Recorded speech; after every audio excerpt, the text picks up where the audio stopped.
Hello and welcome. I'm Leigh-Ann Gerrans and you're watching W News, broadcasting live from the Arabiya headquarters. These are our top stories. Trump's senior trade advisor says the president wants 90 deals in 90 days following his pause on tariffs. China has announced it's raising additional levies on U.S. goods to 125%. Trump's special envoy Steve Witkoff is in Russia holding talks with Vladimir Putin. Meanwhile, countries across Europe pledged $24 million in military aid to Ukraine.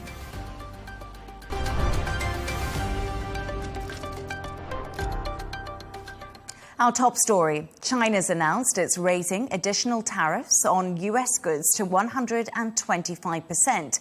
The Chinese ministry says they will come into effect from tomorrow. It comes after President Donald Trump announced a 90-day pause on additional levies for most countries, but raised China's to 145%. For more on this, I'm joined from Singapore by correspondent Patrick. Patrick, thank you for joining me. So China hitting back with tariffs of 125% on American goods. What can you tell us about the latest countermeasures? Well, we're waiting for much of the day to hear about what sort of countermeasures China might take. It was an ominous wait, you might say, several hours after the Trump administration clarified that it was jacking up tariffs on Chinese exports to 145% versus the 125% we previously thought they were going to be. But, you know, the timing of the announcement eventually was interesting. It happened around the time that trade was closing for most markets in Asia. Notably, Shanghai and Hong Kong rose, reversing earlier losses during the day. Investors were picking up stocks, betting on the Chinese government unleashing stimulus to try and shore up the economy. But these new tariffs that China's imposing on American goods, 125%, they will kick in on April 12th. In issuing them, the Commission on Tariffs also said that it wouldn't be, or rather it would be ignoring any further hikes from the Trump administration, because it said that it was becoming a joke at this point. Those sentiments were echoed also by the Commerce Ministry, saying that the excessive tariffs were becoming economically meaningless and that it was really just becoming a numbers game between Washington and Beijing. But some analysts have also pointed out that at this point, what we might see is more non-tariff related punishments. So we'll just have to wait and see how Washington plays its cards next. President Xi is also calling for a coordinated effort with the EU to push back at what it calls the US's bullying. But how likely will that happen? Well, look, as a matter of fact, President Xi spoke for the first time about this tariff fight today. All along, even as President Trump has goaded China and as both sides have traded insults at one another, he has kept silent up until now. In his talks with Spain's Prime Minister today, he said that China's development had come about as a result of hard work and self-sufficiency, and that China would never fear what he described as unjustified bullying by the US. So, you know, in terms of whether or not China can get the EU on board, well, today was an opportunity for that to happen. This meeting with Spain's Prime Minister was about forging closer economic cooperation. China sees Spain very much as an interlocutor for the EU. Meanwhile, the EU perhaps sees this as an opportunity to advance its interests as well. Primarily, what it wants to do is balance trade with China, and this perhaps is an opportunity for it to do so, given that Beijing is being isolated from the world's biggest consumer market. But, you know, another thing that Europe has to worry about is that, you know, if China can no longer sell its goods to the US, that is potentially going to mean there is going to be a huge oversupply of cheap Chinese goods that are going to flood markets, particularly the EU. So there is a lot of incentive for both sides to cooperate with one another to an extent. But certainly there are going to be challenging areas for both sides as well. Patrick, the Chinese leader is also set to visit Southeast Asian nations next week. What does he aim to achieve with this visit? Yeah, well, this is all part of China's efforts to try and coordinate with other countries to come up with a unified response. What he really wants to do is to compel Washington to back down. This visit, as you say, is going to be a three-nation visit. President Xi will be stopping off in Cambodia, Malaysia and Vietnam. And remember, ASEAN nations have been heavily hit by these Trump tariffs. They have received this reprieve, but there's still lots of uncertainty ahead. These are also countries that have benefited enormously by the actions that have been taken against China. Remember, China has been rerouting supply chains and selling a lot of its goods, exporting via these countries to the US. But that has also meant that they have found themselves in the crosshairs of Washington. So what Beijing really wants is to garner their support and to come up with a unified response to try and push back against Trump. At the same time, though, remember, these countries have also said that they are not going to retaliate against the Trump administration, and they're all separately trying to negotiate with the Trump administration. And those are discussions that China isn't part of. And what's the view among people in China about the heightened tensions and the prospect of a trade war with the US? Well, look, a lot of people that we've heard from support the government's efforts to push back. They see that there is really very little reason to negotiate with the Trump administration, even if there is any possibility of engagement. There is so much animosity at this point. It's difficult to see the two sides sitting down together and trying to talk this through. But, you know, people also are frustrated and angry with the situation. They have also been prepared for it somewhat, and a lot of businesses have been diversifying or expanding business elsewhere. But, you know, I think a lot of people are also feeling quite confident, whereas some people may be feeling that this was all part of President Trump's grand strategy to hold off for 90 days. There are a lot of people in China that also feel that this is an instance, this was really President Trump climbing down, and that, you know, everything that they've done so far has been justified, and this is what's resulted in Trump pulling back the way that he has. Patrick Fock in Singapore, always great to have your insights. Thank you for joining me. We can now go to London to speak to economist and founder and CEO of Mayer Resources, Cornelia Mayer. Cornelia, thank you so much for joining me. Great to have you on the show. Global markets are in a flux as Trump says the US doing really well on tariff policy. How deep is the sell-off in markets, and what are the ramifications long term? Well, thank you so much for having me, Leigh-Ann.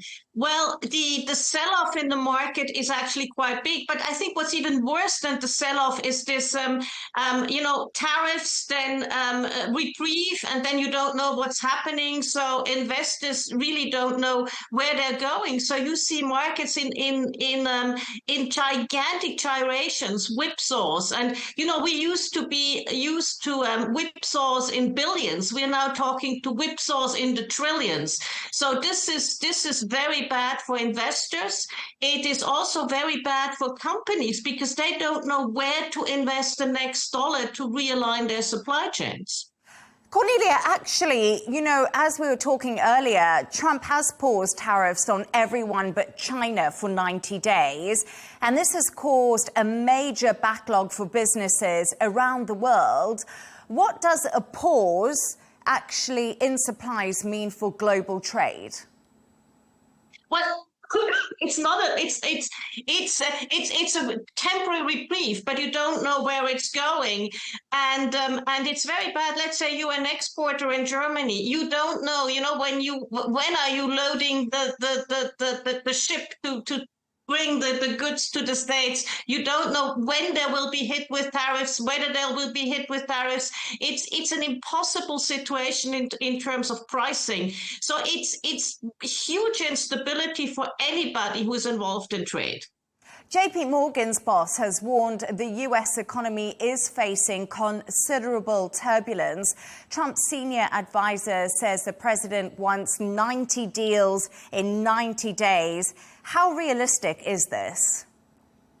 This is not terribly realistic. And I see what Trump is doing. He's trying a sort of divide and rule approach. He doesn't like the EU because the EU is big, has materiality. So he wants to negotiate country by country by country, which is obviously very time consuming. So people will be rushed to come to some sort of an agreement. So you may get some agreements, but this is really an uphill battle. And again, it's bad in terms of stability. It's bad in terms of how the US is viewed. It totally undermines the rules-based trading system that was created essentially after the Second World War by the United States and has served the United States well. So this is in terms of long-term standing for the US, not good news. You see how the bond market reacted. It's a huge sell-off in treasuries. You see also that the Federal Reserve, the central bank of the US, a very senior official has said he thinks inflation this year in the US will be 4% or above. There's been a lot of speculation that Trump has been manipulating the markets. What is your analysis of this? That's really very hard to say because, President Trump is so erratic that you don't know where is the attention, where is there no intention. What was a bit unfortunate, I think, for him is that he yesterday or early today in the Oval Office said, so-and-so made so-and-so many billions, so-and-so made so many billions. That might not have been helpful. Investors are putting their money in gold, the Swiss franc and the Japanese yen, as they normally do in times of turbulence. But why are these such safe havens right now? Well, you look at Japan, especially Japan is the first country that basically came out and Trump said we'll have a negotiation. Switzerland, and Japan is also the largest investor in the US, so they'll probably come to an agreement. Switzerland is also for such a tiny nation, a pretty big investor in the US, especially in the sort of high-tech sector and so on. So they will probably get there. So that helps. Gold is, when there's a fear of inflation, people always flee to gold. Also, gold is very liquid. You saw when the first tariffs, the first onslaught of the tariffs came, that there was quite a bit of selling of gold because it's liquid and people had to meet their margin calls and they didn't want to have all their stocks unwound. So they unwound some gold. So they're now going back into gold because, the next margin call may come. Cornelia, a lot of people in America support Donald Trump on reducing the trade deficit that we see with other countries. Do you think that tariffs are ever going to achieve the aim that Trump has? No, I don't think it's going to achieve it. And what I see is that, again, he's undermining the rules-based system. He's undermining the status of the dollar. So I think there will be some long-term damage for the US. And when you look at history, generally the countries that put on the tariffs are in the long run the countries that suffer the most. Cornelia Mayer, absolutely brilliant to have you on the show and your insights. Thank you for joining me. Thank you so very much, Leigh-Ann.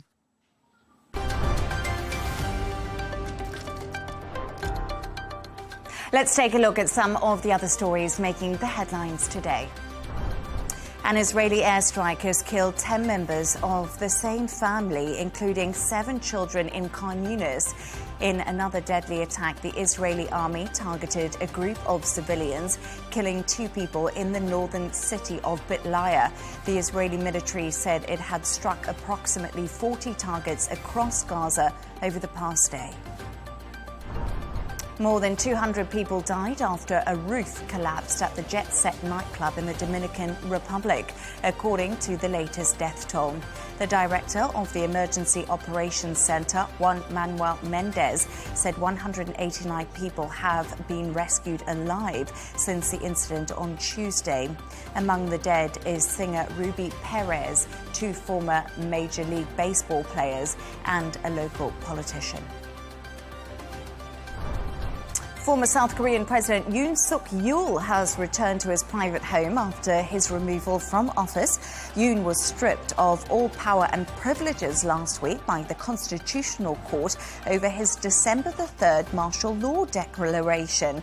Despite leaving the presidency behind, Yoon still faces a criminal trial on insurrection charges over his martial law declaration.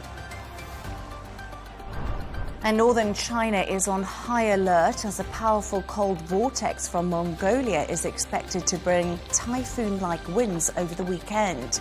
Workers have been told to hurry home, classes have been suspended, and outdoor events have been cancelled.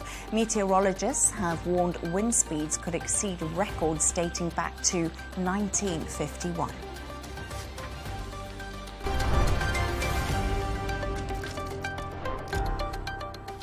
Countries across Europe have pledged a record boost in funding to Kyiv by giving $24 million in military aid. Meanwhile, President Donald Trump's special envoy, Steve Witkoff, is in Russia to meet Vladimir Putin.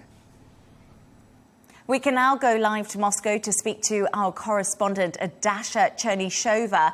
Dasha, thanks so much for joining me this evening. What do we know about the meeting between Witkoff and Putin today?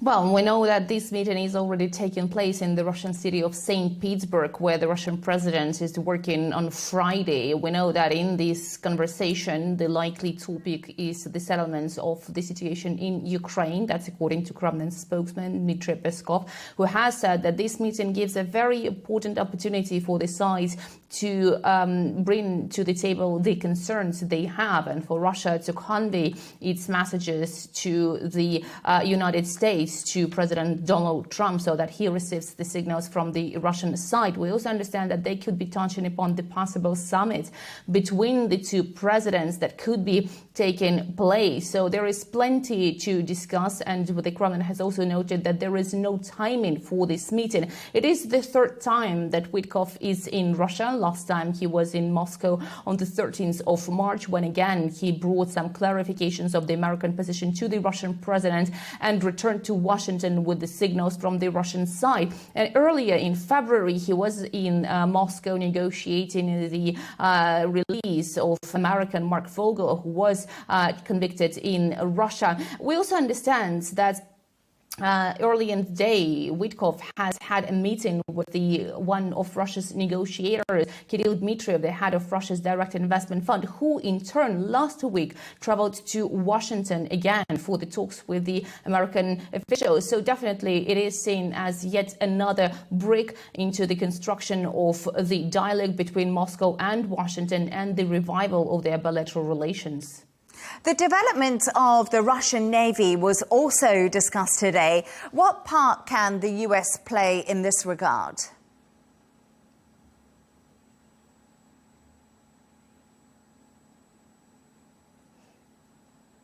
Well, indeed, the Russian president is working in St. Petersburg because of that meeting on the development of the Russian Navy. Now, in the meeting that President Putin held, he said very clearly that the strategic nuclear forces of Russia serve as a guarantee of Russian security. And therefore, President Vladimir Putin said that the share of modern technology in this area is 100%. So at this stage, we understand Moscow is willing to make sure that the technology area here is very high-based, and therefore it doesn't seem to be the case that Moscow can be cooperating with Washington, because the idea that the Russian president has brought to the table is that in the current circumstances, those are the forces that are absolutely necessary for the ensuring of Russia's national security and sovereignty, and therefore role of the United States here could be only as the party that is certainly making and encouraging Russia to develop this area even further. Again, that is because of the geopolitical environment that we are seeing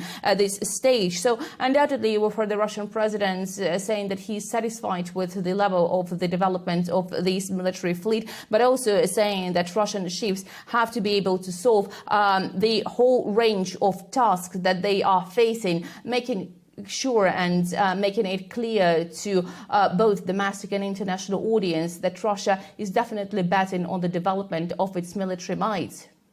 Dasha, Trump has posted on social media saying Russia needs to get a move on, threatening sanctions if he does not come to the negotiating table. Is there any indication that we could see President Putin in Moscow anytime soon?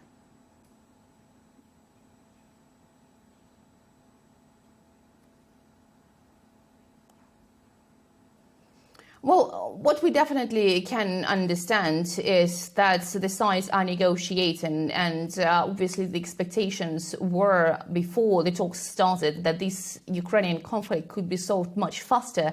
And we understand that this message that you have just quoted has been posted just hours ahead of the meeting between Putin and Witkoff in St. Petersburg. So the understanding is that this is definitely going to be part of the discussion between the Russian president and America's envoy, Steve Witkoff. However, no breakthrough are expected according to the Kremlin. But also, it does seem that Moscow will also be pushing the United States to press Ukraine to abide by what Moscow says Ukrainian violations of the moratorium on the strikes on the energy facilities, which was brokered by the United States on the 18th of March for the next 30 days. This time is about to be up. So definitely there are many issues that are going to be discussed, and there are many issues that are contested. So undoubtedly Moscow will be pushing forward its agenda to make sure its concerns are alleviated, and the US side will also be pressing forward with its ideas how they see this conflict being resolved. And it is quite unclear whether any side will be willing to make the concessions, but the very idea of the sides making sure this diplomacy is ongoing is already a good sign. Dasha, apologies. I meant to say, would we see President Trump in Moscow anytime soon? But I think you managed to read between the lines there. Dasha Chernishova in Moscow, thank you so much. Earlier, I spoke to Ukrainian MP Kira Ruddock to discuss the new pledge of military aid and her take on the US and Russia meeting in Moscow today. Thank you so much for joining me. Defense ministers from 50 countries have been holding Ukraine talks at the NATO headquarters. They've pledged $24 billion in new military support for Kyiv. How will this money be used on the ground in Ukraine? Hello, Leigh, and thank you so much for having me. The main request that we have to all our allies is the air defense systems and the supply for them. This is the key priority for all of us, especially given the recent attacks on the civil infrastructure and on the residential buildings by Russia. We have seen attacks on Kyiv and the recent attack on the Kyiv. So we have to have an ability to take down those missiles and drones. This is why, as we have said, it is our priority. However, there was also an announcement by our military commandment that Russia have started an offensive on two directions in the east of Ukraine. This is why for us it is critical to be able to fight back and defend ourselves against this aggression. And this is why we will use all the resources that we have to strengthen our army in that direction. Kira, in light of what you just told me, is this enough money to help Ukraine fend off Russia and achieve peace? Well, you are asking two questions in one.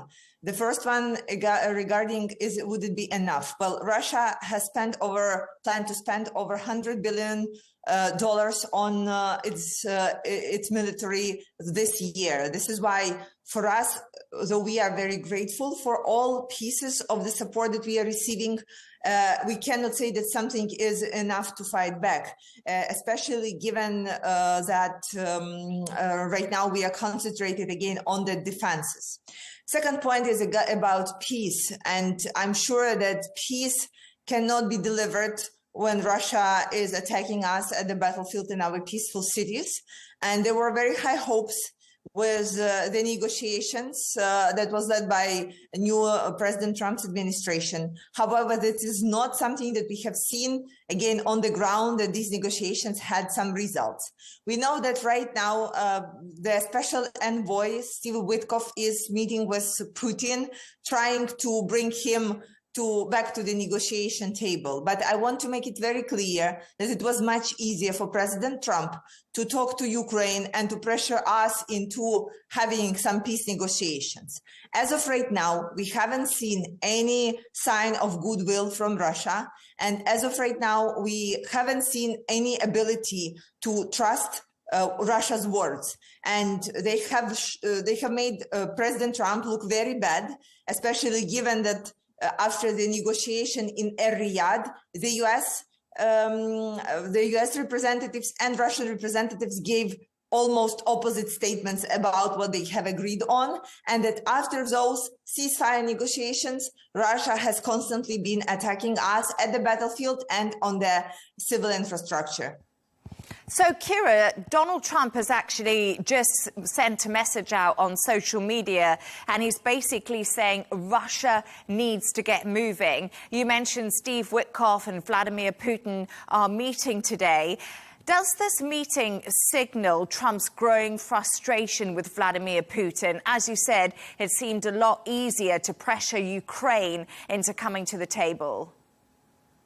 President Trump has said constantly that he believes that you can trust Putin and that Putin respects him. Well, right now it's time to put these statements to question and see, like, would it really work? Again, President Trump has constantly been saying that he has some cards to play with Russia, and I think right now would be a time to show them. What kind of pressure can the United States put on Russia, either sanctions or additional tariffs? Because let me remind you that Russia was not included in the list of countries with tariffs. So basically, they are even they're paying right now less than EU and less than Canada, less than Britain. They had basically everything been taken very easy on them. So we need to see when President Trump will move from trying to agree with Russia to actual pressure points. It took maybe a couple of days since the Oval Office spat, when the United States have stopped military supply and intelligence supply to Ukraine to pressure us for the negotiations. So I think enough time passed between the latest round of negotiations with Russia that right now they will move from threats to actual sanctions or whatever that would be. Kira, I just want to change gears slightly and ask you about Prince Harry's secret trip to Ukraine. That's been in the spotlight today. What do you make of his visit to the country? You know, we appreciate everyone's support, especially in such a delicate topic as veterans and the veterans who have lost their limbs and who are recovering. And we appreciate all pieces of the support that we can get from all over the world. And of course, it means a lot for our veterans to get the attention of a member of royal family and to get his goodwill and words of support and pretty much like the emotional attention that the people need. It has been overall very important for all of us to know that we are not alone in this fight and in everything that we are facing after the fight. So, of course, we are grateful, and we have received many good words from all over the country, saying that it's important to know that veterans are not forgotten as well. And while Ukraine is fighting for our survival, We have thousands of people who have been wounded during this war, and aside of some physical support and medical support that we are trying to get them, they also need lots of attention and emotional support, knowing that they are not forgotten and knowing that there will be a life after the treatments that they will go through. Ukrainian MP Kira Ruddock, thank you so much for joining me. Great to have you on the show. Thank you.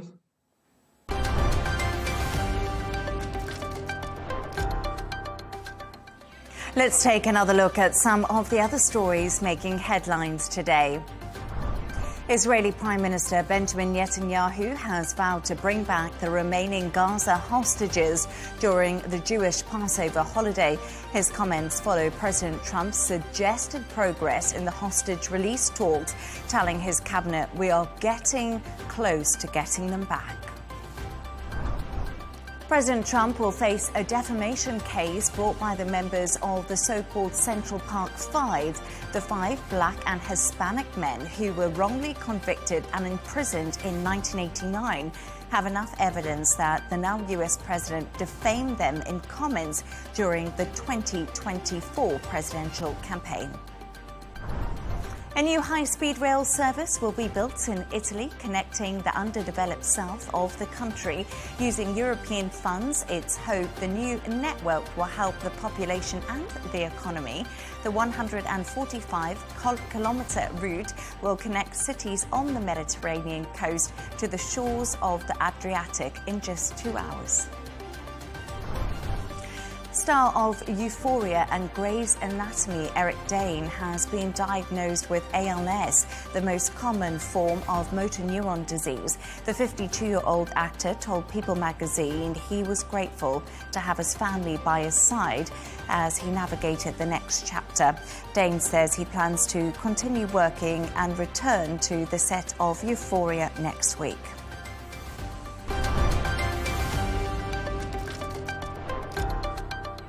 US Special Envoy Steve Witkoff may be in Russia today, but tomorrow he will travel to Oman for breakthrough talks with Iran. Witkoff will meet Iran's foreign minister to discuss Tehran's nuclear program. Earlier this week, President Trump said the planned summit was the start of a process with Iran. He added that the talks would be direct. Meanwhile, Iran has said it will be done through a mediator. I'm now joined by Al Arabiya Iran expert, Yugov Fazeli. Thank you so much for joining me. It's great to have you on the show. The US says direct talks. Iran says indirect. Either way, they both agreed to talk. What will Tehran be looking to get out of these meetings on Sunday? I think Iran will try its best to avoid any discussions on non-nuclear related issues, such as the ballistic missile program or support for various armed militias in the Middle East, like Hezbollah in Lebanon and the Houthis in Yemen. I think they will try to keep the meeting nuclear focused. And just yesterday, Axios had a report that said the Iranians are thinking of proposing an interim agreement just in the meantime, because they don't think that Trump's 2-month deadline is sufficient. It's not enough time to reach a proper deal. So they're saying, let's reach an interim deal just in the meantime. Under a deal like that, Iran would suspend some of its uranium enrichment activities and allow more access to UN inspectors to its nuclear facilities. None of those are deal breakers for Tehran, so they'd be okay with that. And in return, they would ask for a suspension or perhaps an easing of sanctions and Trump's ongoing maximum pressure campaign.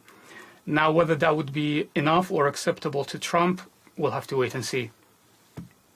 Ahead of these talks that are happening on Saturday, Trump reportedly called for the full dismantlement of Iran's nuclear program. Iran has said this is a red line, but is there a world where they would give up their nuclear program to avoid a US military attack? Well, Trump himself, the Trump administration hasn't been very clear about its intentions, because we've heard Steve Witkoff, who will lead the talks on Saturday, He said that the U.S. wants a verification program, basically to verify, to make sure that Iran's nuclear material is not used for non-civilian purposes, for weaponization. But on the other hand, we've also heard from Mike Waltz, the National Security Advisor, who said a very different thing, that the U.S. wants to see Iran's nuclear program fully dismantled. They want to see Iran. They want Iran to give up its nuclear program in its entirety, and these are two very different things. What Witkoff called for, if that is indeed what Washington wants, that's something Iran can live with. It's not really a red line. They've done it before with Obama. But the second thing, which is what Waltz is calling for, which is to fully dismantle the nuclear program, that is a red line. But I wouldn't say it's a permanent red line. The Iranian regime is very flexible when it comes to survival, when it feels like it's endangered. So if they feel like that either they fully give up the nuclear program or risk U.S. attacks, I think they would. There's a high likelihood they would give it up. The mere fact that they've even agreed to sit down with the Trump administration itself is an example of that flexibility. It's known in Iran as heroic flexibility. And that is because the Iranian regime prioritizes self-preservation above all else. And Tehran believes that the greatest threat to its stability, to the regime's grip on power, is a U.S. military attack. It doesn't fear anything else or anyone else more than that. So I think in the end, if they're forced with only two options, give up the nuclear program or be attacked, I think we could see them give it up. And let's not forget as well, in 2019, the supreme leader of Iran banned talks with Trump, and that time they stuck by it. There were no negotiations between Trump and Iran, but this time we're saying that they've agreed to speak. Now, that could be because the situation is very different, 2015 versus 2019, because Iran is in a much worse position. Bashar al-Assad in Syria is gone. Hezbollah in Lebanon is severely weakened. So that could be another reason why they've once again decided to be flexible, show flexibility. But there's also been severe economic and social repressions in Iran. They've been heavily sanctioned. Would people there be willing to fight for Iran if a US attack did take place? I think this issue is another reason why Iran has agreed to speak with Trump and the Trump administration. The situation, the economic conditions in Iran are very dire. And the economy aside, the regime is not very popular at home due to social restrictions and political repression. We've seen wave after wave of anti-regime protests in recent years. We had the Mahsa Amini protests not long ago, which were very significant. So the regime, I don't think they can guarantee that in the event of war, the population would rally behind them. And that's another reason why I think they've decided to speak to the Trump administration, because Trump is saying, he's not saying whether he wants a verification program or whether he wants it fully dismantled. We don't know exactly what he's after, but he's saying Iran can't have a nuclear weapon, and if we can't reach an agreement via diplomacy, then I will attack. And it seems like Iran believes him. Otherwise, I don't think they would have sat down to speak. In 2019, they didn't. So I think whilst Iran, the regime thinks it can handle domestic unrest, but I don't think it believes it can handle domestic unrest coupled with a foreign attack, especially by the US. I think it fears that the population would try to take advantage of a foreign attack to stage an uprising, which would, of course, endanger the very existence of the regime. Al Arabiya Iran expert Yahub Fazeli, thank you so much for bringing us some of the details ahead of those talks between the US and Iran on Saturday in Oman.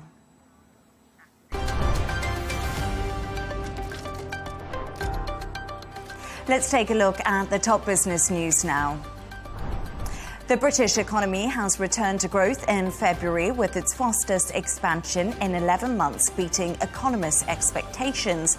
According to the Office for National Statistics, gross domestic product grew at a monthly pace of 0.5%, but Trump tariffs threaten future growth. Elsewhere, the jobs market weakened again in March, with the number of people looking for work rising by the most in more than 4 years. Prada has struck a $1.4 billion deal to buy smaller rival Versace from Capri Holdings. This move will unite two of the biggest names in Italian fashion and offers the prospect of enhanced revenues. Prada is seeking to expand, having defied a slowdown in luxury demand, while Versace has been operating at a loss in its recent quarters. Turning to sports news now. Liverpool fans are celebrating after Mohamed Salah confirmed he is staying at the club after months of speculation. The Premier League leaders said this morning that he has signed a 2-year contract extension at Anfield. Salah is Liverpool's third highest goalscorer of all time. And the Masters leader Justin Rose pars his opening hole as the second round gets underway at Augusta. The veteran Englishman had a dream start on Thursday, keeping his cool to maintain his 3-shot lead over defending champion Scottie Scheffler and 2 other players. Rory McIlroy is kicking off his second round and has work to do to get his career Grand Slam bid back on track.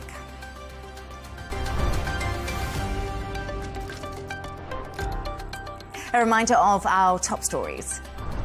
Trump's senior trade advisor says the president wants 90 deals in 90 days following his pause on tariffs.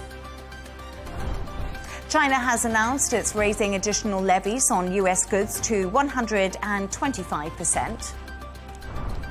Trump's special envoy Steve Witkoff is in Russia holding talks with Vladimir Putin. Meanwhile, countries across Europe pledged $24 million in military aid to Ukraine. That's all from us on W News. Don't forget to subscribe to our YouTube channel and follow us on X. Counterpoints with Melinda Nusafora is coming up next, followed by our brand new show, The Real Deal with Tom Burgess-Watson. Plus, we'll be back in a couple of hours with W News Extra. Lots for you to watch there. Goodbye and thank you.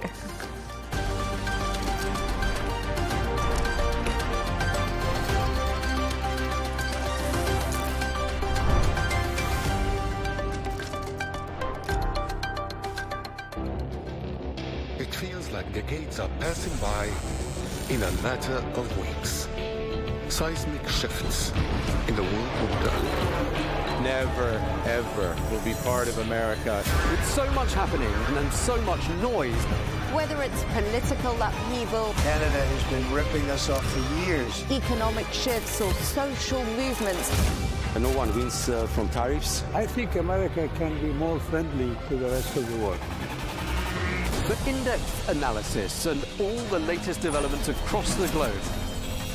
To have an inclusive policy together. The meetings with Hamas gave me some hope. We're in another nuclear arms race. The most important development straight to your screen. Welcome to the dressing room. I'm on my own. I need backup. And an insightful look at the issues shaping our world today. It was not going to happen, that war, and it happened. Join us on Arabiya News, where the world talks. After more than half a century of autocratic rule, Syria is negotiating a new future. But is this the rebirth of a nation or just a rebranding? Hayat Tahrir al-Sham made overthrowing the Assad regime look easy, but governing the fractured country will be anything but.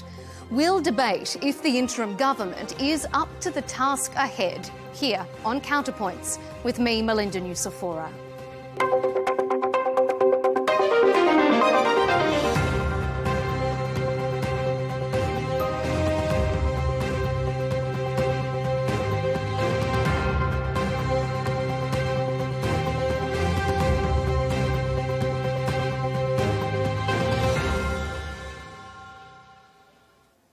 From an al-Qaeda fighter in Iraq to a terror group leader in Syria and now the newly self-designated president of his country, Ahmed al-Sharaa has a complex past and a very challenging future ahead of him.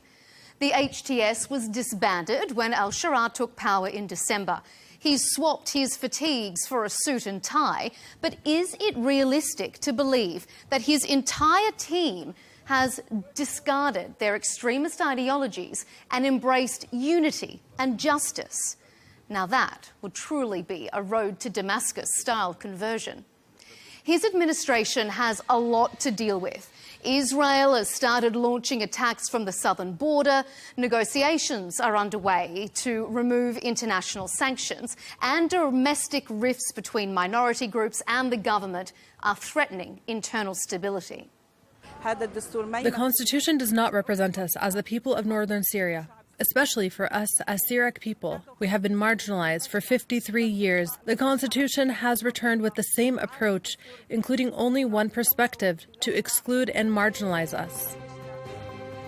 Today on Counterpoints, we'll ask our expert panel, how are the new Syrian government dealing with the country's challenges?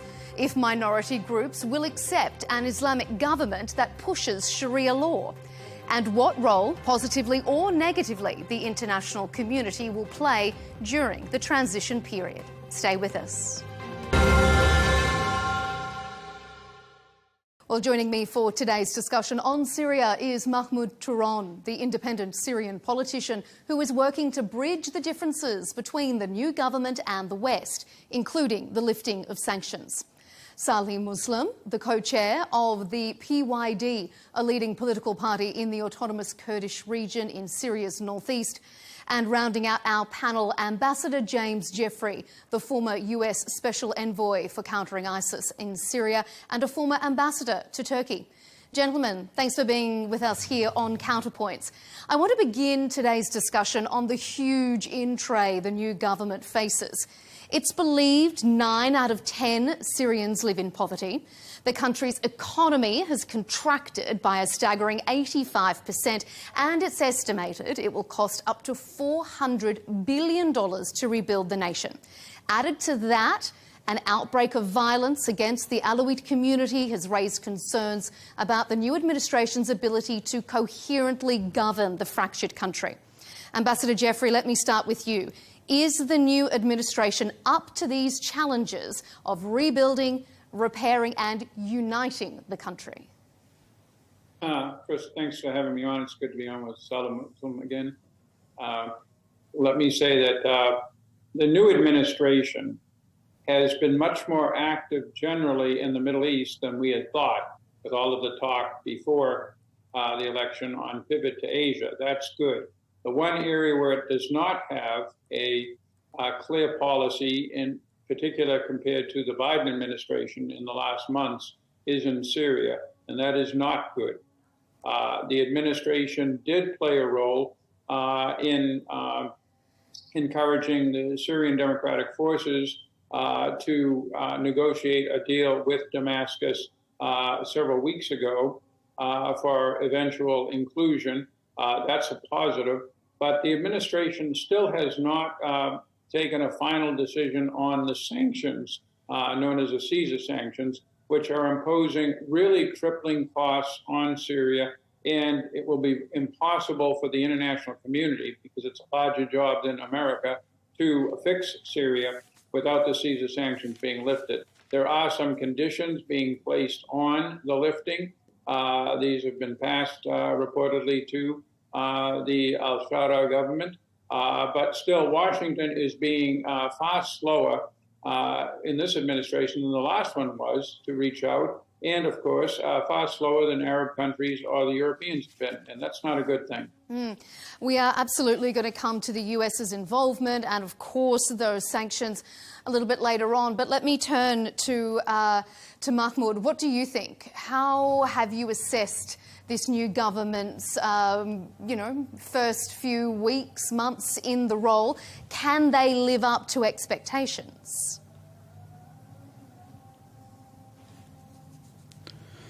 Thanks for having me. The government has been in power now for the last 3 months here in Syria, having inherited a large pile of problems and unresolved issues in Syria. Starting with the international relations, they did pretty well in engaging with foreign countries, and so far the communications with Europe and particularly United Kingdom and certain other important countries have been quite good and promising. We've had a lot of bilateral meetings and communications. Some sanctions have been relieved, but the main engagement with the US is still pending to be more advanced and to produce more concrete actions on the ground. On the Arab side, the communications were excellent, and we've seen some quite significant progress being made in the engagement of Arab countries in Syria. But can that's this mainly new on the diplomatic side, do but it on their own? internally in Syria. That's the challenge we are facing here in Syria, and which is what I was about to say in on the local front. Inside, we haven't seen much of a development in the situation on the ground. Economically, we are still in collapse, and the living conditions are still extremely complicated. We can see that there is a lack of expertise. There is a lack of engagement from other parts of the Syrian population, not the population, let's say the Syrian professionals, to engage with the government. That has still not yet happened. And this may be a burden into taking the situation in Syria into a more advanced situation where the government needs to provide more concrete solutions to the complicated tasks that face the Syrian nation. Saleh, let me turn it to you then. Leaving the international negotiations and relationships aside, if we just look domestically, this is a government that's going to need to unite the country on its own terms. How have you assessed, what's your verdict on how they face the challenges, the domestic challenges that they're confronting?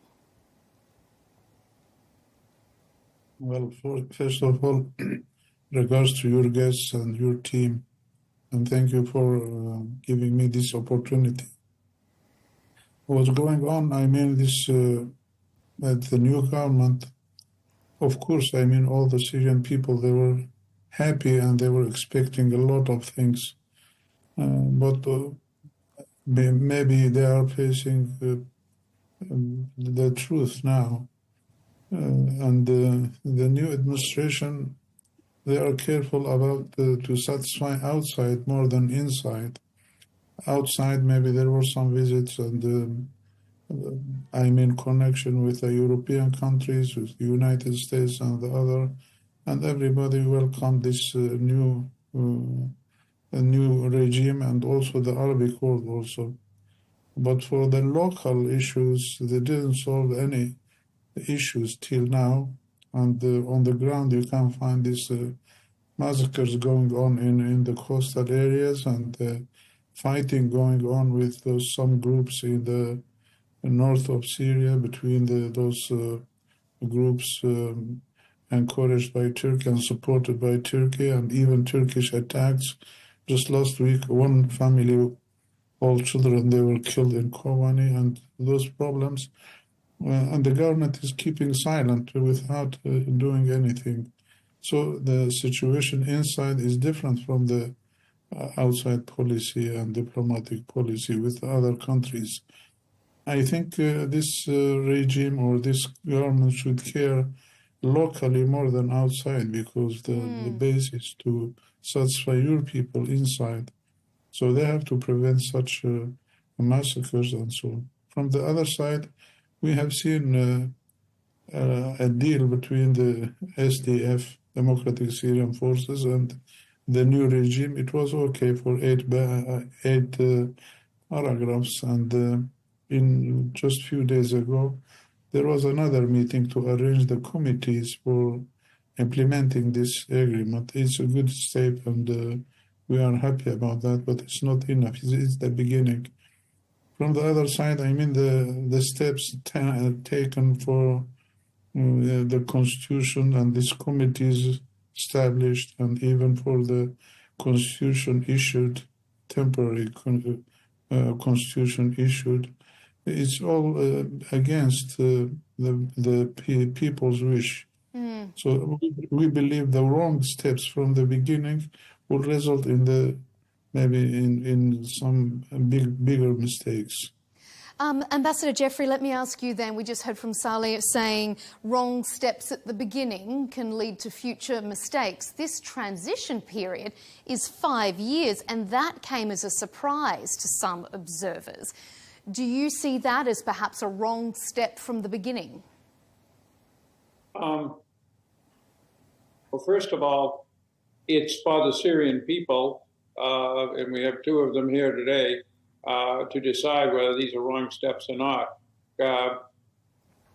I've certainly been involved in the UN Resolution 2254 process for Syria, which looked at a way to resolve the internal disputes with a constitutional process, eventually elections, and that was stretched over several years. I also know that in my involvement in Iraq from 2004 to 2005, we rushed the creation of a new government and a new constitution.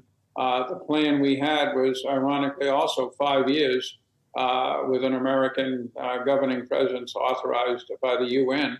But the Iraqis wanted to do this faster, so it was done faster, and it was arguably not done well. I think that the key thing will be the preservation of general security, the avoidance of the kind of attacks on minorities that, or I will say, fighting between minorities and the central government that we saw earlier this month in Latakia with the Alawites, and a process with the other minorities, the SDF, we've just heard Saleh's views on that, and with the Druze. Those aren't actually a bad program under the circumstances, considering what Syria had been before and what many other countries in the Middle East are going through. So I remain cautiously optimistic. Mahmoud, what about you? 5 years, is it too long? Is this a wrong step from the beginning? Or is this the government showing that they're being serious? They're taking it slow and steady? Look, we have to be realistic. The new administration has inherited a very complex situation where they have to deal with several problems at the same time. They have to deal with a country that is just being released from 54 years of systematic sabotage.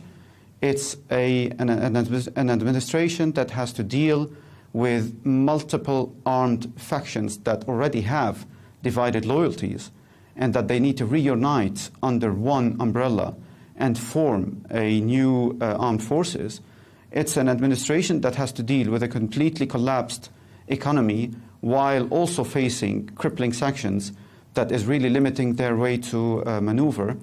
It's an administration that also has to deal with half of the population being displaced all over the world. So it's not very easy to say that you have to apply the ideal ways of dealing in a situation where you have a transition of power or not a peaceful, but an instability in a country. But in the same time, you have to find the ways that are more applicable to the situation in Syria. A failure to do so is going to result in a much larger problem, which will put these armed factions in a direct conflict between each other. And that's going to develop into really much larger conflict that is going to be much more difficult to control. The situation in Syria, why we are here right now, is the result of 14 years of an unresolved conflict. Had the situation been dealt with much better in the beginning, we surely wouldn't have been in this situation, and probably we wouldn't have been in the faces now, and with the people, being in charge of the country. Saying that it's the wrong beginning, if you want to take it ideally, probably yes. But looking at the situation we have on the ground, I think we have made much better progress than anticipated, at least.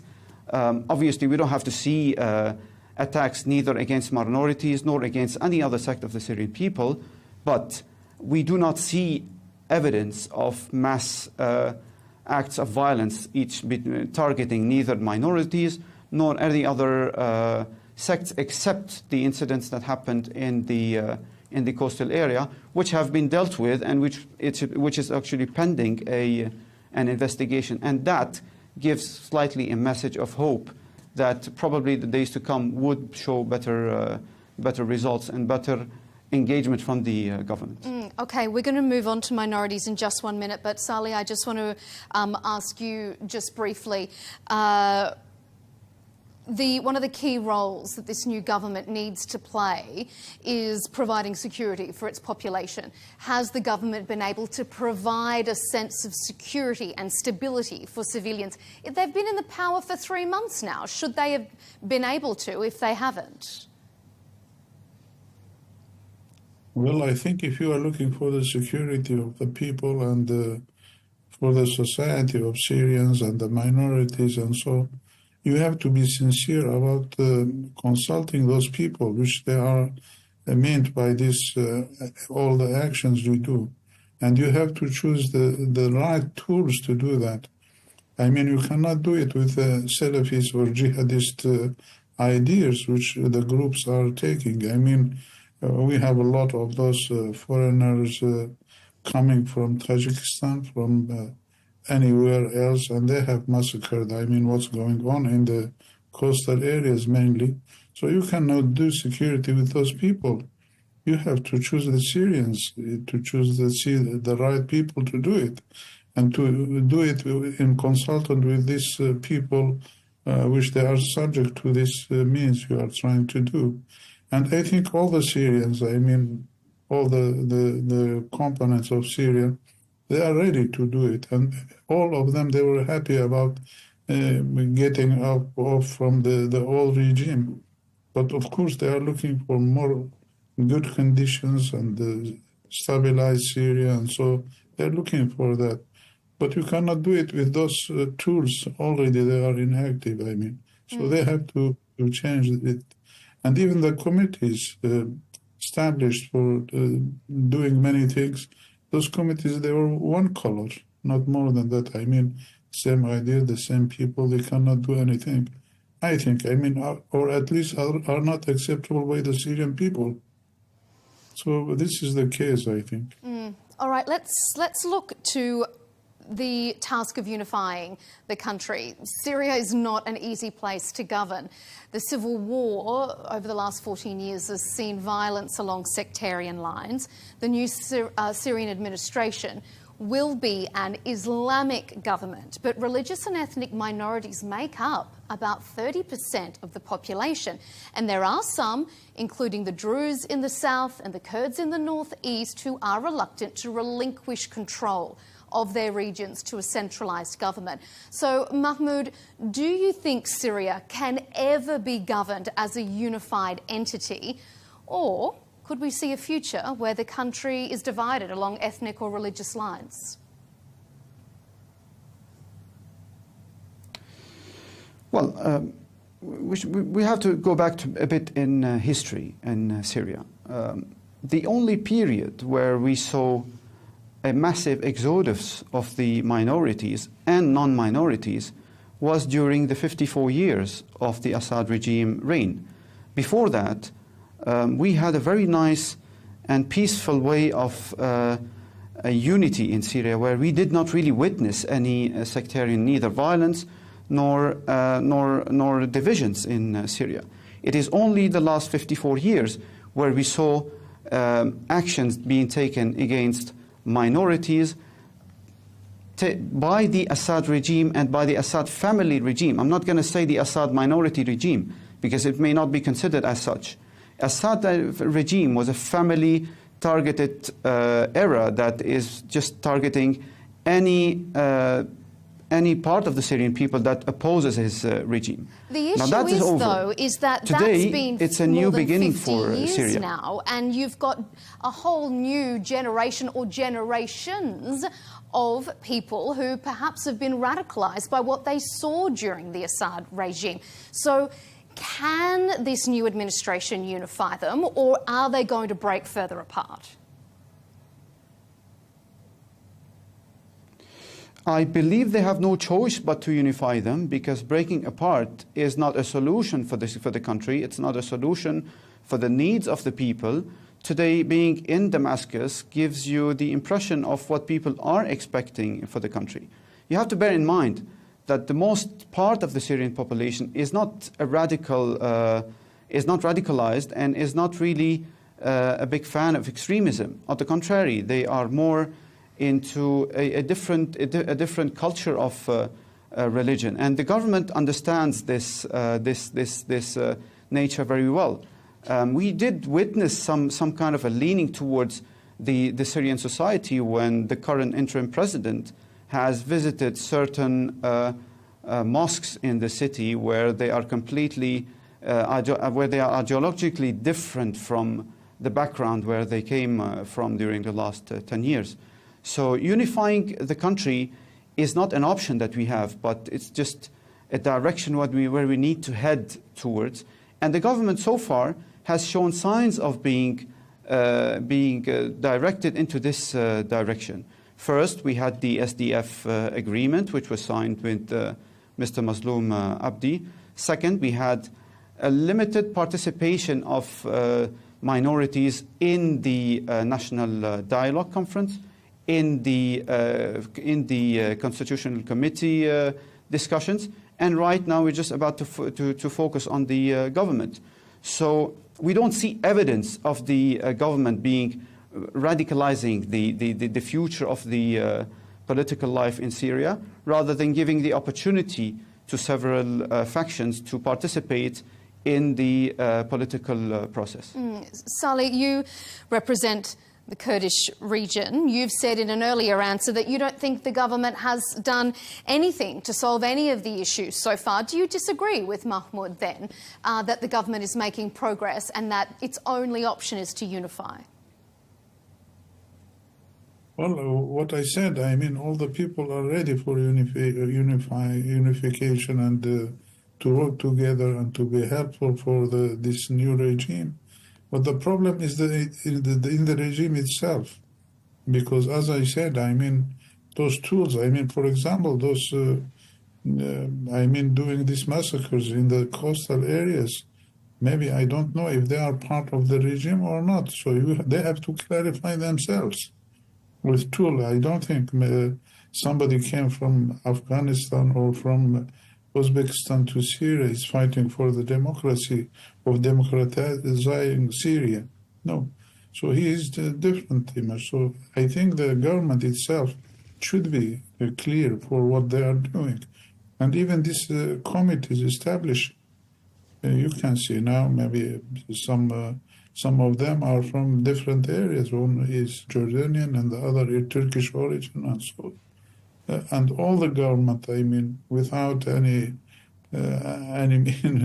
all of them, they have a Turkish passport. They are still waiting the instructions from Turkey. So you cannot build your country in this side. So you have to be free, and you should refer to the Syrian people and to look for their demand, to take steps for that, more than to satisfy outside Syria, because locally you should satisfy your people. This is, I think, the important one. So as things stand at the moment, do you think the Kurdish ethnic group want to remain as part of Syria, or do you think they've been seeing what's happening and there are some sections of the Kurdish community who don't want to be a part of this? Well, we said from the beginning, and I am repeating again for you to know, we are the real partners of Syria for everything, for establishment, for putting the institutions, and for managing, for arrangement, economically, socially. We are part of Syria, but we would like to be a real shared partners of this country.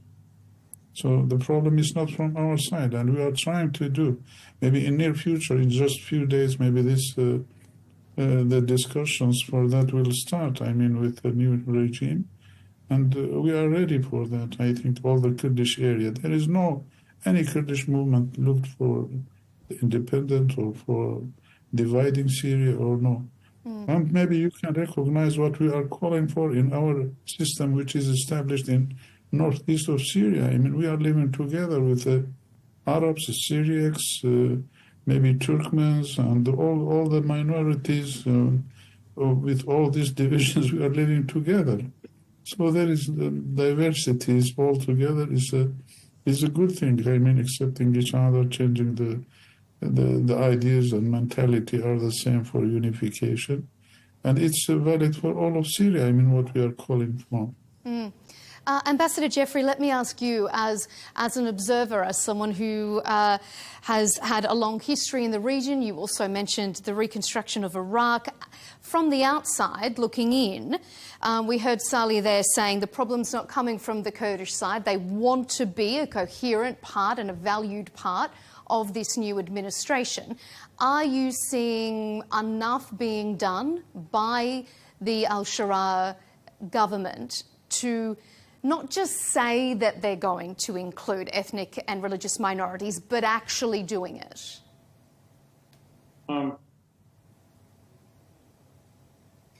They could do more. There's a difference between, and we saw this in Iraq, there's a difference between token presence of minorities and various groups and actual participation in real governance. The problem is you have the best example of all the various ethnic and religious groups actually participating in government in the Middle East is Lebanon, and that's a really bad example for everyone on misgovernment and the destruction of a state. So you've got to be very, very careful what you're doing. All in all, I am impressed with certainly al-Shara himself and his outreach to the various groups. What is not surprising, what was surprising to me is not the initial battles around Latakia between Alawite elements and the central government, but rather when that did occur, we didn't see a repeat. We didn't see the government pouring in more troops. We didn't see continued violence, but rather an effort to try to calm that down. That's the kind of practical thing we need. The country will survive and eventually prosper under two conditions. One is that the various fractions within the country work to one or another degree together, realizing that if they're divided, they will be exploited by outside forces. Mm-hmm. And the second thing is the international community has to speak with one voice. Right now, that's actually happening pretty much with two exceptions. One, Washington has almost no voice, and a second, Israel is taking a very negative position towards this regime, and that's very problematic because the Israelis have a lot of influence in Washington. Actually, there's a third country, Iran. Iran is trying to get back in. That is a recipe for another 14 years of division and violence and displacement, and it's very, very important that Iran stay out. Mahmoud, let me turn it to you. We heard from Ambassador Jeffrey there saying there's a big difference between a token presence and real participation.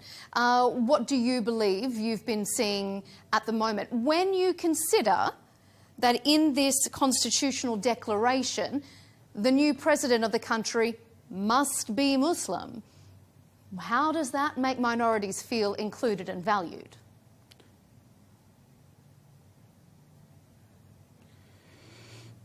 Again, the constitutional declaration has been issued in unusual circumstances where it's difficult to apply ideal ways of either experts discussing the details of the declaration or probably even discussing the constitution in general. We in Syria, we are sort of a race against the time. You need to stabilize the country and you need to stabilize the arms in this country, but you also need to restart the country from scratch.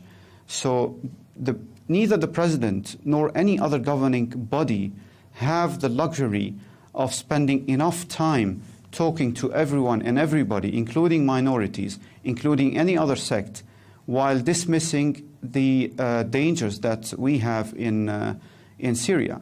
For example, the issue of foreign fighters has always been raised here in Syria and in the media. But this is a real threat to the security that we have. It's a challenge that the administration has to deal with, because in a way, they can't go out and say that they have to leave the country, because it's not going to happen that easily. But in another way, everybody understands that this may pose a threat, particularly to the minorities in Syria. Mm-hmm. Back on the streets over here, we do not see any evidence of internal clashes or internal problems that may arise from the radical part of, you can call it the fighters or the security apparel, and the various parts of the Syrian population. So what the president really has to do over here is try to balance the differences that may occur as a result of minorities, not threats, but let me say concerns, international pressure to guarantee minorities' safety, and the situation on the ground. So far, the discussions have been fruitful between all parts of the Syrian mosaic. The president has sent committees to discuss not only with Christians but also with the Kurds and the Druze in Sueda. And so far, it's been fruitful, promising, but more needs to be done from the president, from the administration, and from anyone related to the security and the military rebuilding structure and strategy of the country. Right. We've been talking a lot domestically. Let's broaden our focus internationally, because there have always been foreign actors playing political chess in Syria, and the new government is dealing with Turkish forces present in the north, Israeli tanks in the south, EU and US sanctions still biting economically, and Russia allegedly pushing for internal strife to weaken the new administration. So, Ambassador Jeffrey, let me ask you, to what extent can Syrians set their own path and decide their own future, or do they need international influence and a strong guiding hand from a country like America?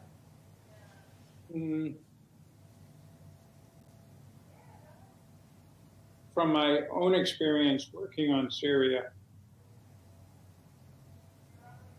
a united policy by the international community involving everybody, probably that would include Russia, which I think does support a unified Syria, with the exception of Iran, which is a malignant force in the region. Pursuing almost any policy towards Syria as a whole, the new government reconstruction, is better than 3 or 4 sets of policies by 3 or 4 outside actors that are colliding with each other and producing chaos and violence. So therefore, my biggest concern is the division, not so much Israel. Israel has its tanks in the south and is coordinating with the Druze. But Israel's real impact on Syria, given the other things Israel is doing, is relatively limited. The main outside actor that's so important is the United States, because the United States is taking a different position than Turkey, than the Europeans, than the UN, and then the Arab states. This, and probably Russia as well, which is dealing with the Damascus government. This, to me, is very concerning. The United States does have some reasonable demands of Damascus in return for lifting the sanctions, but my sense is behind the scenes in Washington, there is a real reluctance to engage in Syria, given other things, given Israeli pressure to have a very different approach, and given the problems that we've discussed today. Is that going to be a problem for Syria? Because if I read some comments you've made in the past, you said, if we let Syrians decide, it's going to look like Syria before, only without Assad, or like Libya. So do you think Syria can do it alone if America is distracted elsewhere? America is the most important outside country. First of all, it's hard to get a unified international position without the United States playing a major, if not leading role. Secondly, the U.S. has a major military presence, not just in the Northeast, which we all know about, working with the SDF against the Islamic State, but also in the South at Al-Tam. And the United States has the Caesar sanctions. These are the two biggest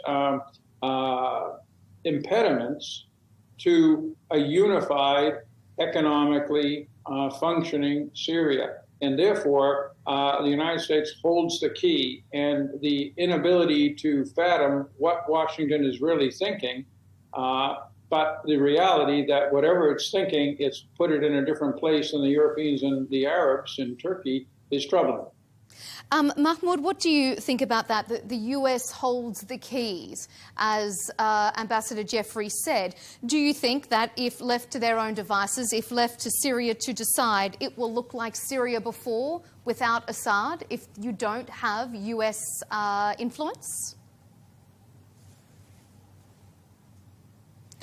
Yes, I do agree with the US holding the main keys. But like you said, describing the situation as it is, where you have four different armies or foreign presence in Syria, east, west, north, and south. Each one has its own. Each one has its own forces. Each one has its own army and structure, and sometimes they might be even colliding with each other. Like today, Russia and the United States are not in very good terms. Turkey and Israel aren't also in very good terms.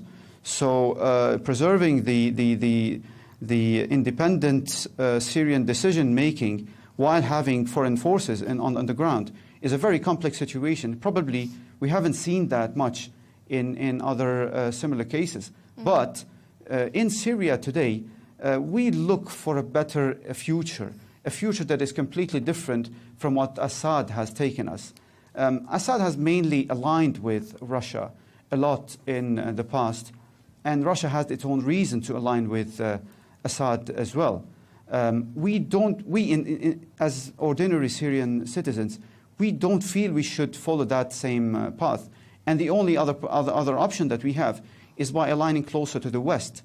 And the government, quite frankly, has shown signs of that. It did approach the West. It did send signals to the US administration, and it is still welcoming more actions from them. However, on the other side, the sanctions are really limiting the actions of the Syrian government. For instance, in the streets of Damascus, there is a very big shortage of liquidity. We need banknotes, and we need a lot of supply of banknotes to refresh the economy and keep things moving. The only option that we have right now to print money is by approaching Russia, because the West has still refused to print monies due to sanctions. Mm-hmm. Had we not had this sanction problem, probably it would have deterred the Syrian government from getting closer and closer to Russia. And Russia is using the opportunity to try and get closer to the Syrian government. So it's a bit of a delicate situation where the international community, particularly the West, needs to understand the dynamics that are in the Syrian situation right now, and need to get take more concrete steps into engaging more with the Syrian government for the better future of both the Syrian people, the stability in the region, and the relationship with the West, but with regards to stabilizing Syria and preventing it from going into further rounds of violence and bloodshed. Salih, let me ask you. We just heard Mahmoud there saying that there's been signs from this new administration that they are trying to align with the West. US holds the key to Syria. Do you agree with that? Can Syria not forge its own path without international intervention? Well, yes, because the measures for the democracy and the human rights and so on, all available in the Western side, I mean, from the United States, from Europeans, and so I think they could be helpful, very helpful for the Syrian regime and for the Syrian people. And already they are in Syria now, I mean, as international coalition, and so they are involved in Syria. And I think the stability in this area is helping their benefits also. So they are trying to do it. But the problem is, I mean, maybe the American soldiers or the French or the others, maybe they are coming here to help.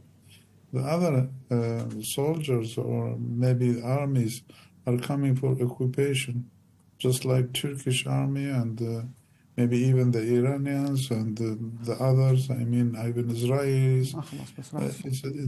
Their aim is to occupy and to be involved in that. I mean, maybe if the Americans are here, they will leave tomorrow. They don't need to stay to occupy our areas, our lands. The problem is with those forces which they are involved in occupying Syria or to changing Syria according to their benefits. And so now you have concerns about Turkey's involvement. We know that the Foreign Minister Hakan Fidan is liaising with Washington to try and force the YPG to disarm the same way that we saw the PKK. Do you think Turkish involvement in Syria is an issue? Well, the PKK is their problem, it's not our problem. And they are trying to connect us with them, which is wrongly. I mean, we don't accept it. And the other thing, I mean, we are not talking about this occupation only. And the Syrian government, the Syrian regime should get out of this influence by Turkey. Just after the signing this agreement, there were the foreign minister and the intelligence services director and the defense minister, they were in Damascus. Why they have been, I mean, in Damascus? They came to maybe to cancel this agreement because they dislike it, because of this Kurdophobia with the Turkish side. So they are trying to arrange the political situation according to the Turkey or to other sides, which is not acceptable by not only me, I mean, all the Syrian people. And even the guilty of these massacres going on in the coastal areas, maybe Turkey is involved in that because all those groups went to do this. They came from Turkish side, from the Turkish border, from those people Turkey used to send them to the other areas for their fighting, in Azerbaijan, in Somalia, in Libya, and they have sent them to these areas to massacre the Syrian people. All right, we have unfortunately run out of time. There is so much more we could discuss, so perhaps we'll have to get you all back on at a later date. Gentlemen, that is all we have time for. Thank you so much for the insightful discussion on Al Arabiya English counterpoints for today. Thanks for joining us. Thank you very much.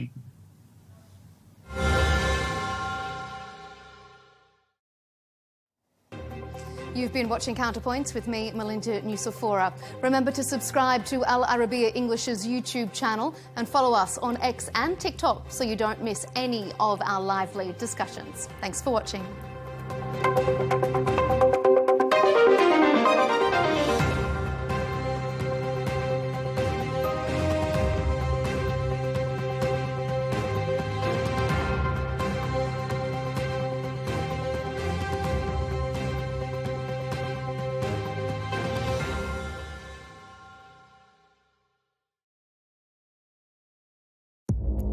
Our allies, their allies in many cases, worse than our enemies. Stay informed and connected with the latest international headlines.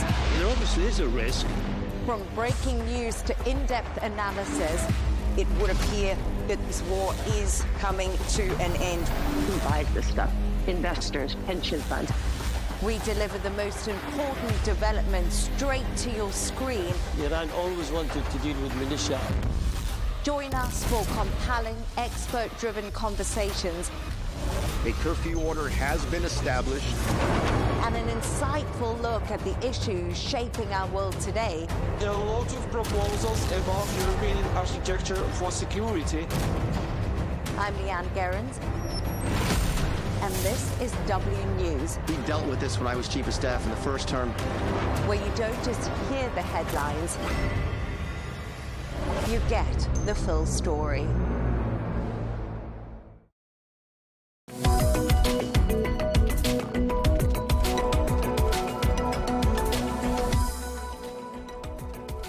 Hello and welcome to the Raza,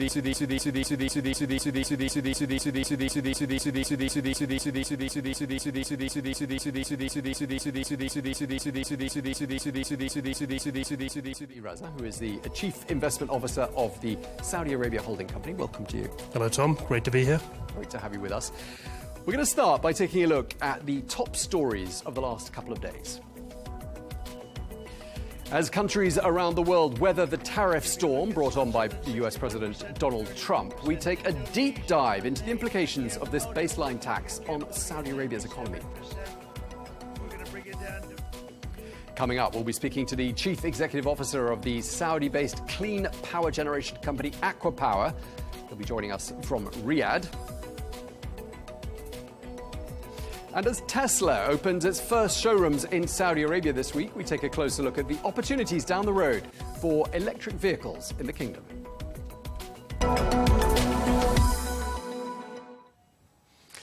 A very warm welcome once again to everyone. I'm here with Ali, who I introduced just a moment ago. Great to have you with us. Really appreciate you coming in to see us.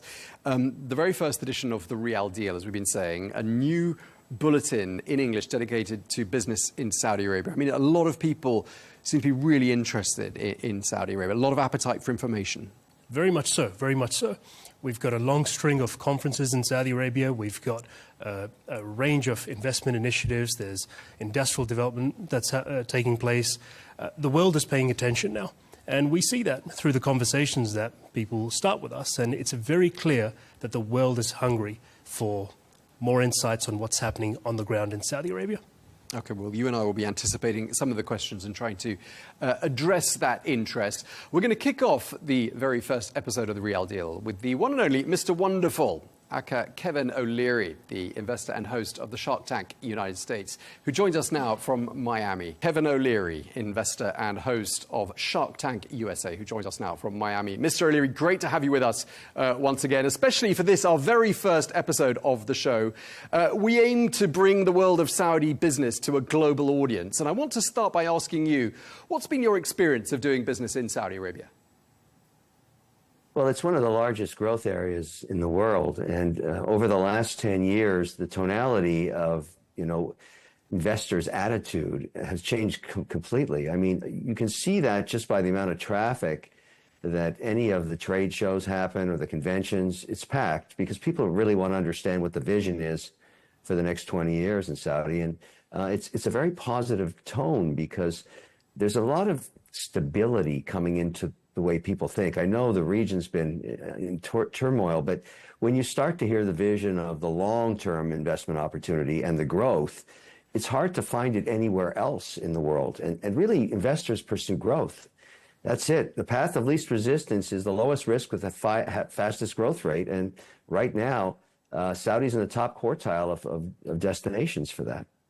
I know you don't have a crystal ball, but where do you see the kingdom in about 5 years from now? I think it's going to get a lot more investment in real estate. There seems to be a pretty big opportunity there. Investors like real estate. It's a hard asset. The challenge in developing real estate anywhere, in any region, are the permits, access to water and power. This is it's a third of our portfolios in real estate, and we're constantly dealing with the pressures of trying to find locations where you have power and you can get permits and you have access to, people that can build and provide the engineering and everything else. And so I think in the planning for Saudi, what was done right is check the boxes on all those things. I mean, you can't do it without power, and there's plenty of it, and you need locations where you can get permitted, and the government's done a good job in pointing that out, that they're ready to provide that. So I think it's a pretty, and this takes decades to actually work out, and I think it's very positive now. That's why you're seeing a lot of interest in infrastructure funds and in real estate investors to go check it out. Mr. O'Leary, a few years ago you made a comment that I'd like to revive. You said Saudi Arabia is the most misunderstood country in the world, and I think things have changed since. I'd love to hear your opinion on your impression of how the world sees Saudi Arabia now. I don't think it's changed that much. I think people have come to the conclusion that trying to understand the kingdom by reading reports, it doesn't work. You have to get on a plane and go there. You have to actually, as I like to say, marinate in it. You have to go there, and that's very, very important. And I think I tell everybody that's interested in it, I say, look, there's only one thing to do. You've got to take 10 days and go to Riyadh and just understand that whatever your perception was, it's going to come back changed. And everybody that's done that I've talked to said you were 100% right. So I would advocate that the government have a policy of making it as easy as possible for investors from every jurisdiction to go there. Because my first experience was completely different than what I thought it was going to be, and it got, reconfirmed every time I go. And what's amazing is there's so much change. Even in 6 months, you can see it. And so, I went to the real estate conference recently. I was blown away. I mean, it was just massive, massive, massive, massive. And I ran into investors that I know from Zurich and Geneva and London and, Abu Dhabi. Everybody's there. So when you get that kind of nexus, when you get enough people, you get, critical mass, because investors are always looking at the other guy saying, where are you putting capital to work? And it was clear from that conference that, I haven't quite seen anything like that in any other real estate conference. I mean, we have one coming up in Washington, D.C., data center world that might be equivalent. It might be. But that's an area of real estate that a lot of investors like me are looking at, and there's a tremendous amount of interest in that. And even that was discussed in the conference. Power is everything. I keep saying this over and over again. You can't build an economy without a low-cost, stable, and reliable power source. And I think, the kingdom's done a pretty good job on that one. Well, we've been talking, we've been looking at pictures of you on the stage in Saudi Arabia at various events. Clearly, you've been going there for a long time. Just wondering if you could tell us when your first visit was, and you've obviously witnessed all this change. Any anecdotes from that first visit? I mean, anything really struck you when you first set foot in the kingdom? Well, there was a perception that women weren't part of the economy when I went for the first time, and there's a lot of resistance. And I said, I don't believe that to be true. I think leadership now has understood the importance of that huge part of the workforce. But I'm going to go, and I'm going to check it out for myself. I mean, that's the whole deal. You have to go. And it was pretty obvious to me within hours that it was massive change. And so that's very important. That, it's a perception versus reality issue on that. And there's still a perception that that's the case in Saudi Arabia, but it's not true. And I also think Rima has done a good job here stateside in representing the fact that women are very powerful within society, because she herself is so powerful here. She's so well respected.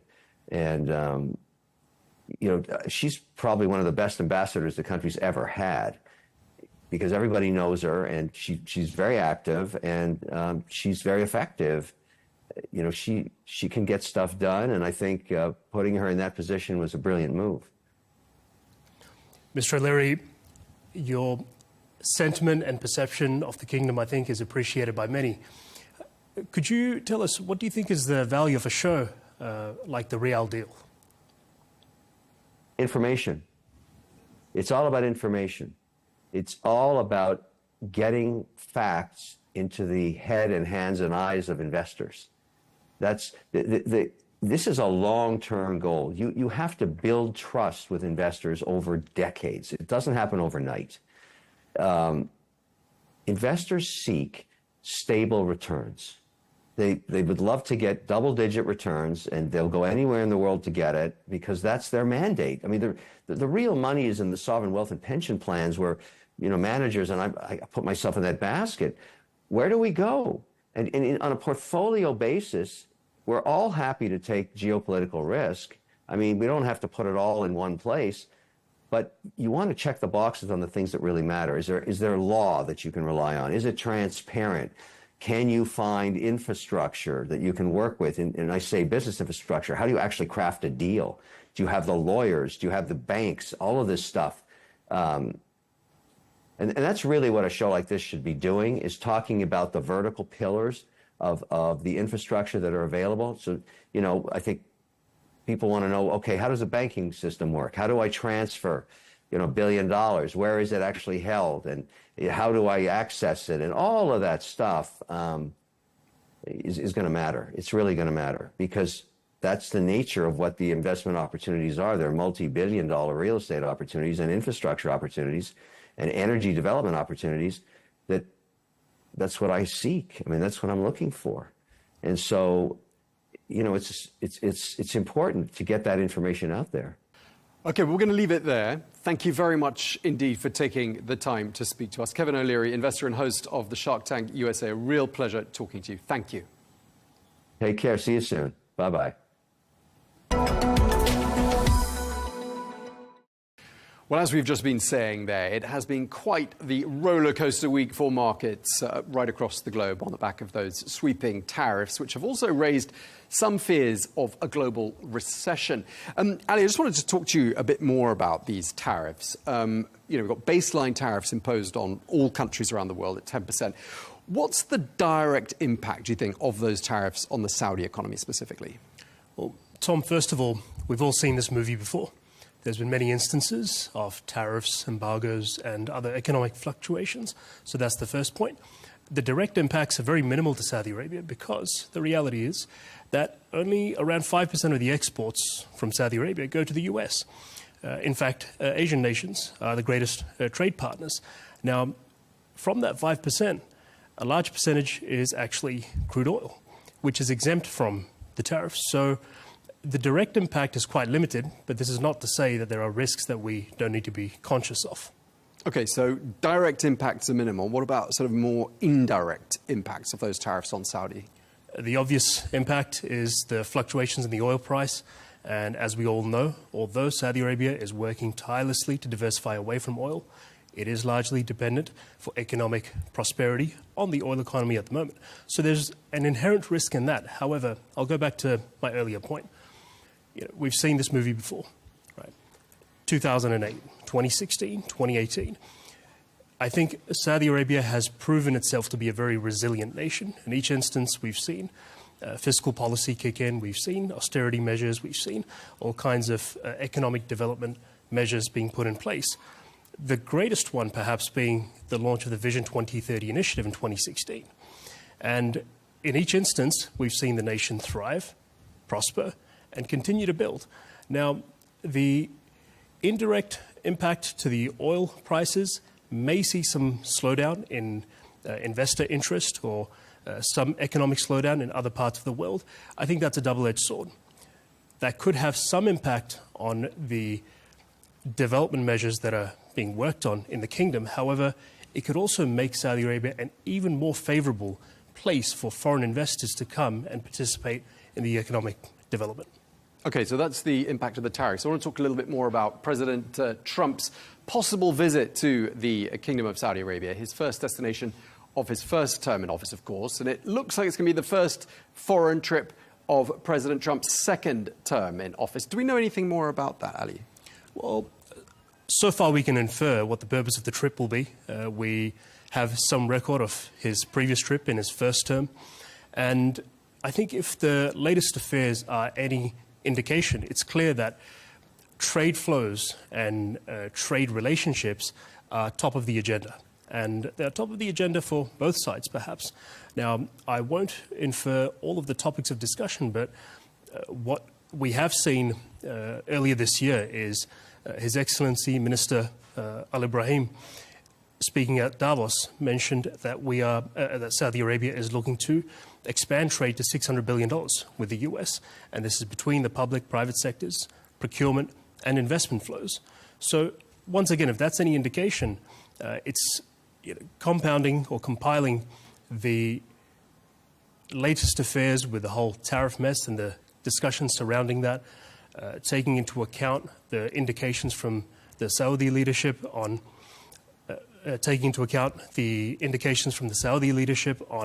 the appetite for investment expansion, I would predict that this is going to be a major focus of his first trip. Okay, well, we'll come back to you in just a moment, Ali. Thanks for that. We'll be right back after this. Well, let's take a quick look now at some of the other major business stories from the kingdom. The General Authority of Civil Aviation officially grants Riyadh Air an air operator's certificate. This confirms that Saudi Arabia's newest carrier is fully compliant with necessary regulations and safety standards. Well, the company's CEO, Tony Douglas, says that the airline will be ready to begin operations later on this year.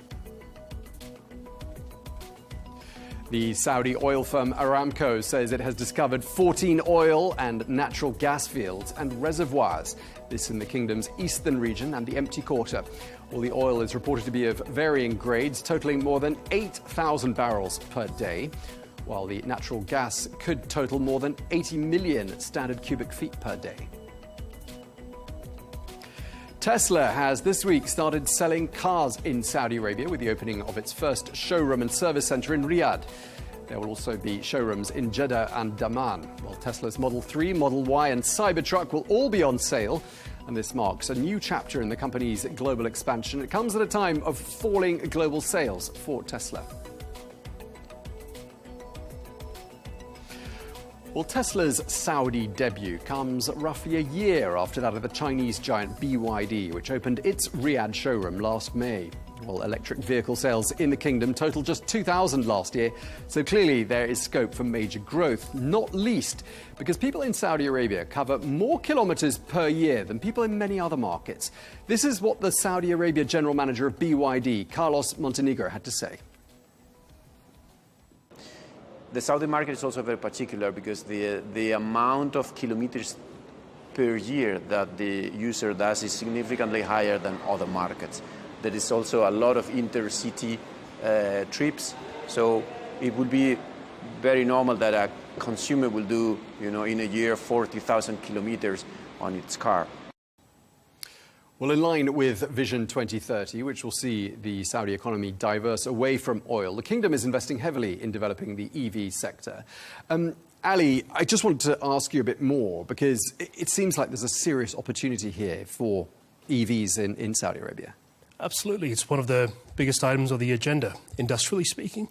And I think we've seen enough examples of the fact that when the Saudi leadership gets behind an industry or an objective, it mobilizes, pardon the pun. And the electric vehicles have been, they've been one of the main focuses of the economic development agenda that's been set in motion by Vision 2030. Lucid vehicles being one of the largest investments in the automotive space that PIF has made, north of around $8 billion so far, with a manufacturing plant now in Kingdom. This is in addition to Seer, which is Saudi's first homegrown electric vehicle brand, partnering with the likes of Rimac and BMW to bring technology in what will become a premier vehicle. And with the entry of Tesla, BYD already being dominant, in addition to that, EV charging infrastructure being rolled out at rapid pace by PIF entity, EVIQ, amongst others, I think this is an industry that's going to flourish very quickly, very rapidly, and we'll see this become a dominant space in the near future. All right, so a lot more EVs on the roads across Saudi Arabia by the sounds of things. Well, as Saudi Arabia works its way towards its renewable energy goals, one locally bred firm has been playing its part in the country's green energy success ever since 2004, in fact. Aqua Power, a developer, investor and operator of power generation and desalination plants, now has a presence in 13 countries across the Middle East, Africa and parts of Asia. Well, I'm joined now by the CEO of Aqua Power, Marco Arcelli. Marco, thank you very much indeed for taking the time to speak to us here on The Real Deal. Let's just start by introducing Aqua Power to our audience. You've been at the helm for just over 2 years, I believe. Tell us a bit about the structure of the company and tell us as well what your main revenue streams are. Aqua Power is one of the big success stories of Saudi Arabia and Saudi entrepreneurship. It's a company that was founded 20 years ago, and the founding members are still part of the shareholder structure. And they were joined a few years ago by PIF when Saudi Arabia launched this big decarbonization program and assigned to PIF and to Aqua Power on behalf of PIF the responsibility of building 70% of the renewables in the country, which means about 130 gigawatt between now and 2030. So it's a massive effort that we're doing to take out 268 million tons of CO2 equivalent emissions by 2030. It's phenomenal what's going on. And then a few years ago, about 2.5 years ago, the company was listed on the stock exchange. It's been a very big success. Of course, we're now facing some volatility in the market, but the stock price multiplied in the last few years. So today we have roughly 80% owned by PIF and the founding families, and the rest as a free float on the stock exchange. We have about $100 billion of investments that we have made and we are making in projects that are about 60% in Saudi Arabia and 40% in 13 other countries that go from Morocco to China, from Uzbekistan to South Africa. And that is telling you how basically this excellence of Saudi Arabia in renewable energy, combined cycles, water desalination, and green hydrogen and green ammonia, we're turning Saudi Arabia from the largest exporter of oil to, inshallah, the largest exporter of decarbonization and water desalination technologies. Yeah, I was going to ask you about water because, I mean, we tend to think, don't we, of places in Saudi Arabia, the Arabian Gulf in general, as being arid and having water supply issues. It is so simple and such an important building block for a thriving country. Just tell us a bit about desalination. I mean, are we seeing the technology behind it evolving? What's going on? What's exciting in that line of your business? Our company, Aqua Power, has been a leader in driving efficiency in desalination over the past 20 years. And in particular, I would quote that in the last 15, we were able to decrease the amount of electricity, the amount of energy that is required to produce 1 cubic meter of water, of potable water, by more than 80%. So we went from more than 15 kilowatt hour per cubic meter, a cubic meter is 1,000 liter, to less than 3. We're today at about 2.7 in the plants, the newest plants that we operate. So that is one thing. The second thing is to employ renewable energy. So increasingly, I'm calling it green water, what we're doing. We have a very large scale, I think the largest scale application of 100% green water application at the Red Sea Global Development on the west coast of Saudi Arabia.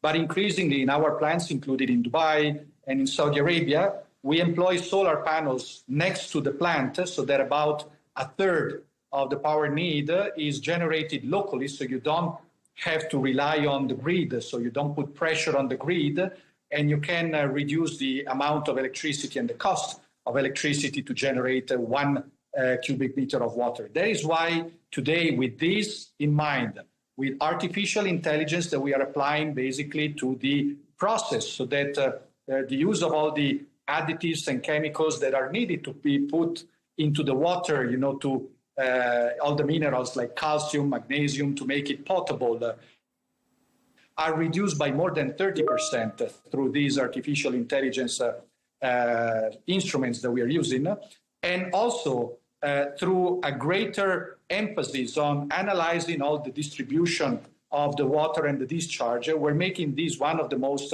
sustainable technologies we can employ. Okay, so it sounds like AI is helping you to generate much greater efficiencies. You're already on track for a much more efficient process in desalination of water. And it sounds to me very much like aqua power, and you said this you alluded to this in your first answer, is really central to those renewable goals that Saudi Arabia has set itself. It is indeed. So as the provider of 70% of the renewables under the PIF program, that means on average we're going to build 14 gigawatt per year. As a matter of fact, today with the backlog that we have, we already have more than 20 gigawatt under construction. We already have 4 gigawatt in operations, and that's just a few years since we started. So the ramp up is phenomenal, and this gives us also great opportunities to leverage the relationship with the key supply chain contractors, OEM suppliers, to be able to achieve the lowest cost. We recently declared the low bidder on 800 megawatt in Morocco. We expanded in China. We're the biggest investors in Central Asia. We're also the biggest investor in Africa. We have $15 billion in Central Asia, $9 billion in Africa. So you see how this volume, this scale, the ingenuity that we put, the optimization that we put along the value chain, including financing, allow us to bring the most competitive solution to the countries that need it the most. 80% of the new energy demand is in emerging markets. 3/4 of this is going to be renewable. So we are a big part in providing support to the local communities with affordable, secure electricity and water to stabilize economies and to foster local growth. Okay, so clearly aqua power is absolutely central to many of Saudi Arabia's ambitions, and providing water such a key role that you are fulfilling. Just tell us how that fits in and how aqua power fits in with the mega projects, the projects like NEOM, for example. Typically, we supply the grid, and so the two buyers, SPPC for power and SWPC for water. But we have two notable exceptions. One is in the NEOM area, we're building together with NEOM and Air Products the world's largest green ammonia plant, with the lowest cost, arguably in the world, because it's the only large-scale project that is under construction today in the world. It's 2,000 megawatt of electrolyzer. To give you an idea, the largest plant in operation in Europe today is about 20. So that is 100 times bigger. So it's a technological marvel. I was just visiting the site a few days ago, and I'm really pleased with the process and the progress. The second is in Red Sea Global. We are providing all the utilities. So the power generation, we're providing the water desalination, we're providing wastewater treatment, and we're providing district cooling. There we have a phenomenal solution where basically we're taking the wastewater from all these resorts, and then we are letting the nutrients, so the ammonia that is in this wastewater, deposit and grow mangrove forest. Basically, we're turning the desert green, and then the residual water goes to the local nursery, where they're growing more than 30 million trees and bushes for the landscaping of the magnificent resorts where tourists will go. So those are the two biggest involvement in the giga projects. Okay, and when you mentioned hydrogen, I mean, hydrogen looks like it's on track to become perhaps one of your most important, one of the most important pillars of aqua power. Correct. I think we're a big believer. Hydrogen is, and green hydrogen, probably the only way other than electrification where we are going to be able to decarbonize hard-to-abate sectors. The carbon content of power generation by more than 60%, but arguably very little was done on hard-to-abate sectors, fertilizers, aviation, mobility, refineries, and so on. So we believe in this technology to address this need. Then, of course, there is a question today with all the volatility that you see around the world, and people are saying, well, should we still pursue that at scale, considering that it might have a cost, and can we afford it in the short term? And I view it slightly different, because it not only brings decarbonization, but it also brings security of supply and stability of prices. So effectively, if you are bringing and using green hydrogen in Europe or in Japan today, effectively, you are reducing gas consumption. And that goes to the stability of your supply, the security of your supply. We have seen the big shocks that Europe observed with the Russia-Ukraine war. The other thing is it brings stability of prices. Some people are questioning and wondering, is this more expensive than gray hydrogen? And I say it depends on the commodity price. So if you have very high gas prices in Europe, there are times when producing gray ammonia is more expensive than producing green hydrogen in Saudi Arabia. So what this product gives you is a different type of product, not volatile, with a fixed price, which is something that I think increasingly industries and investors want to see to be able to take industrial decisions to site investments. Okay, so clearly renewables are a huge segment of the economy there in Saudi Arabia. Where do you see it heading to? And just give us a sense of the size potentially of the market. Yeah, Saudi Arabia in this big decarbonization program has a target of moving to a 50-50 gas and oil and gas-fired generation and renewable by 2030. It's well advanced. The renewable part will be about 130 gigawatt, of which, as I mentioned, 70% will be realized by Aqua Power. And you see the progress. There's announcements month after month. So the speed has really reached a cruising speed, and the program will be delivered soon. Okay, and just lastly and briefly, if you don't mind, I mean, clearly lots of regional successes to Aqua Power's name. Are you seeing any big challenges on a sort of at a global level? And how is Aqua Power managing to navigate those challenges? As I mentioned, 80% of the global energy needs are in developing economies and emerging economies. So of that, 75%, 3/4 are renewables. Renewables are not built today because of ideology. They're built because they're the cheapest, the fastest, the simplest technologies to install. So the growth of these technologies will happen if the economy will grow, as we expect that it will, except for any short-term volatility that you may have. The more you're able to lower the cost, the more there is adoption. So if you go to emerging economies, for instance, in Africa, and you connect people to the grid or industries to the grid, first they light up, lights, then they charge the phone, and then they install a refrigerator, and then pretty soon the per capita consumption increases a lot. And so that's a natural, virtuous cycle. So I'm not worried about the growth of renewables. And increasingly, I see finally a pragmatic approach to growth in energy and to energy transition. So if you want to install more renewables, you need to have more resilient grids. To have more resilient grids, it means that you need to have ways to store it. You can use battery storage, but also combined cycles that are gas-fired. Emissions that you get from these are way lower than any other alternative, and certainly lower than the energy that they displace from coal and oil-fired. So those two technologies, together with batteries, we see that are going to be centerline in the growth in the world and very solid for the remaining decades. Okay, well, we're going to leave it there. We're out of time, but a real pleasure talking to you, Marco Arcelli, and hearing all about Aqua Power and its ambitions. Thank you very much indeed for being with us on The Real Deal. Okay, so really interesting talking there to the CEO of Aqua Power. And it sounds, obviously like a really key entity and a real engine in Saudi Arabia's future in terms of powering all of these big projects. And hydrogen really stood out for me as being a massive potential opportunity as well. Yeah. So, by now we all know that the power requirements of societies, economies, anywhere in the world increasing at breakneck speed, and Saudi is no exception to that. The vast amount of data center facilities, the infrastructure, the urban development that's taking place, it's going to require significant amounts of power infrastructure.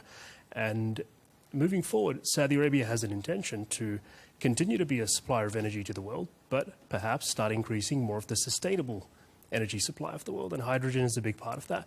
Aquapower is one of the enterprises playing a significant role in that development, and I think we'll see much more to develop in that area going forward. I think we will. I think we're going to be hearing a lot more about Aquapower in the future.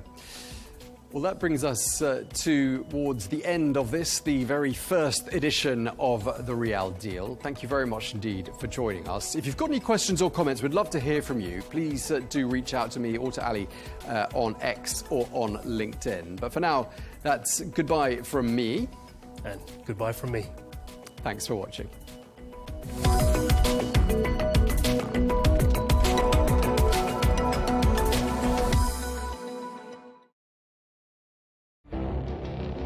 It feels like decades are passing by in a matter of weeks. Seismic shifts in the world order. Never, ever will be part of America. With so much happening and so much noise. Whether it's political upheaval, Canada has been ripping us off for years. economic shifts, or social movements, And no one wins from tariffs. I think America can be more friendly to the rest of the world. The in-depth analysis and all the latest developments across the globe. To have an inclusive policy together. The meetings with Hamas gave me some hope. We're in another nuclear arms race. the most important developments straight to your screen. Welcome to the dressing room. I'm on my own. I need backup. And an insightful look at the issues shaping our world today. It was not going to happen, that war, and it happened. Join us on Arabiya News, where the world talks.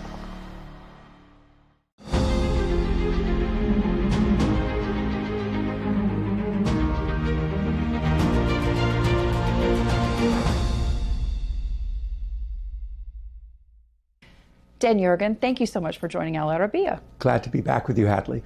I want to ask you to walk me through where we are today in the energy transition. I think the energy transition is in need of a major rethink, because I think a lot of the expectations, a lot of the planning, a lot of the spending was done really crystallized during COVID, when demand was down and prices were down. And the consequence of that is that you had these straight lines, linear lines that went to 2050 net zero, when almost half the world's emissions were not even covered by them. And I think there's been a lot of experience and a lot of lessons that are really driving a kind of new realism and pragmatism about the energy transition, not in the way that in a dominant fashion it's been talked about, particularly in Northwest Europe and in North America. Essentially, the politicians are going to have to get real. I think the politicians, and I think people who think about energy transition in what has been reduced to very simple ways, without realizing just how complex it is to change a $15+ trillion world economy in 25 years, when all the other energy transitions took a century or longer, and were not really just energy transitions, they were also energy additions, because nothing else ever went away. And that's where we are today. So when we talk about renewables, when we talk about solar and wind, adding capacity, essentially that didn't mean that fossil fuels were reduced. No, Hadley, here's the way to just make it very simple. 2024, wind and solar were at the highest levels they ever were. In 2024, oil and coal were at the highest levels they were ever, and natural gas would have been there, except for Russia's invasion of Ukraine, which disrupted global gas markets. So essentially what we're seeing is a world still very hungry for energy. Yes, of all forms of energy. So wind and solar are, of course, now well-established businesses. But if you still look at it, in the latest data we had in 2022, 81% of the world's energy was hydrocarbons. In 2023, it was 80.5%, a 0.5% change. Okay, so those who are passionate about the green agenda would say, what are we doing wrong? How can we fix this? Well, I think the number thing is step back and say, how challenging is it? What are you trying to do? And there are any number of challenges that we can do. I think the first step is really to be realistic about what's actually trying to do and what the constraints are. And when we talk about constraints, part of this obviously is funding. How do you finance a transition when everything's getting more expensive? Well, I think, so I think the first problem is scale, which is trying to change, as I said, this immense world economy in a very short period of time. And I look back, everybody was talking about energy transition, so I looked at, when I was writing the new map about other energy transitions, and you saw how long they took, and as I said, this energy addition. So it's just the scale of doing it in itself, because what you're trying to do is change the entire infrastructure, and then you get to the cost. And the numbers that were used for the Baku UN conference were numbers that would say about 5% of world GDP over a number of years has to be spent on that. Now, developing countries don't have 5% of their GDP. So that means 10% goes to developed countries. Well, let's look at England. Right now, the budget is struggling. That's one country to get it down. Europe now is going to be spending more money on defense and has to restore competitiveness. We'll have less money. And here in Washington, they don't want to do it. Well, they don't want to do it. And not only that, whether you're Democrats or Republicans, there's this problem of this $36.5 trillion debt where the interest payments are greater than defense spending.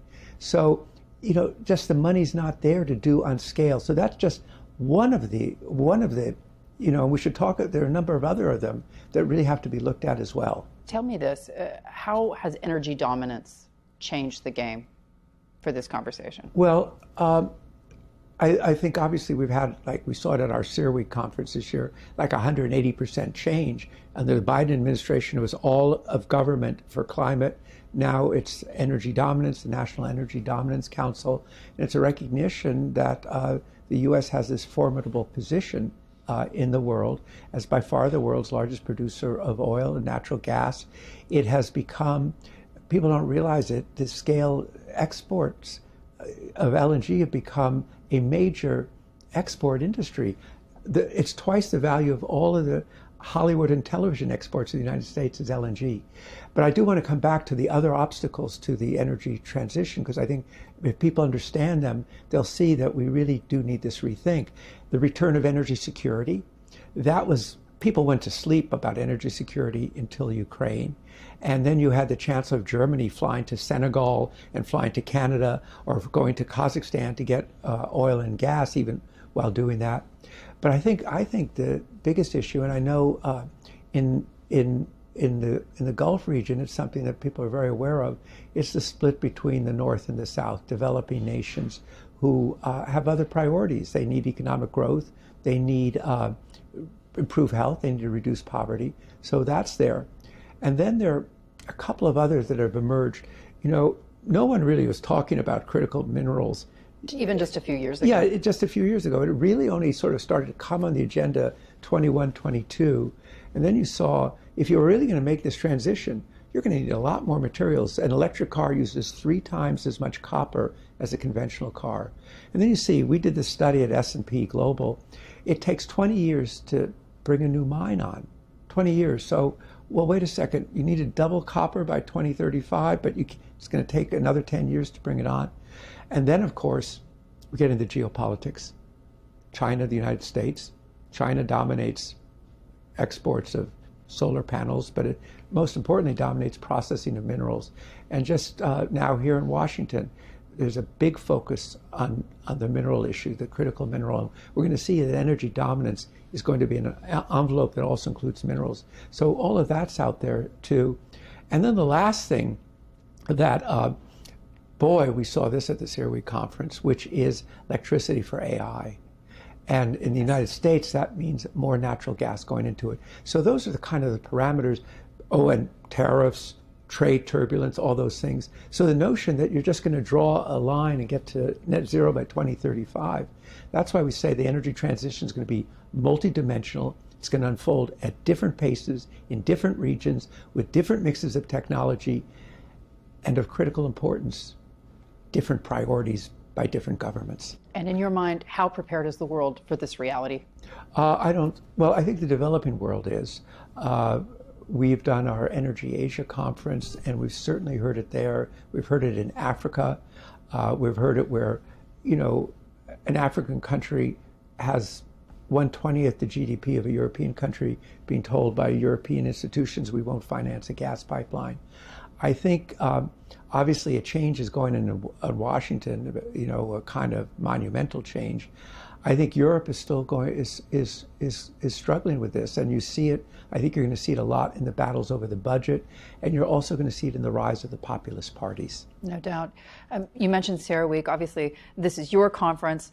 It is the largest gathering, I imagine, of oil and gas CEOs globally. Yes, energy companies. Yes, yeah, it was 10,000 people this year. 10,000 people. You're the Davos of the energy world. Yes, I think we could say that. It's true. What was the feeling on the ground? I mean, Donald Trump has been elected. The idea of energy dominance, it's all going to be fossil fuels here on out, but that isn't the case. Well, I think it was, first of all, LNG was really front and center. That was very interesting to see the sense that the expectations for LNG are continuing to grow. And you heard, like, the Japanese now, for the first time in their energy strategy, are actually seeing more LNG. And a lot of that's related to AI. So that was the first thing. I think the second thing was the big tech companies were there. They've always come before, but they came because they provide services to the energy industry. Now that there was customers saying, how do we get our electricity? Certainly we were hearing about what energy dominance means, how it's going to be implemented, and the perspective of the new administration, not so new now. And that was, in fact, somebody from the Middle East said to me before CERAWeek, we want it to be more U.S.-centric because we want to understand what's going on in a more granular sense. I think in terms of, we have a big technology part of it called the Agora, and there I think the takeaway was that in terms of renewable new technologies, you're going to have to depend much more on the market, not on government policy and not on incentives and from governments. And so how to be competitive.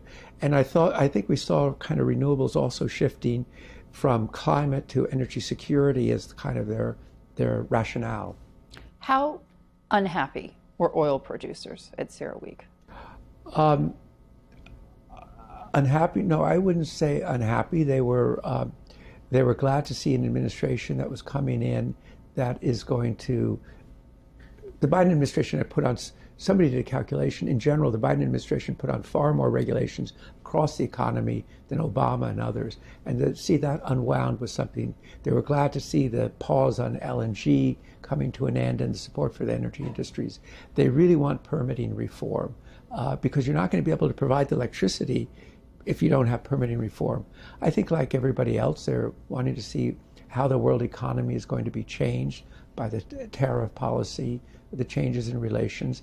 Obviously, we had a lot of Canadians there who were very, thought we had a really tight relationship with the U.S. What is our new relationship now? Yeah. So there was a lot of, I think, wanting to understand, and the sense that geopolitics matters in a different way for the energy industries now, including the growing tension between the United States and China. No doubt. Talk to me about the fragility of the oil market specifically. Well, I think right now oil markets have actually not been particularly fragile because you have all that overhang of capacity primarily in the Gulf. I think it's been changed. I think the development of shale has added stability to the market as well as bringing significant new supplies on. But we also know that this market goes in cycles. And one of the key questions is, future investment.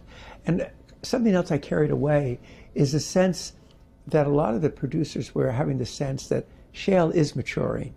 It's still going to grow, but it's not going to grow a million barrels a day. It's such a pace.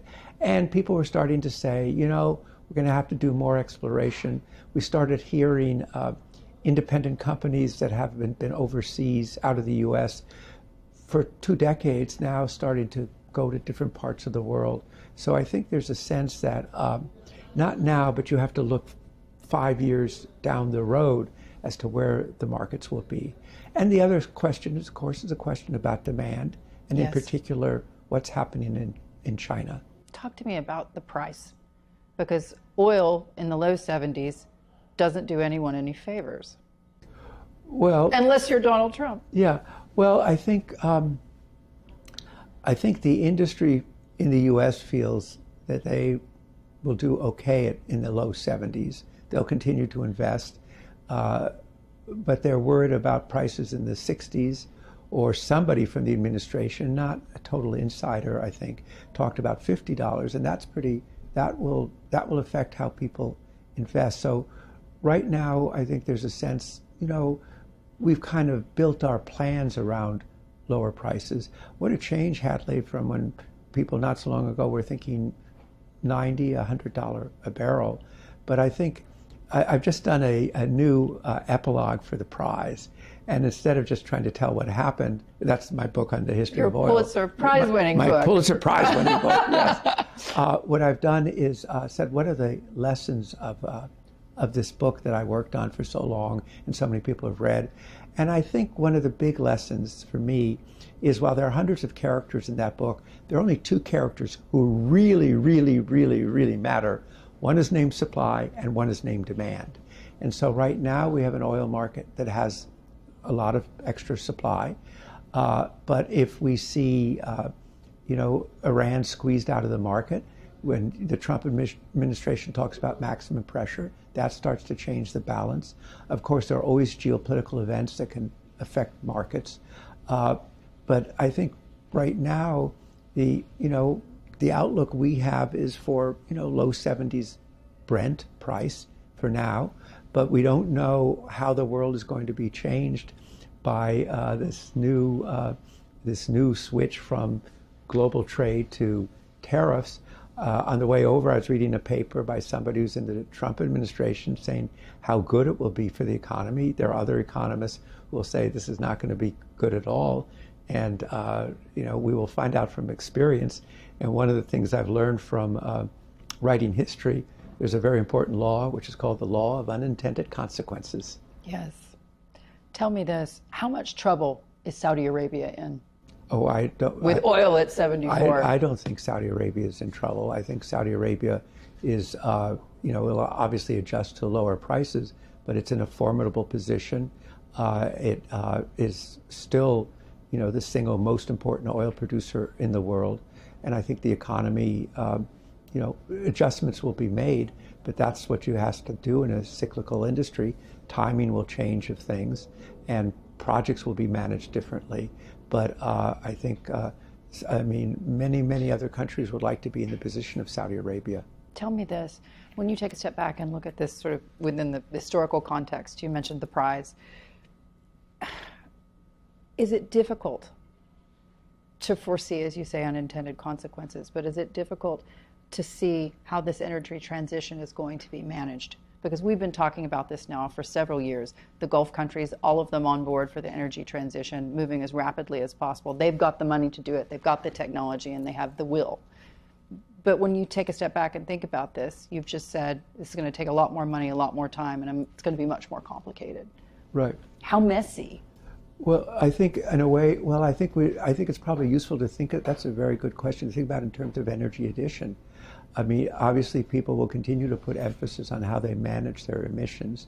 But I think it also means that oil and gas are going to be around for a long time. In fact, I just saw a quote from the British Prime Minister, Keir Starmer, in which he said, let me level with you, oil and gas is going to be part of the mix for a long time. And that's actually going out on a limb that other European politicians haven't managed to achieve. Yeah, that just jumped out at me. And that shows me is that coming... This is a man, by the way, who before he became prime minister told me at the World Economic Forum, no new drilling in the North Sea. He was very much as part of the green agenda, and that was just a couple of years ago. Now he's come around in favor of it, at least to a degree, and I think they recognize that's the energy security issue. Yes. They're going to have a big problem with their electric supply unless they have adequate natural gas to back up this intermittent renewable energy system. Yeah. And I think that's what people haven't thought about. And so I don't know if messy is the right word, but complex. So the world will continue, natural gas demand will probably increase into the 2040s, but it will be addition because there'll be a lot more solar, There'll be wind, although offshore wind has run into problems about supply chains and costs and so forth. And there'll be new technologies. China is moving ahead very rapidly with electric cars. The United States is not moving ahead rapidly. Europe is in the middle. The question is, does the German automobile industry recover or survive? Do you think there's a chance it could be over? Well, I think that it's so important to the German economy, and with a new government, I think that will, just as we've seen the priority of Keith Starmer's statement, the Germans will, and we've seen the European Union at least talking about being competitive. And as you know, Hadley, when you talk to CEOs, they'll tell you why we're not competitive in Europe is because there is such a weight of regulation that is the micromanagement that just forces investment in certain directions or sets targets that can't be achieved. Yes. And so if Europe, so verbally they're saying, oh, we're now in favor of competitiveness, and that was what the Draghi report did. But, they have to get out of their way. They have to get away from the old way of doing things and the old way of thinking. The world has changed. So are we in the midst of what could potentially be called the great recalibration on energy? I think that's a very good term for it. It is recalibrating and reassessing and recognizing that those simple graphs that go to 2050 is not the way the world's going to go. Yes, people are moving ahead with hydrogen, but not in the way that was assumed. There's still the question, where is a real market for hydrogen? What are the costs? What are the infrastructure? Yeah. And by the way, if you're in Europe, yes, you want hydrogen, but you also now are going to have to spend a lot more in defense, and you want a competitive economy. And so, that word trade-offs really looms very large. It's a tall order. Yes. Tell me this, when we talk about Russian energy, just from that perspective alone, how do you view the Russian economy today? Well, I think at the beginning of, before and just when the war began, it was thought that these sanctions would really penalize the economy. And it did for a while, but I think they pivoted to a wartime economy. And I think you didn't think those energy sanctions were going to do that much. Well, I think, and I didn't think that. Yeah. At the time, I thought, well, these are stronger sanctions, and I also thought, are they putting the right sanctions on? But what's also turned out, I think, as a result of this, is Russia's basically become an economic dependency of China. Yes. And that's something I've asked them about on multiple occasions. It's not they probably don't like that question. I have that talent. But when you think about their ability to continue to wage war, do you think that the energy prices as they are today and potential sanctions are starting to bite? Well, I think not. I think that the oil cap has not really had, it was a very interesting, important construction. It's reduced their revenue somewhat. But, now we're in just such a different mix where, what President Trump, clearly he says it, he uses that word, he wants a deal. And so at the one hand, there's talk lifting sanctions. On the other hand, there was talk just the other day of secondary sanctions and a new thing, secondary tariffs on Russian oil, because people know that's the revenue stream that keeps Russia at war. I think Putin his strategy is he doesn't care that maybe 800,000 Russians have been killed or wounded. He's determined to just wait it out and wait for the Ukrainians to run out of steam, for the support to become more fragmented. So he's playing a waiting game at great... Whose time runs out first? Well, let me say a waiting game at great human cost. Yes, which doesn't seem to faze him. Doesn't faze him at all. I mean, he's, I think one of the questions will always be, we will never know the answer, is how much did his isolation during COVID lead to this?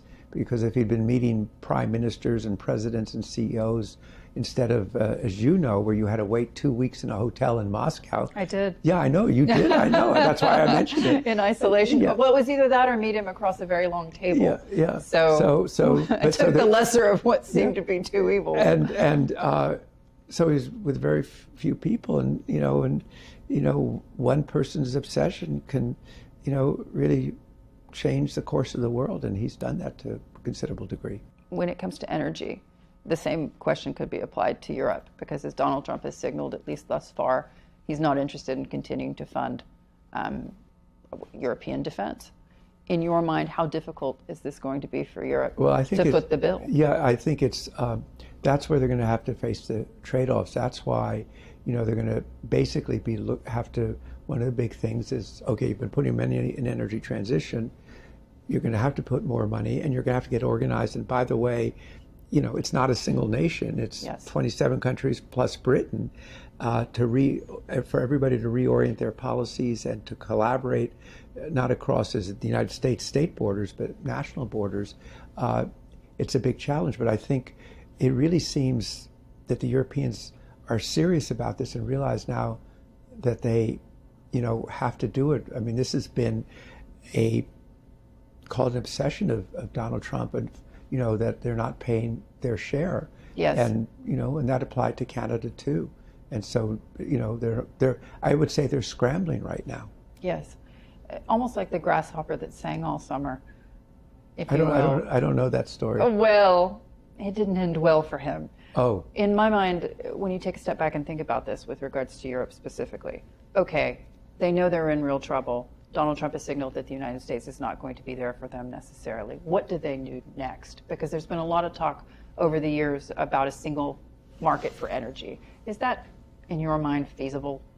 Well, I mean, there's a single market for natural gas. I don't know if that's what people point to more is a single market in terms of financial single markets and the integration of their markets to get to scale. I think that seems to be, as I understand, more on the agenda. And now they're going to have to do something, actually, to use your language, which we haven't talked about before, a single market for defense. Yes. And that takes a lot of mobilization of resources to do that. And it takes political will and ability to collaborate. So those are going to be very important. When I interviewed President Putin back in 2021, one of the most recent stories was... that was before... that was not prior to the invasion. And that was prior to... October 2021. Oh, but it was during COVID, that's right. Yes, on the tail end of COVID. That was your 2 weeks in... yes, sir, and in Moscow. One of the big stories at that time was how his energy infrastructure was supposedly crumbling because it was melting, because so much of it was based up in the Arctic that it was crumbling, it was melting, the infrastructure needed to be rebuilt.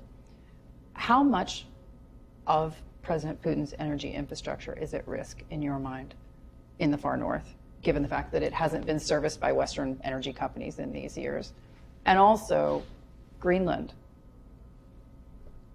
What happens there? Because the question that I've had for the last several years now has been one of defense, security, the story that nobody's talking about until Donald Trump brought it up.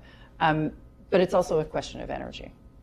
Well, I think I don't have a clear answer on the Arctic. I don't know what current information there is on it.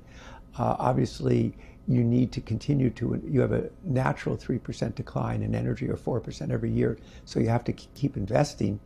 And it's one of the questions, have they kept it and have they had the resources to do that? We don't know that. And so we don't know what the state of the industry. They have a partner who has a lot of capital and has a lot of technical skills, and it's called China. And so, they may have wanted to have China standoffish, but no more. And, and China is a very tough negotiator in terms of on energy, as they've found again and again, including on previous and new pipelines for natural gas to China from Russia. In terms of Greenland, we're just going to see how that has to play out. And, both Denmark and the United States are members of NATO.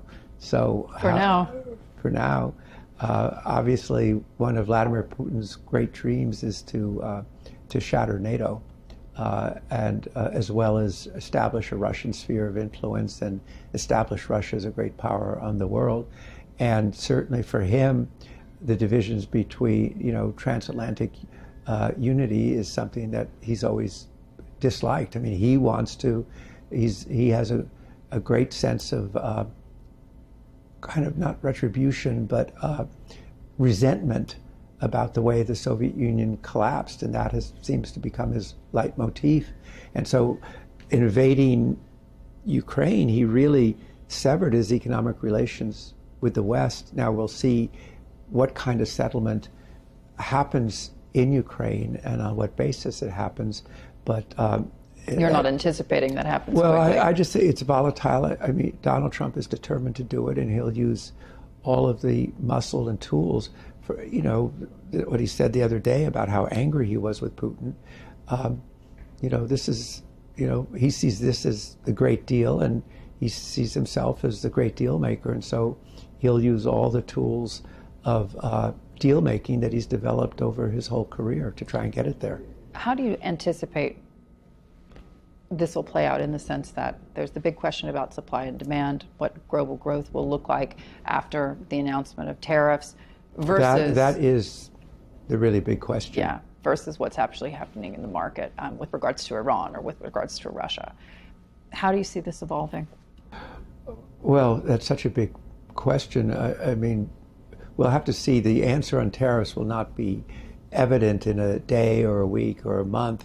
I mean, there'll be obviously reactions in financial markets, but it will really be what happens over 6 months, what happens over a year, what kind of investment is made in the United States, factories. You know, we won't see the answer on the tariffs in a week or a month or 6 months. It'll really unfold over a period of time, I think. But when we do see investment coming into factories, and there is so much announcements, I might mention, if you watch American television, see all these companies, whether they're U.S. companies or foreign companies that have production in the United States, all doing these ads about how many employees they have. We have 100,000 American employees, et cetera, and suppliers. But the factories that will be built, I mean, this is an age of robotics. They're not going to be... They're not bringing jobs. Yeah, they're not in this same way. This is not going to take us back to Detroit or Cleveland or Youngstown, Ohio, a steel town of the 1960s. These are going to be different type of factories. And one of the questions we'll see is the labor force, the skill force that's there to do it, to implement it. So a lot is being announced, and the president wants a lot to be announced. So, you know, $100 billion, $500 billion, $1 trillion, you know, they want to do that. And I've heard the Secretary of Commerce say what we want to do is build a tariff wall around the United States, and kind of going back to the years of William McKinley at the end of the 19th century, which was a very complicated time because you had a couple of major financial panics at the same time. So, you know, what we're seeing, Hadley, is a reversal of a 8 or 9 decade trend that began in 1934 under Franklin Roosevelt, to saying that trade, open markets will lead to a better economy, and not to what you had in the Great Depression, to a view that, you know, as the administration sees it, the United States has been taken advantage, even though, of course, the United States has been doing better than any of the other industrial nations. And so we're at a great turn in history. No doubt an inflection point. Yeah.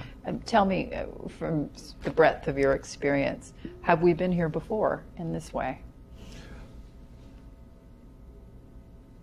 You know, if you think about turning points, you know, I think one turning point was in the late 1940s, when it was recognized that Europe was in really bad shape and the Soviet Union was going to expand. And you had this initiative called the Marshall Plan, which was the origin, by the way, U.S.-led, of the European Union, was led by the United States.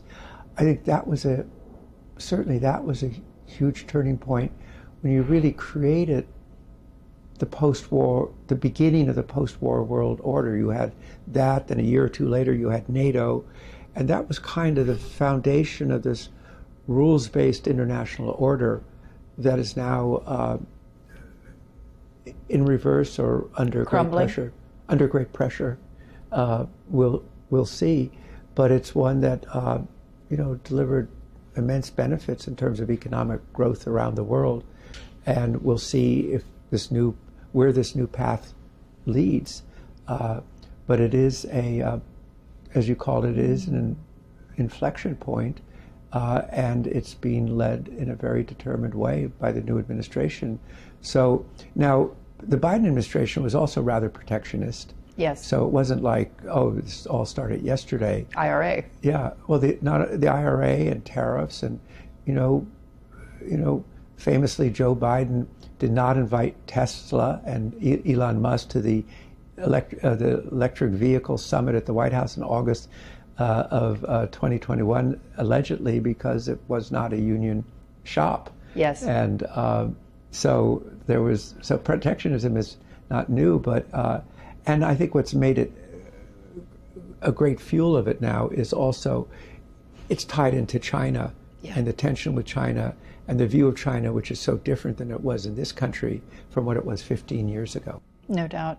And China today, I mean, we talk about supply and demand. Coming into this year, there was the big story, not just about artificial intelligence and what that's going to mean for the energy transition, but also about the state of China's economy. How do you gauge that today? Well, I think the general view is that the Chinese economy does not have the dynamism it did have, that market forces are sort of in check and waiting to see how the government stimulates the economy. Which they've so far failed to do. Yeah, so far not on the scale. They've talked about it, but not on the scale, and the kind of chronic questions about consumer demand. And, even the Biden administration was talking about kind of China's, I forgot the term, but over-exporting, exporting their surplus. So trade tensions are even beyond the Trump administration, trade tensions are rising. The Germans, well, you can let in Chinese electric cars and they'll be cheap, but you will ruin your domestic automobile industry, which is, the engine of your economy. So those kind of trade-offs exist right now. What about AI? Well, AI is, of course, it's not new, but it's become very new. It's very important for the energy industry. It's changed the relationship. You have this tech industry kind of getting together with an energy industry. They have entirely different time frames. Entire different outlooks, in a sense. Yeah, outlooks. But, we'll see, it's just the AI I use is getting more and more conversational. Yes. And everybody says it's transformative, just don't quite know what it's going to transform. But how are we going to fuel it? Well, I think we're going to use a lot more natural gas to do it. I think nuclear will, some countries like, the UAE is in good position because it has significant nuclear capacity. I think nuclear comes back, but not in this decade. Does it come back in Germany? Well, talk about people making mistakes, shutting down 25% of your electricity supply, partly because you wanted to influence an election in one particular region. A very big and costly mistake. Maybe that will be the last place it comes back. Small modular reactors, probably in the 2030s, we'll see them. There's so many people working on nuclear, and you're seeing big tech is investing in nuclear. So and venture capital is there, and at least there's. At CERAWeek, at our conference in Houston, we had the governor of Virginia and the head of this fusion company and the state's utilities saying, by 2032, we think we will have a significant, they don't call it a fusion reactor, they call it a fusion machine up and running. So just all a difference of language. Yes, difference of language. Much more palatable. Yes. So, but I think this is a really big deal for the energy industry. Of course, there'll be an incentive for those in the data center business and the chip business to seek to become more efficient, but the scale looks like it's going to be enormous, and that's, as I say, part of the reason that we really are being forced to rethink the energy transition. Dan Yergin, it's wonderful to have you on Arabiya. Thank you. Thank you. Great to be with you again. Thank you.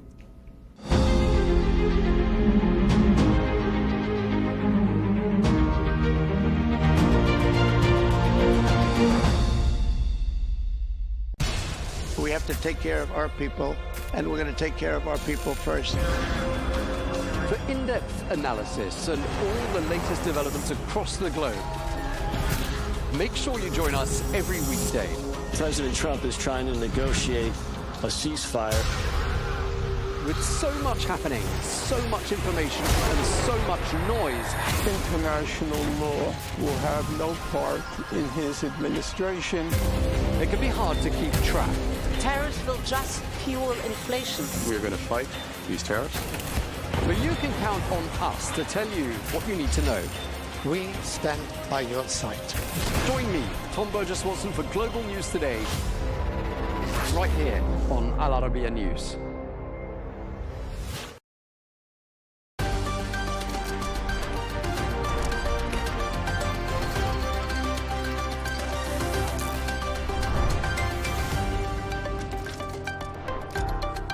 Hello and welcome. I'm Leigh-Ann Gerrans and welcome to a special edition of W News Extra. Coming up on today's show, we'll be taking a look back of some of the highlights of the week, all broadcast from the Al Arabiya headquarters.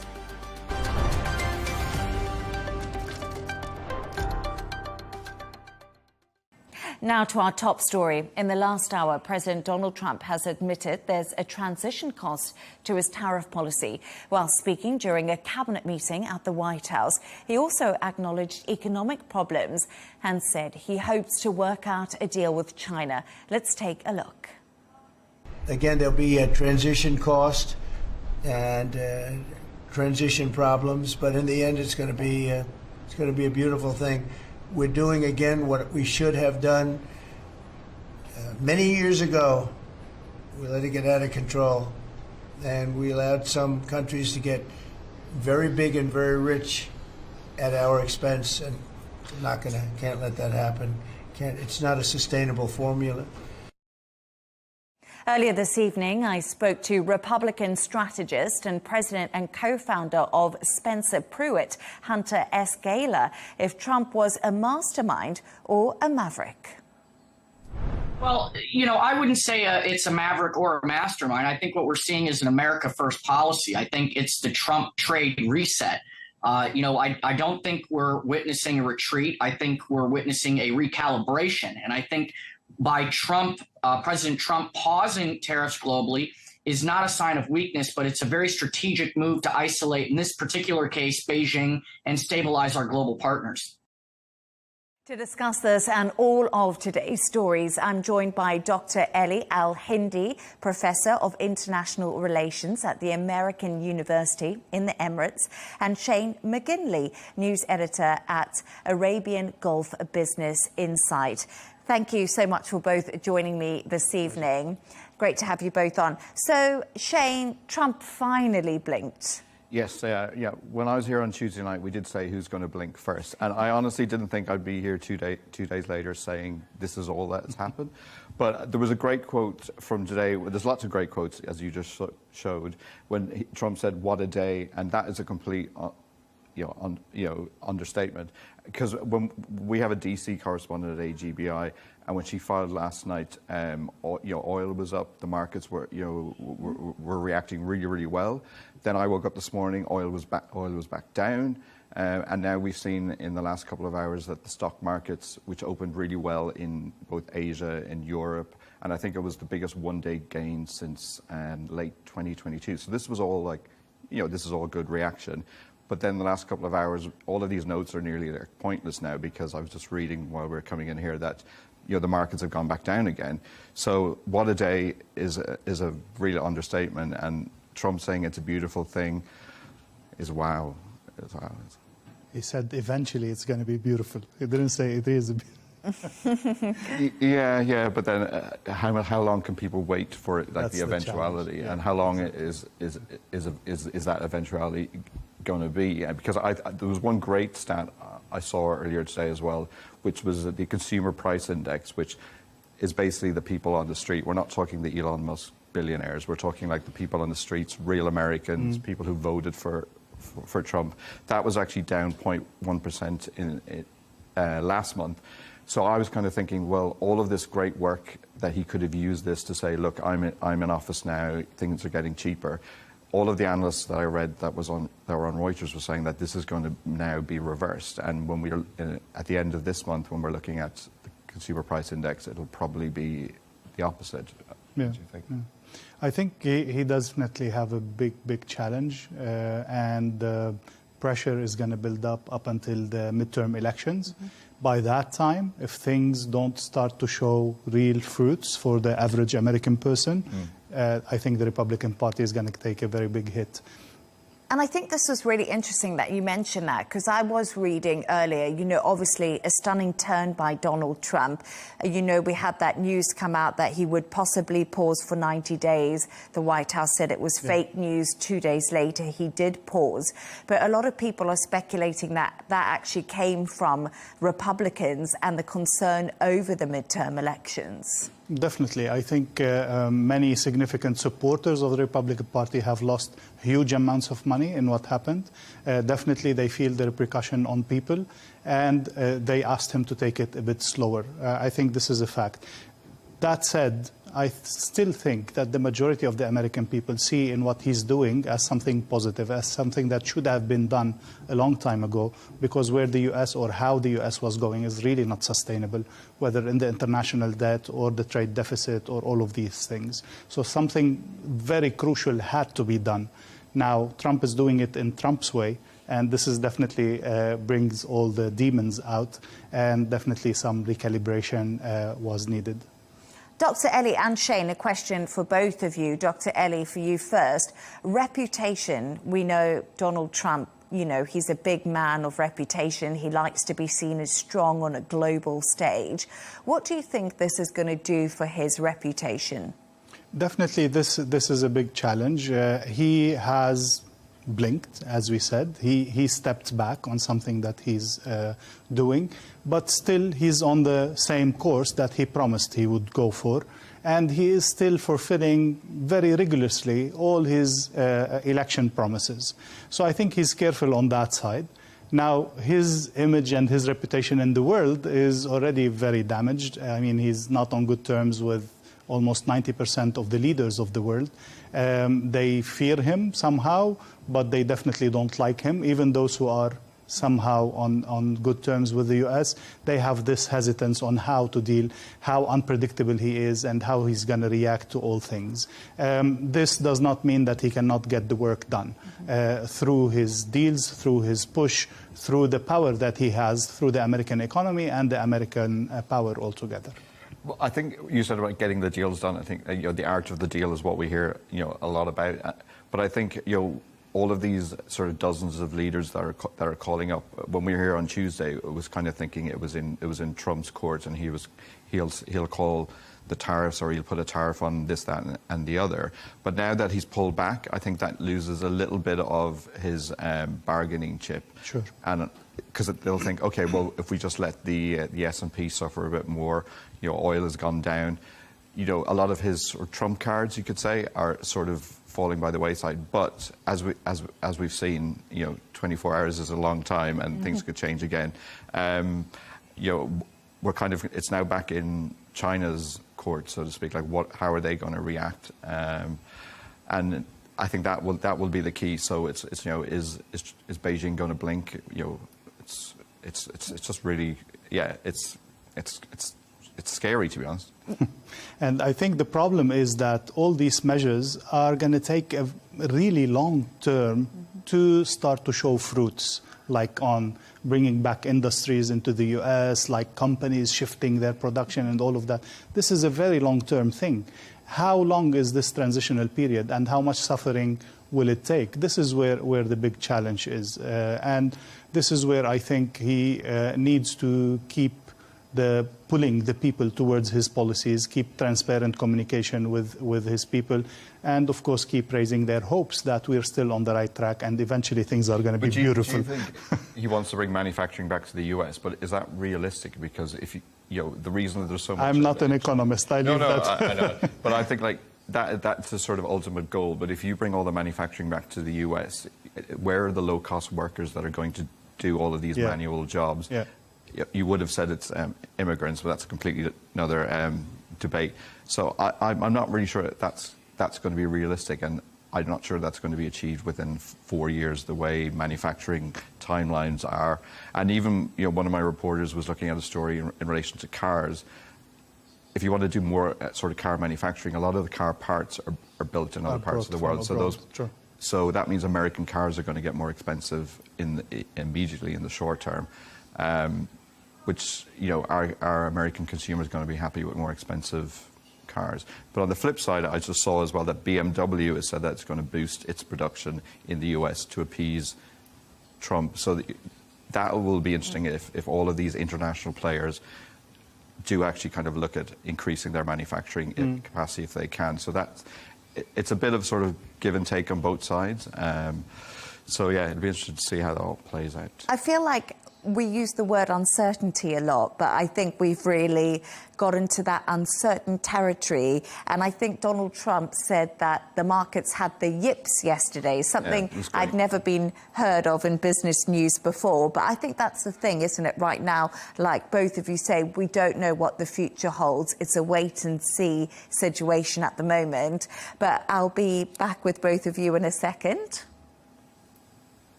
So turning to the UK now, and the US media giant Comcast has announced the first Universal theme park in Europe will be built in the UK. Universal estimates that 476-acre complex in Bedford could attract 8.5 million visitors in the first year. Prime Minister Keir Starmer has said the multi-billion-pound investment by the company firmly puts the country on the global stage. Here's what he had to say a little bit earlier today. So this will drive growth here and across the country. Higher tourism, improved transport links and billions of investment. And, you know, people said to me, government will be a roller coaster, and I can testify to that. I don't think this is quite what they meant. But look, this is our plan for change in action, bringing investment, bringing opportunity, growth, jobs, and of course joy to Britain. And so, Keir Starmer, he's even made a joke. He's very happy today about this, isn't he? Championing all the news. What are your thoughts on the theme park opening? Well, finally, a bit of a bright spot for British economy. It's not been the best time, and it's obviously on the back of the tariffs we've just been talked about. But, you know, theme park, it'll be the Universal theme park is going to be one of the largest in Europe, I think, and it's certainly the largest in the UK. It's expected to bring lots of tourism and revenue to the UK. I think the figure was banded around about something like £50 billion. 28,000 jobs, which is incredible, and you know all the revenue that comes with that. So I think it's nice to have some kind of positive news come out of the UK today after all these tariffs. Yeah, absolutely. What are your thoughts? Are you a theme park man? I'm not a theme park man, and I am quite comfortable saying that. Quite proud of that fact. But I would also say this: that I think what the UK. It's interesting that it happened today, because I think it was the perfect example of how interconnected we are. And the reason I say that is because when you look at a theme park, you know, this is coming from America. And if you look at what Universal has specifically in Florida, you know, you have Harry Potter rides, for instance, and Harry Potter attractions. And Harry Potter's, of course, from the UK. And yet you have the best of America, which is to commercialize something, and you have one of the best series of books in the last few decades from the UK, and it's coming together. And this is, I think, a great analogy that shows just how interconnected we all are.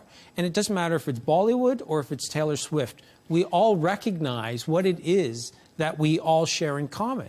And I think because this news is happening, and I agree with you, it's wonderful news for the UK, for the local economy especially, and I think it's a great opportunity for people in the UK to maybe stop and appreciate that this is a good day here as well as in Washington because of the pause. Yeah, and I would agree with that. And also, Luton Airport isn't too far away from where this big theme park's going to be built. And they have announced that they want to expand Luton Airport. So it seems like the UK government is really moving forward in its growth plan. That's something the Chancellor, Rachel Reeves, has talked about extensively. So maybe we could see the UK entering a bright spot. And obviously, Trump's tariffs have had an effect on the UK, Michael, to some degree, lesser so, 10%, than what we saw in the European Union. But did you think the UK probably thought they were going to get a better deal than anyone else because they've got this special relationship with the United States? So I think that they were optimistic, but I think a lot of countries were optimistic. A lot of countries were, of course, completely caught off guard. It didn't matter if you were penguins or if you were in the UK, you were going to get caught up in this. And I think, again, going back to the idea of globalization and how it works, this is something that the U.S. helped create right after the Second World War. And it's been 80 years. It's been so successful because we're all dependent upon each other. And it might not be what economists always talk about, but from that humanistic point of view, I think that we all have to appreciate that I'm better if you're better. Even though we're in different countries, I think that that has a real impact on economies local and global. Jennifer, you're actually from the UK. Yeah, not from Bedford, but a little further north. A little bit further north. What do you think about this for the UK? Because I was just trying to think of some theme parks that we've got there. I'm not a theme park person. Alton Towers, yeah. And they're such major attractions. Do you think this is like a really good, bright spot? And how do you think family and friends are feeling about it? Well, I am a thrill seeker, so I'm quite excited. I'll go back to the UK and in 2031, when it's going to be built, I'll go on it. Maybe look here in the Middle East, where we are now. I mean, we've got huge, theme parks being developed here, more in the works. We've got, Yas Water World and Ferry Park, and these are huge draws for countries, like this. So I think it is great news. I mean, it seems like, it's a theme park, but I mean, when you talk about that level of jobs, that level of injection to the economy, and then what it does to the, like you said, to the airport, what it does to the infrastructure around it. I mean, so I just think it has got many untold benefits, really. But like you said, very interesting day to announce it. Yeah, absolutely. So just stay right there. We're going to look at some other stories of the day, and then I'll be right back with you.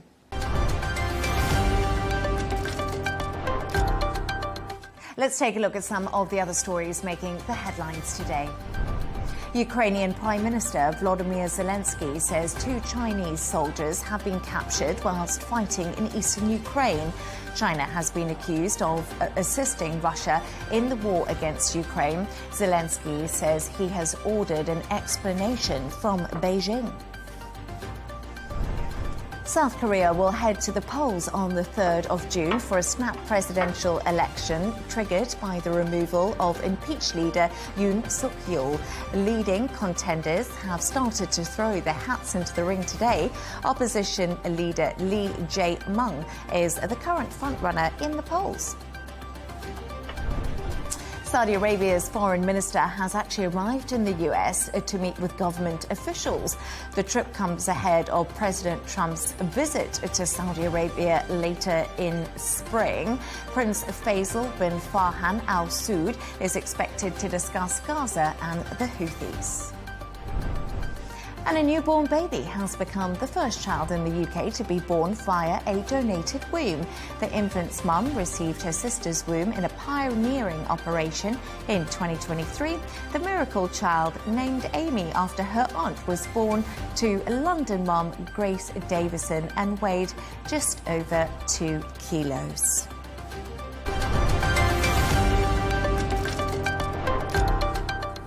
Now, on to our next story. Iran has confirmed it will hold talks with the US over its nuclear program following President Trump's White House announcement.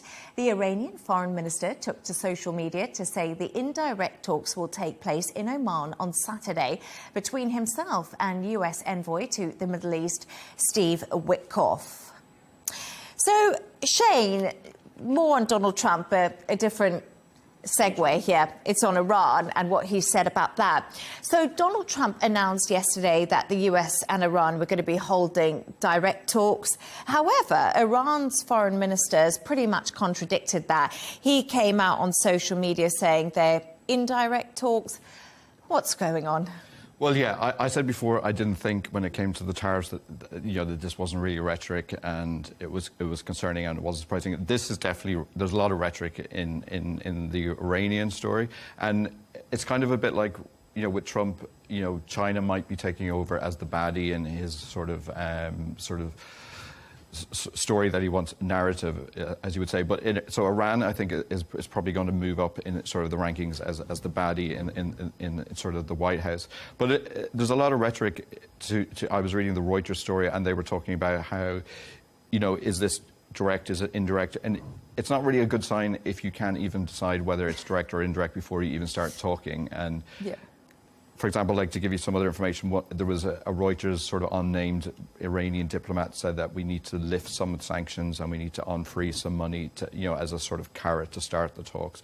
But then at the same time, the US Energy Secretary said, well, if there's not going to be talks, then there's going to be tighter sanctions. So it's not surprising that no one's really optimistic about this. And I kind of think, yes, it's very, very good that you've got talks, but if you can't even agree what type of talks they are, then it's not a great start. Well, yeah, not a great start if you can't agree. At least they've agreed a location, so they haven't agreed. Well, that's. I think what's important that they're talking. Yeah, direct talks or indirect talks. I think what's really, really important is that they're talking. I think the climate, or at least Iran, it's in Iran's interest to have these talks, and I think it's willing to have. It's open to having them, whether direct or indirect, at this moment, because it really does need sanctions to be lifted for the economy to flourish, or to, for Iran. And at the same time, we are talking about, basically, I think what's really promising is Oman being a part of it, because Oman was the mediator of the last nuclear deal in 2015, which Trump pulled out of in 2018. And Oman is known in the region as being the mediator, the one that has very reasonable stands on even regional issues that sort of create a debate, and that they're controversial in the region. Oman has always held this kind of impartial stance, and therefore it is the best mediator, the best country to do this job.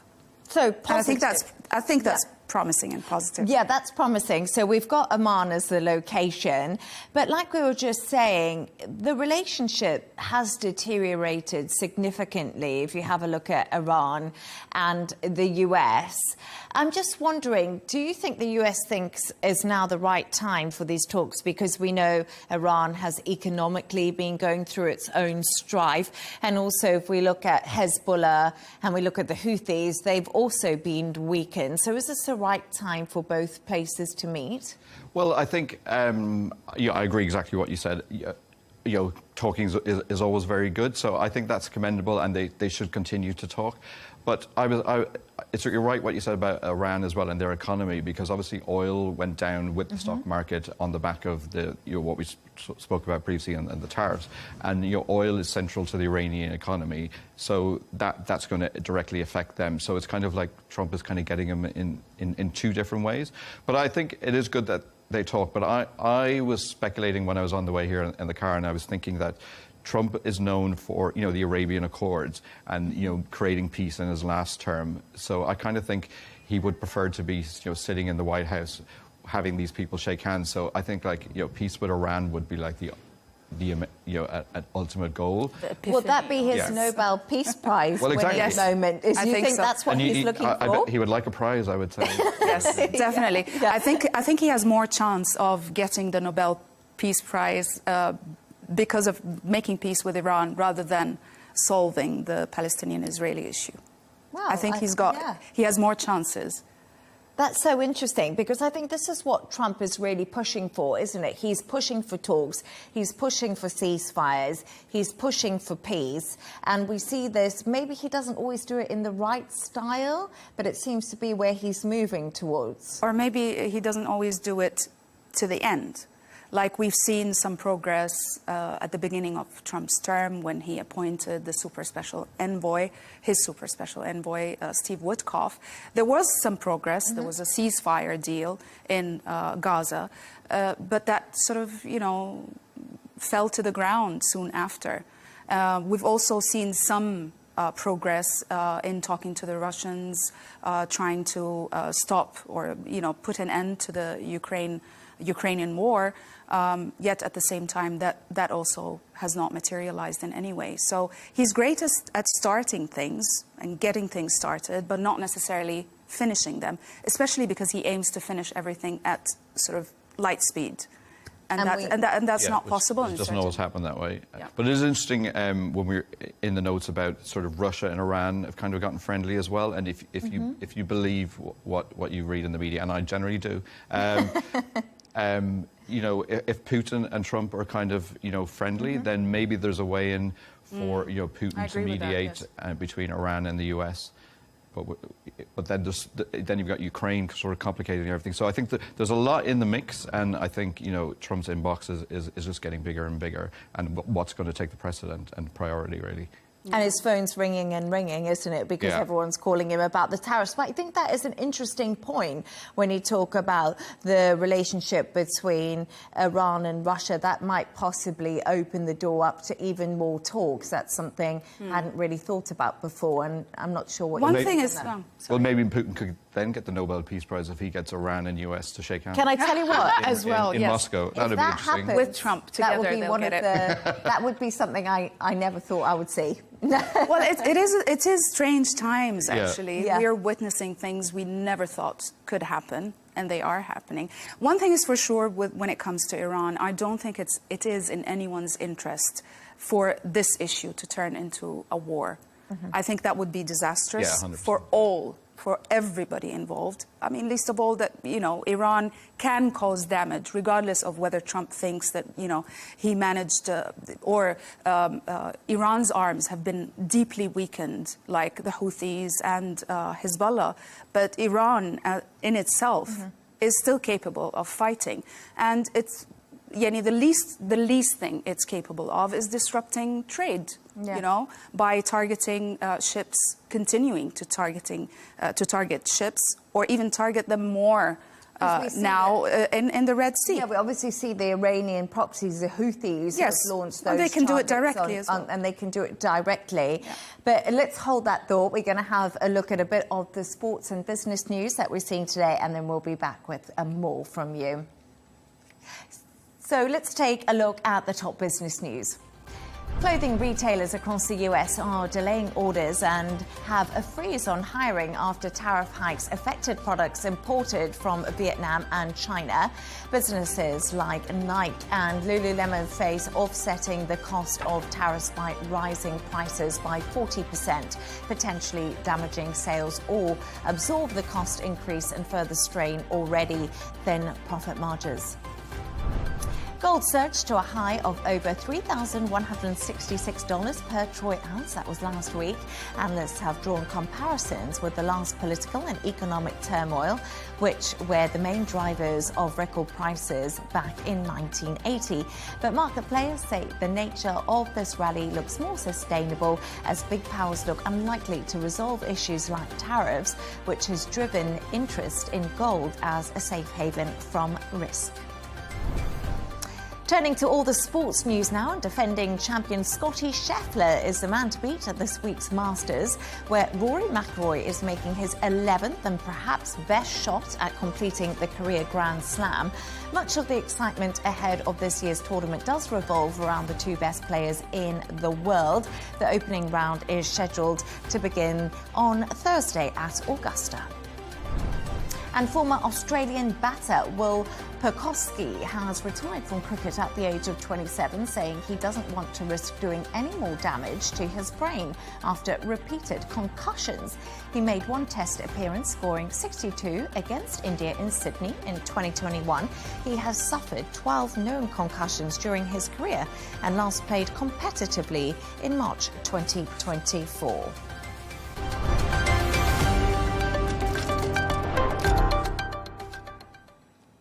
Now, Prince Harry was back in court in London today, appealing a decision which downgraded his security in the UK. The Duke of Sussex stepped back as a working royal in 2020, affecting his taxpayer-funded protection. The hearing at the Court of Appeal is expected to last 2 days. Sarah Firth has the latest. Prince Harry stepping out of his car and back into the UK spotlight today, as he arrives at the Royal Courts of Justice. A tense smile and brief wave as he dodges the inevitable questions. Are you going to visit your dad, Harry? Harry, are you going to go and see the King? Are you going to speak to your dad? King Charles's younger son, back home and back in court. This time he's appealing a decision made in 2020 that he would not automatically receive personal police security whilst in Britain. That decision came after the Prince and wife Meghan split with the royal family and left the UK. They're now settled in California and have founded a charitable foundation, amongst other endeavours. Since relocating to North America, Prince Harry's visits back home have been few and far between. Court appearances as the Prince takes on the British tabloids in separate legal battles about privacy and information gathering. And Harry and his wife Meghan returned upon the death of his grandmother, the Queen. Today marking another sombre return, with the Prince back in court as this two-day hearing gets underway. Sarah Firth, Al Arabiya News. So we've been having a chat in here and can overhear a few little words, but let's get to Shane. Shane, this story will no doubt spark so much debate. What do you think? Should Harry still get full royal security measures? But he's not even a working royal. Well, quick answer, no. That's straight out no. I think, he decided to leave the royal family. And, he didn't want any of the perks. He didn't want the castles, the palace, anything like that. So, tough luck, you don't get the perks. You don't get to keep the perks as well. That's like when you quit a job, you don't get to keep the salary. So, I'm sorry, no, he doesn't. That's a bit harsh. It's harsh, but I am harsh today, and it's just the way it is. Absolutely no. Absolutely nothing. So, Absolutely no castle. Nothing. He does, I don't even think... No. Nothing. He can use some of his, I won't name the name, but he could use some of his streamer 100 million. Oh, yes. Other streamers are available. But I feel like that's sort of taken me by surprise. I don't know why. He's very harsh today. Yeah, that's quite... Listen, no matter what he's done, right, Rubio, we know he hasn't always been the most popular in the UK, and that's since, was it Megxit happened, or whatever it was called? I like how it's called. Yeah, but do you not think he deserves some security? I think he does. I think he does. I mean, after all, he's still a royal. He's British, and his children are British, and they have a heritage, and they have a right to come back to their country safely. Now, he's saying that, he doesn't come back to the UK often because he doesn't even have a residence there. Yet I think that he says that this is the reason why he's not coming back to the UK. And I think he deserves to be able to do so safely.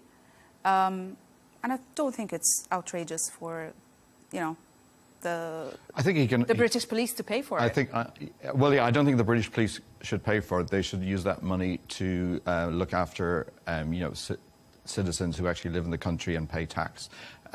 So I think they have a stretched budget. The UK economy is not that great, and with the tariffs and everything going on to them, and we just spoke about earlier. So I think definitely 100% no, he should not be getting any money. He has plenty of money that he can use in his own security.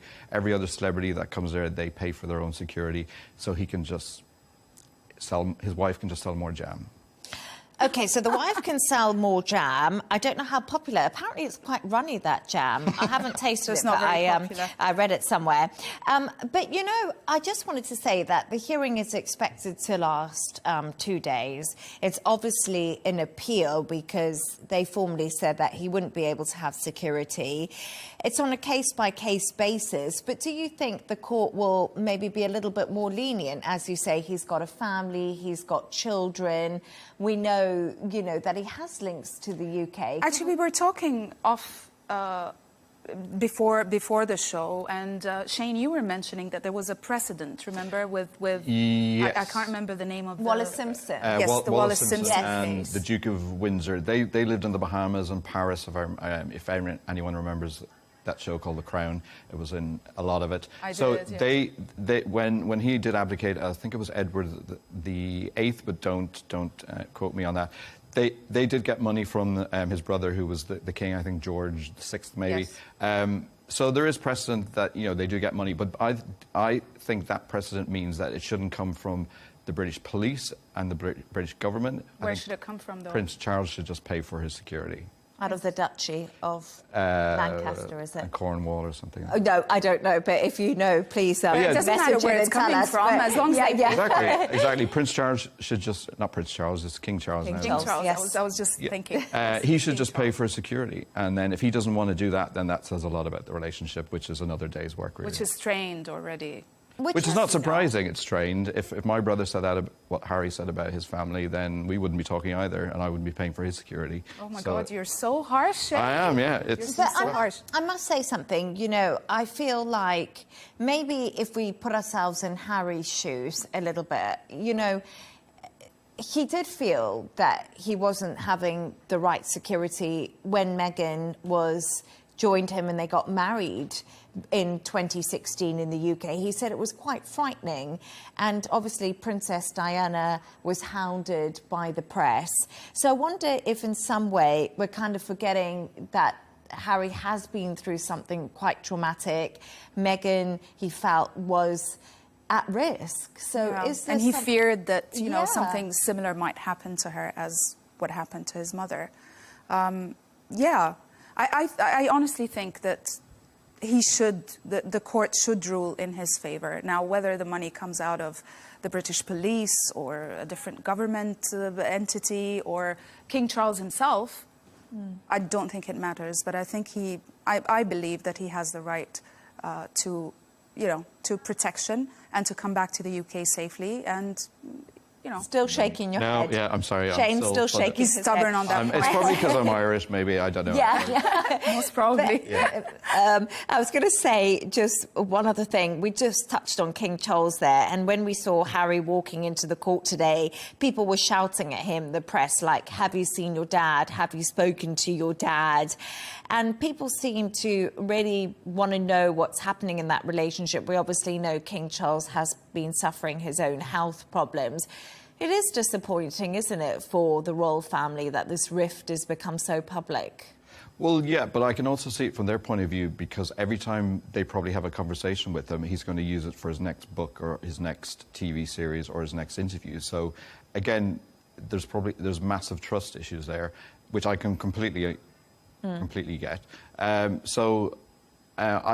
think he's sort of made his bed and he has to sleep in it now. So. Yeah, it's a difficult one, isn't it, when it comes to families? We all know how complicated It's sad they are. It's really unfortunate. And as my mum says, you can't always choose your family.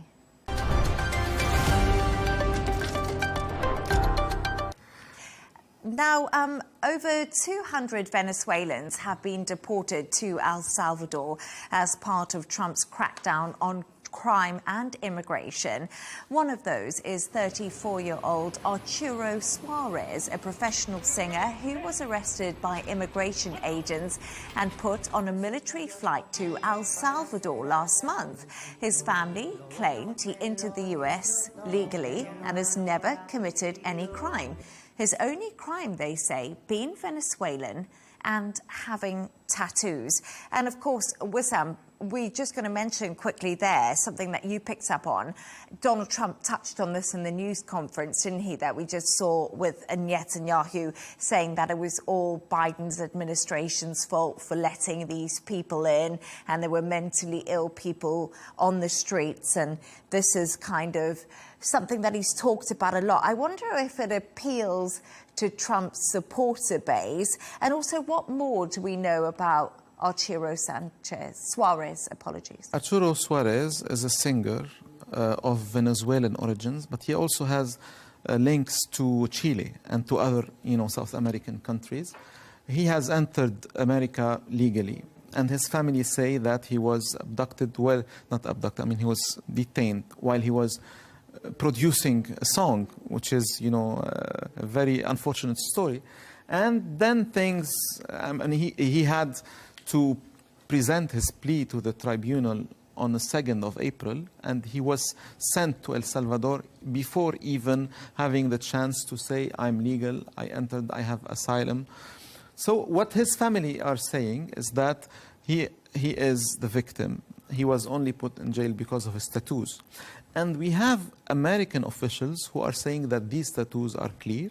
They say that he belongs to a certain criminal gang called Tran de Arajan, Okay, I don't know if I'm saying it right, because tattoos in this part of the world may mean things. I mean, these signs may mean you belong to this group or to this group.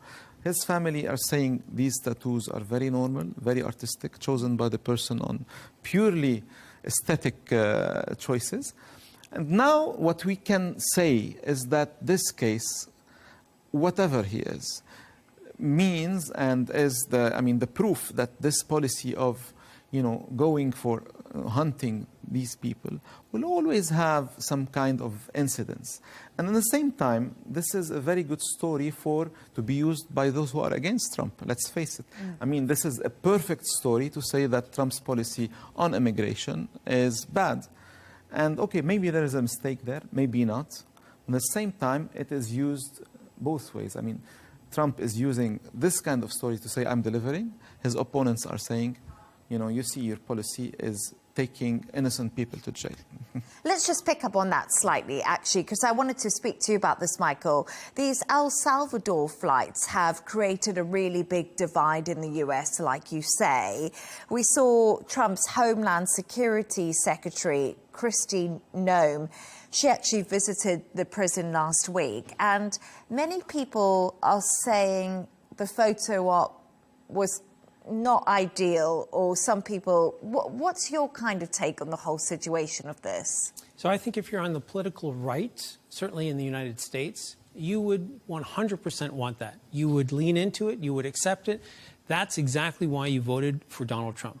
You wanted someone who is going to be strong and stand up for your nationalistic rights. Someone who's going to be front and center and say, we're proud of who we are, and if you come into our country, you're going to pay the price. If you come into our country illegally, you're going to pay the price. Now, this is also something that he said is a national emergency. Illegal immigration, it's one of the issues he campaigned on. Now, if you're on the political left, you would see that photo op, and it most certainly was that, as political theater. You saw somebody wearing a $50,000 Rolex Daytona, and she was using those men as political pawns. Yeah. And for some on the left, they would say that's not how you conduct geopolitics. Yeah, I'm glad you spoke about the watch, because it's an impressive, even more than $50,000 watch. And she goes and she poses with men, I mean, prisoners, in the background. I mean, it's clear. I mean, the image is, is a theater, like the left would say. And we saw a lot of tattoos. And you see, the people were having tattoos.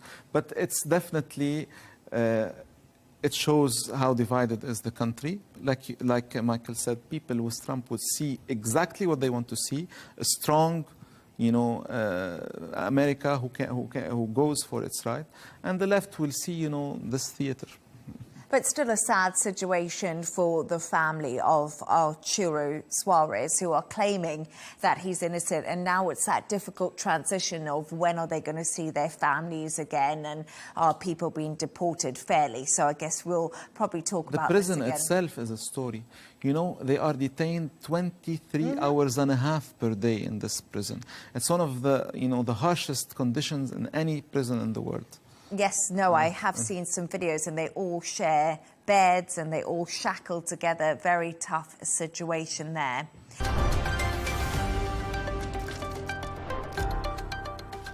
That's all from us on W News Extra. Don't forget to subscribe to our YouTube channel and also follow us on X. Coming up next is GNT with Tom Burgess-Watson, followed by The Riz Khan Show. We'll be back on Monday. Have a great weekend. Goodbye.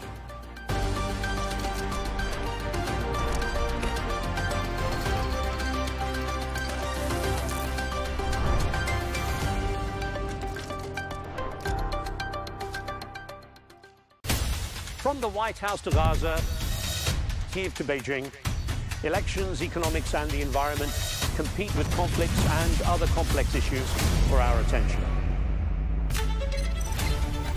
In an age of fake news, deepfake and artificial intelligence, they've got to have a vote and a say. It's important to look beyond the loudest voice to understand the truth. From newsmakers to groundbreakers. My campaign is going very well. Presidents, prime ministers, princes and peacemakers, and cultural tastemakers. As Arabs, as Middle Eastern, we're too emotional. Join me on The Riz Khan Show for empowering conversation.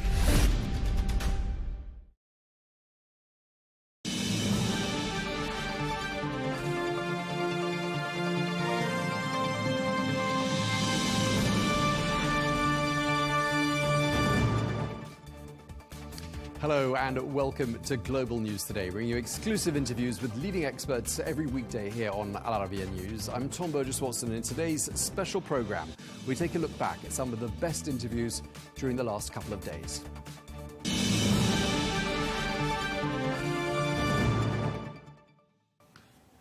Hello and welcome to the programme. It has been 3 days since global markets began plunging after President Trump kicked off a trade war.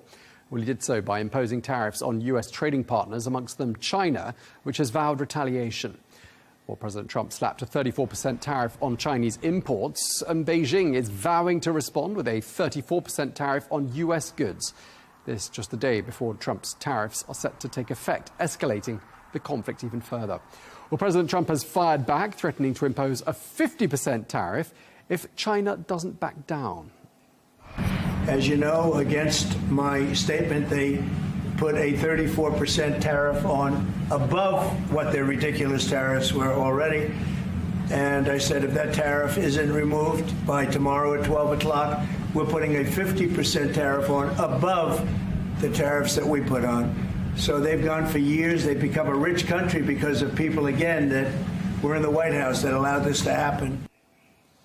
Well, to discuss this further, we're joined now by David K. Johnston, the former New York Times journalist and author of The Making of Donald Trump. Good to have you with us once again here on Al Arabiya News. We're also joined from London by Greg Swenson, the chair of Republicans Overseas. Great to have you both with us. Let me start with you, David. President Trump says for decades, our country has been looted, pillaged, raped and plundered by nations near and far, both friend and foe alike. Hence the tariffs. Has he got a point? No, I don't think so at all, Tom. The United States has done very well because of trade. We certainly have lost a lot of factories, more than 50,000 of them, but they were also very low-value production. And the world is moving more and more towards services where the U.S. runs a big trade surplus, a surplus that could come under attack from other countries with retaliatory tariffs. Manufacturing is certainly important for the military, so we do that domestically.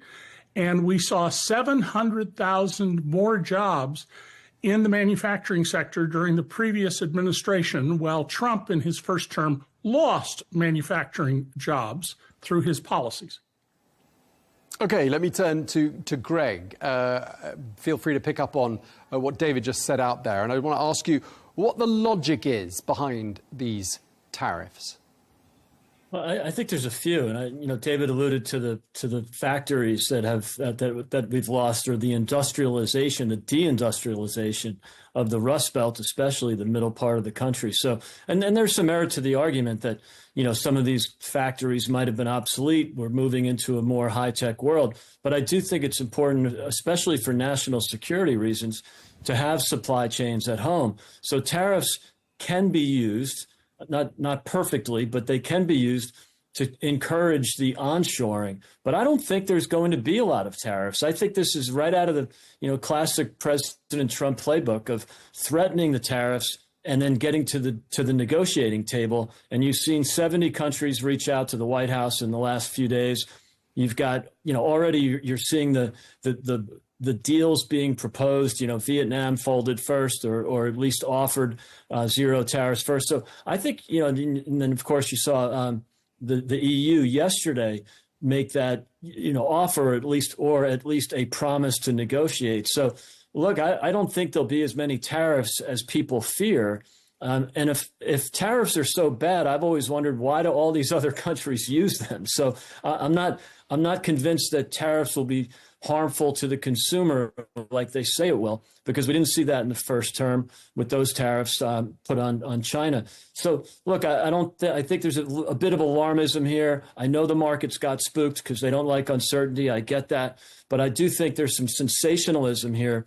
And I'm not sure that we're going to see these escalations that everybody feared. And you're already seeing people, other countries, our trading partners, come back to the table to try to make it more fair and more equitable. Okay, David, what do you say to that? Alarmism? And let's just face it. I mean, as Greg has said, I've got 50 countries. Greg says more like 70 countries have now returned to the United States on bended knee, as it were, saying, let's strike a deal before those tariffs do us any real damage. These tariffs seem to be having the desired effect, don't they? Not really. First of all, understand I've known and covered Donald since 1988 when I wrote that he might become president someday. And Donald has long held this belief that tariffs are paid by the country where the tariff is applied. That's absolutely not true. It is a tax that is overwhelmingly, if not entirely, passed on to consumers. So it's inherently inflationary. The benefit of tariffs in a developing economy like the U.S. was in the late 18th and the first half of the 19th century is it allows domestic manufacturers to raise prices and therefore build up financial muscle and experience to compete with other countries. The risks Trump is running with this plan, which has indeed gotten countries to come to him and bend their knee, and Donald really likes that. He very much is into this kind of power, are several. One risk is the U.S. may no longer have the dollar as the world reserve currency. If that were to happen, it would be devastating and a one-time downward adjustment, but a very big adjustment to the United States economy. Secondly, countries that are unhappy about this could create their own free trade zone and exclude the United States from it, which would similarly be damaging to the U.S., especially its great and growing success in exporting services, which are not being tariffed at the moment, rather than goods. And then to Greg's question about why these countries have tariffs, in not fully developed economies that are not robust and don't have detailed financial reporting that's widespread, tariffs are an effective way for governments to collect revenue. And that's why the U.S. relied on tariffs and duties early in its history.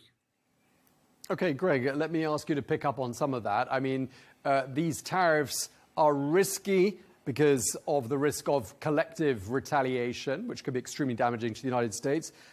The US dollar, which has been the global currency of reference since the 1920s, might no longer have that status. What do you make of all of that? Yeah, well, on the currency, there's always risk of that. I don't think it's a substantial risk. The Chinese currency, it will never be used as the reserve currency because they don't have the rule of law and property rights like we have.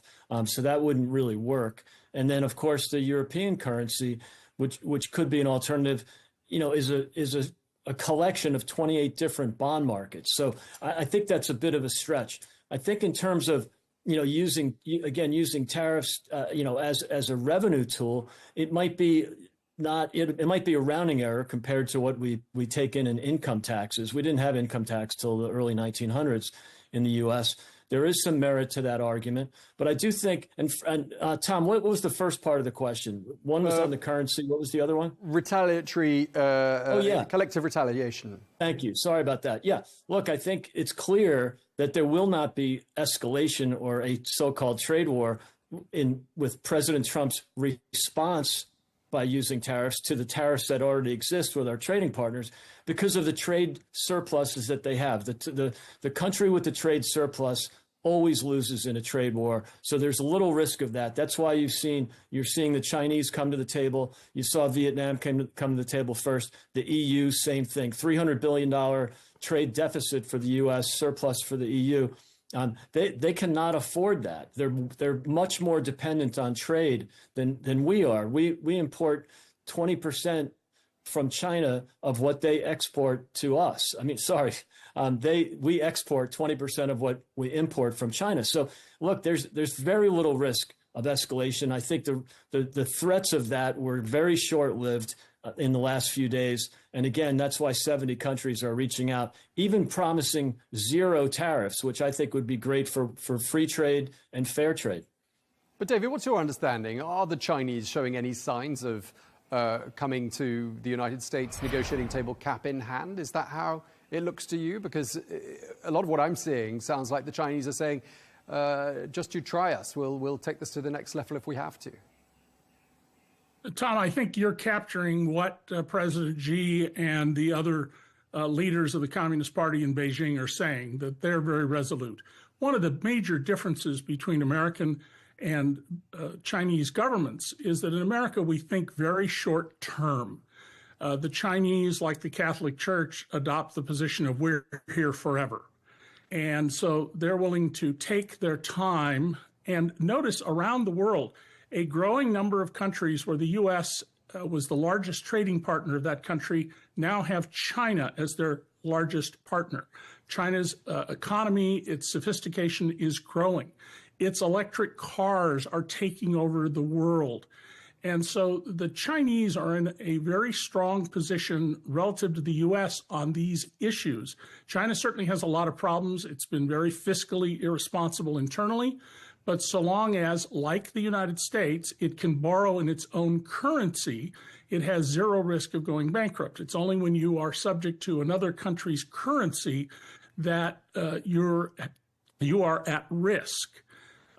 China is going to have a long-term strategy as well as a short-term strategy. And let's keep in mind that during his first term, Donald Trump dumped the Trans-Pacific Partnership, of which I was one of the leading critics in America, because I felt it reduced competition, which is critical to the benefits of capitalism. Competitive market capitalism is what we need. What we have increasingly is corporate socialism in the United States. China has been moving ahead with its plan for a trading zone. It hasn't gotten where it wants to go, but they have not backed off or gone away. They have patiently been building their ties and their influence.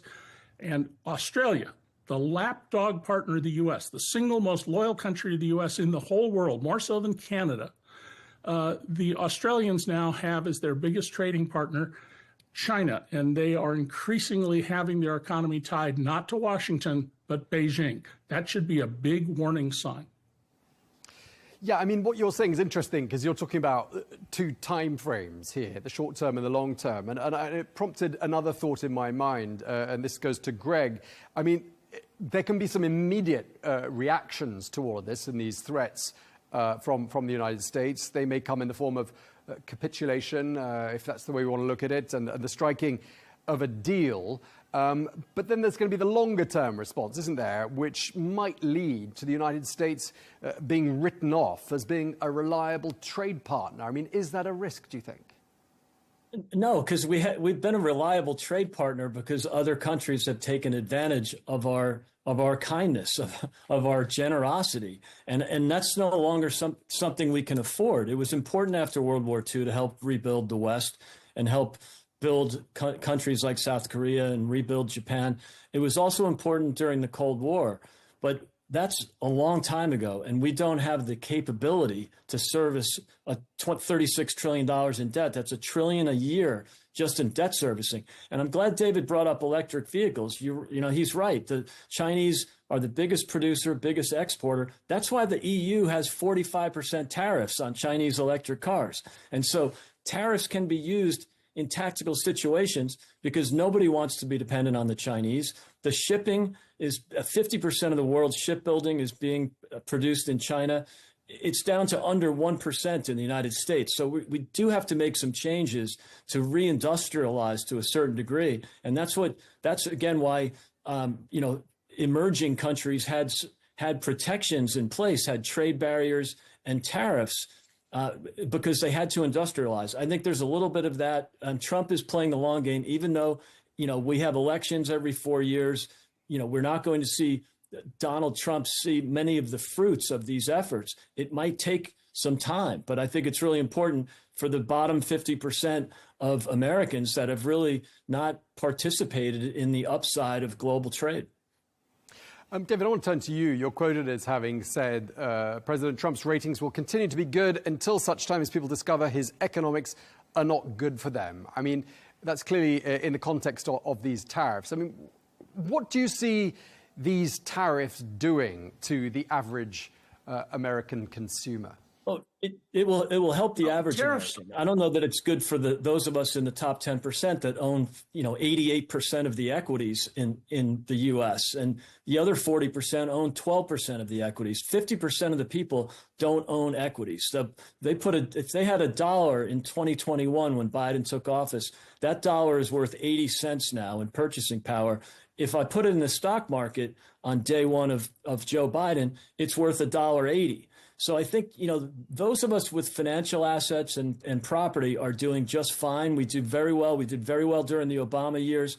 The lower quartile, the lower decile, the working class people did so much better in the Trump years. Real wages went up 8% in 4 years. That's 4 times the wage growth in the Obama-Biden years. So I think people will understand this is good for the bottom 50%. And if those of us in the top 50 have issues with that, well, I'm not sure that, I'm worried about it. We're going to do just fine. And so it's time to sort of reindustrialize and help the people that have seen the power of a dollar is worth, the dollar purchasing power is worth 26% of what it was in 1980. And so global trade has been good for those of us in the top half or those of us that live on the coast. Not so good for those people living in the Rust Belt. Yeah, Greg, go ahead. Hey, Greg, the question was directed to me. Yeah, it was, David. It was, David. I'm sorry. Go ahead and let you answer that question now. Apologies. Sorry. I didn't know that, David. So there are a number of things that I agree with Greg that those of us who have property and assets are doing just fine in America. But there are a number of things that Greg said that aren't supported by facts. First of all, under Biden, for the first time, the median wage rose faster than the average wage. I've been documenting for 30 years each year the distribution of wages in American incomes. And under Trump, gains went to the top, combined with massive tax cuts for people in the upper reaches of the 1%, mostly the over $2 million a year crowd. Secondly, in the United States, there is a serious problem with people not having sufficient incomes. The bottom 50% certainly do not. Well, tariffs are inherently inflationary, and we're already seeing inflation has ticked up from an annual rate when Biden left office that was below the post-World War II average to about 4.8% annualized. Now, we don't know if that'll continue. We only have 1 month's data at this point. But tariffs will lead to higher prices, and overwhelmingly because they're on goods and lower income people spend all of their income or nearly all of it on goods and services, it's going to hit people down the income ladder. So this is not good for most Americans. Now combine that with the plan to borrow another $4.5 trillion to continue for 10 years the U.S. income individual and corporate tax cuts, which are being financed with borrowed money. And you're creating increasing problems for people at the bottom half, and I would argue basically the bottom 80% or so of Americans. Tariffs will be helpful if we were to get factory production that paid living wages, which would mean the revival of unions, and this is a virulently anti-union president. And I also want to make sure viewers know about a hypocrisy of Donald's. When Donald was involved in building his hotel in Las Vegas, he went to extraordinary lengths to evade a tariff on Chinese steel. He talked about American jobs, but he bought Chinese steel and went through a series of sham companies to hide that the steel was Chinese. And that's indicative of how Donald does business. Do as I say, not as I do. And so I don't see at all how the tariffs are going to benefit the bottom 50% and probably the bottom 80% of Americans in the short run or in the long run. Okay, Greg, let me ask you to respond to that. Plus, the comment that from the same section I was quoting from just a moment ago when I put that question to David, who says that Donald Trump is a con artist at heart, he says.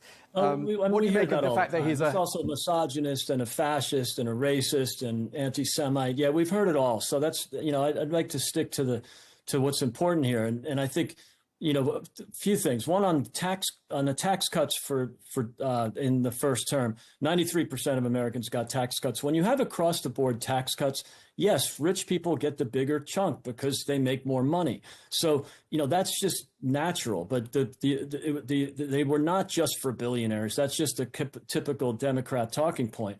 The other thing to keep in mind is inflation in the Biden years was caused by reckless spending and hostility to the supply side, to the private sector, especially in the energy sector. So are tariffs inflationary? I'm not sure, because the data doesn't really prove that. They weren't inflationary in the first term. The MIT is saying that only 20% of the tariff gets passed through to the consumer. And I do think that if they were so inflationary, why does the EU use them? Why does the UK? Why does China? Why does Vietnam? There's not any rampant inflation from those tariffs. The inflation came from reckless spending and, again, hostility to the supply side, and when Biden tried his best to punish the energy sector. So these are things that, we saw. People might not have missed President Trump, but they missed the peace and prosperity from his term. Fantastic economy, excellent wage growth. Real wages adjusted for inflation went down 3% in the Biden years. That's not a good thing. Granted, they went down a lot more in 21 and 22, and they bounced back in 23 and 24.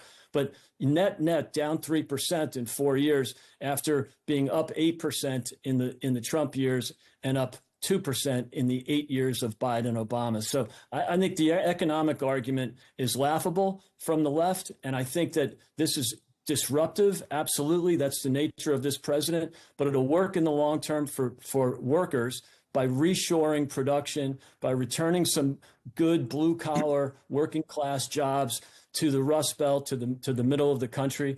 And in the near term, we have tax reform and massive deregulation this time around, much greater than in the first term. That will liberate the private sector. That will liberate the energy sector. And that's good news for working people who can't afford to put gas in their car right now, or petrol in their automobile. So, this is great news. We're seeing lower energy prices already. We expect to see that even more as the energy sector gets reliberated by President Trump.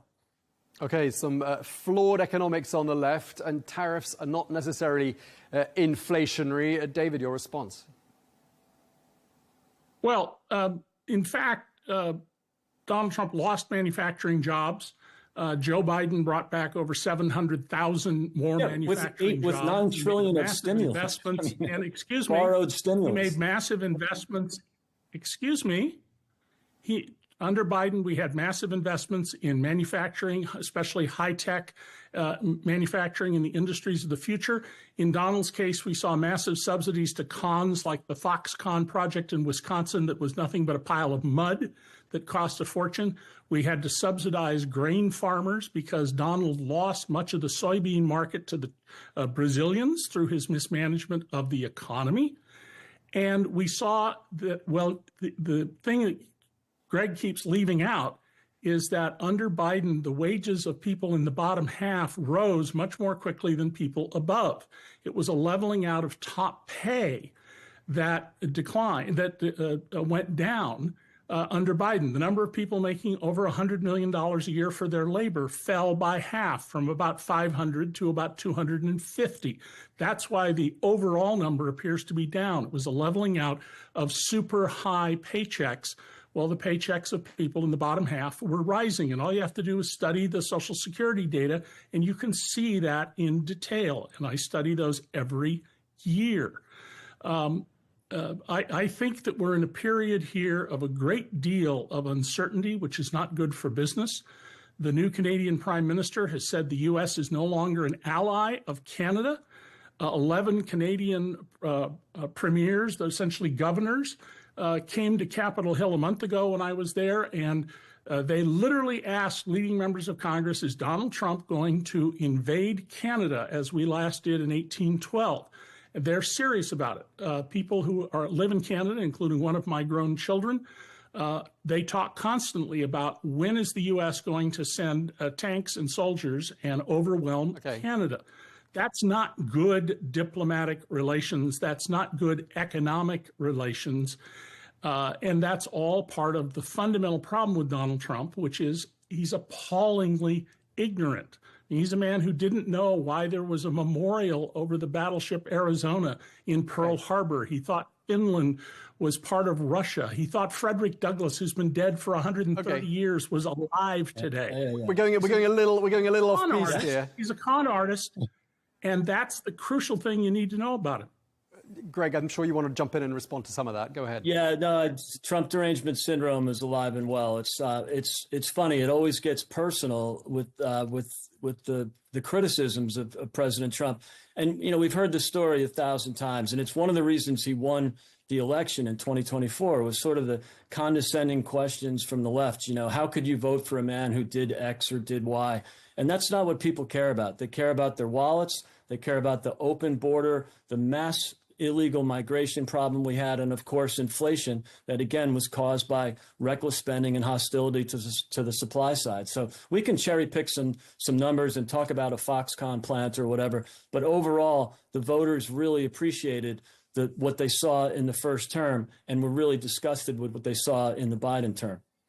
Can I just ask you a quick question, Greg? Because we've heard anger from the Chinese Foreign Ministry at what they've deemed to be ignorant and impolite comments that came from the Vice President, J.D. Vance. He said this, he said, "We borrow money from Chinese peasants," his words, not mine, "to buy the things those Chinese peasants manufacture." I mean, this is pretty extraordinary language to be coming from the upper echelons of American leadership.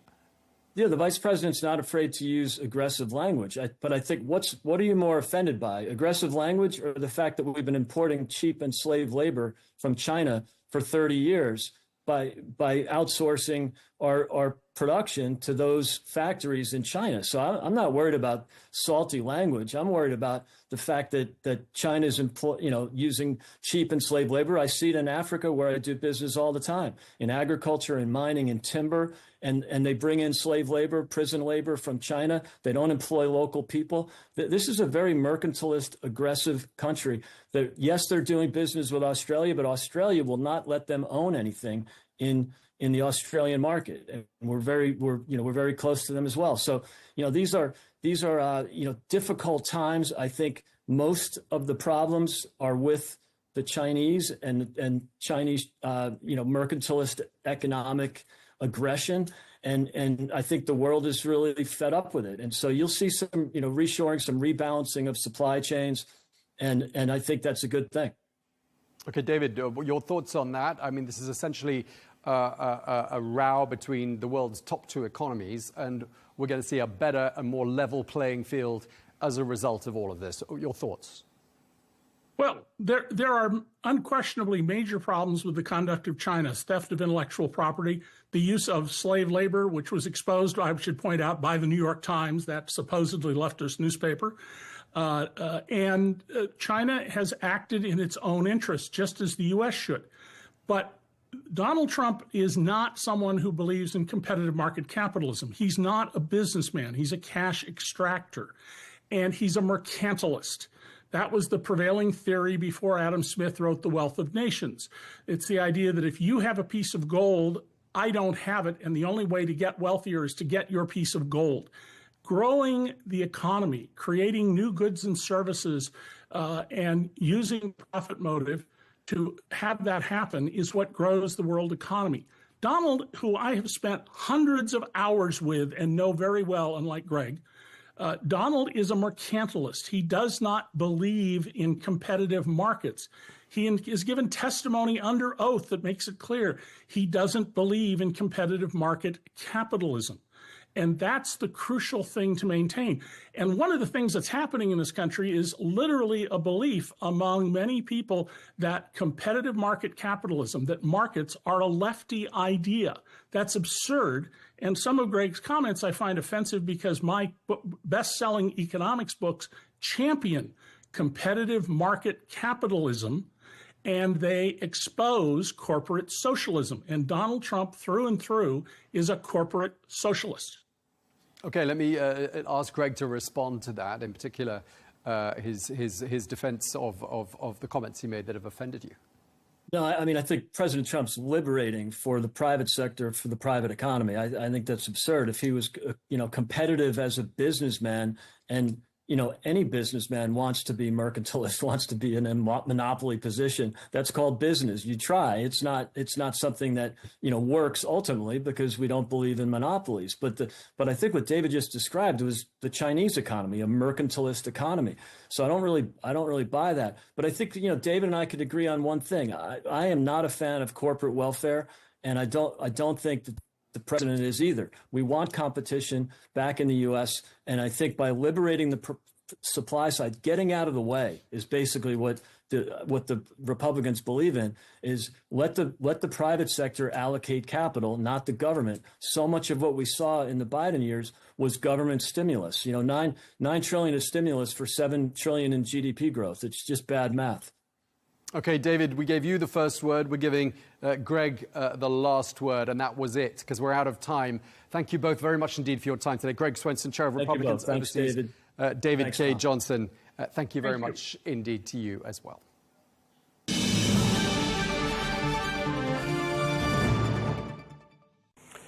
Now, it has been a rollercoaster few days for world leaders and world markets after President Trump unveiled sweeping new tariffs, ranging from 10% to 49%. The president called these levies reciprocal and says they'll break America's dependence on foreign imports. Well, joining us now from Paris is Pascal Lamy, the former Director General of the World Trade Organization. Pascal, thank you very much indeed for taking the time to speak to us. You led the WTO for 8 years. Let's talk about these tariffs. You're quoted as saying that these policies are ultimately going to backfire on the United States. Why do you think that? Well, I say that because I believe it. If the U.S. Surround themselves with a fence of 25% import tariffs, this will raise costs, prices in the U.S., given how much they import of what they consume. They have a trade deficit, which stems from the fact that the U.S. consume more than what they produce. And by the way, this is not a problem because they can finance it easily with the dollar. But given the import content of U.S. consumption, these 25% tariffs will raise prices, costs, fuel inflation. Probably at the end of the day, interest rates will slow down the U.S. economy. So this is bad for the U.S. in the first line, and in a second line, this is bad for the 60 countries that are hit by these so-called reciprocal tariffs. Okay, I mean, some people have pointed out to us on this channel that the arithmetic underlying these policies on tariffs is actually flawed. They say that the Trump administration appears to have conflated VAT in some cases with tariffs. I mean, how does the arithmetic look to you? No, this is these criticisms are absolutely correct. The way these numbers were established and triumphantly presented by Mr. Trump with his numbers stable is very, very bizarre. And as we all know, there is obvious proof of that in the fact that two islands in the Southern Ocean where you have only penguins and zero human have been hit by Trump's tariffs. Do you think perhaps this misunderstanding is perhaps part of a deliberate strategy? Could there be some intentionality behind all of this? Yeah, probably. I mean, we know that Mr. Trump believes that tariffs are the nicest word in the dictionary. He loves tariffs. He believes that tariffs is the Swiss knife with which he can fix the problems he sees with the US economy. Starting, by the way, by the fact that the initial diagnosis that the US economy is in bad shape, is weak, because it's not well managed, is absolutely wrong. We all know, if we look at the world economy today, there are few economies are doing well, and the US are among them. The US society is not doing well, but that's not a trade problem. It's a problem that has to do with the model of US capitalism and the fact that it's both extremely efficient and extremely painful. So, Mr. Trump believes in tariffs. He's asked his troops to provide whatever sort of evidence that the US are cheated by the rest of the world, which, again, doesn't make sense. So I don't think we should be surprised that given the premises, which is that the US economy is in bad shape and tariffs will fix it, both of these premises are wrong. We shouldn't be surprised that this leads to very, very bizarre decisions, which, again, will be a big problem for the US and a serious problem for the rest of the world, although the US are 13%, 13% of world imports, and there is no reason for the remaining 87% of world imports, which is a very large proportion, to be contaminated by these vagaries. Okay, I mean, as we've been saying, tariffs are nothing new. We've all known for some time that, as you say, Mr. Trump regards the word tariff, which, by the way, has its origins in Arabic, and that's something we've talked about on this channel before, is Mr. Trump's favorite word. Some might be wondering why the World Trade Organization hasn't stepped in sooner to try to avert this problem that a lot of people forecast coming from a long way away. Why didn't the WTO step in, do you think? The answer to this question is very simple. The WTO did not step in because the US stepped out of the WTO. This is the reality. In doing what he does, in doing what his predecessors have done, Mr. Biden and Mr. Obama, by the way, and what he did in his first mandate, the US, which were one of the big pillars of the WTO 20 years ago, have progressively stepped out of the World Trade Organization. They don't believe anymore they should be bound by the commitments they have taken, and that's it. And the WTO members have to learn how the WTO can live without the US. Now, the DG of WTO yesterday said, look, guys, there's a table here where you can talk, if necessary, negotiate. So we are available as a platform where a proper trade conversation, if that's the name of the game, can take place. But if the US do not respect anymore the commitment they have taken, there's nothing much others can do except take the US to the dispute settlement, which coincidentally, they have paralyzed as far as disputes with the US are concerned. So this is something which is in the hands of the US and not in the hands of the World Trade Organization. Countries which are hit by WTO non-compliant tariffs, which is those which, as Mr. Trump has announced, will have the capacity, according to WTO rules, to retaliate and compensate the unfair advantage Mr. Trump believes he's creating in imposing such weird tariffs to 60 countries. So potentially, how much damage could these tariffs, which Mr. Trump says are reciprocal, how much damage could they do to the world economy? They will damage, first and foremost, the US economy.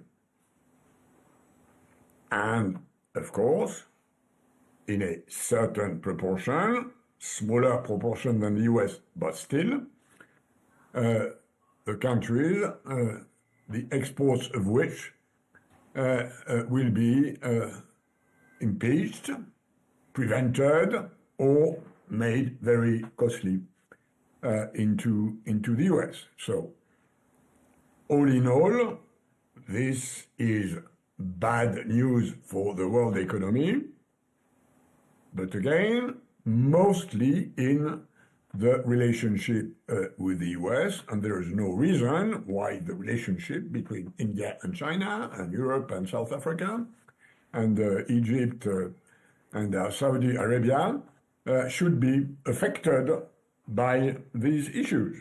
They just have to keep doing what they've done, i.e. open trade according to the WTO multilateral rules. This is not at stake. What is at stake is the behavior of one WTO member, which happens to be an important one for the world economy, not so much, by the way, because of the size of its trade. As all major countries, the US, relatively to their GNP, trade less than others, and small countries, relatively to their GNP, naturally trade more than average, and this is a constant of geography. But again, this is not a global trade issue. It is a bilateral trade issue between the US and 60 countries. So how would you advise countries to bring this unpleasant chapter to an end? Would you advise negotiation or retaliation? Depends on your retaliation capacity.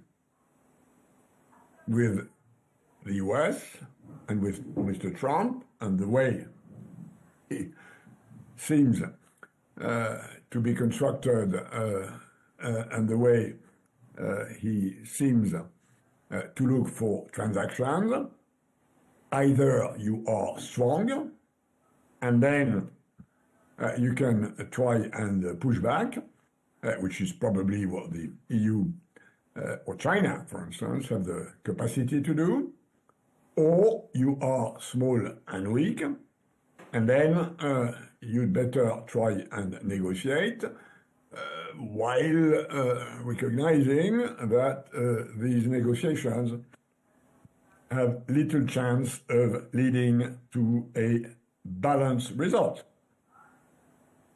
Normally, if you and me negotiate a trade deal, I will open my market to things you do better than I do, and you will open your market to things I do better than you do. We both will be happy to benefit from the comparative advantage we have. This will be a balanced deal. I don't think this is what Mr. Trump has in mind. So, big countries should show their muscle and retaliate in hitting US exports in areas which are politically sensitive, and there's a list of that, which is relatively well known.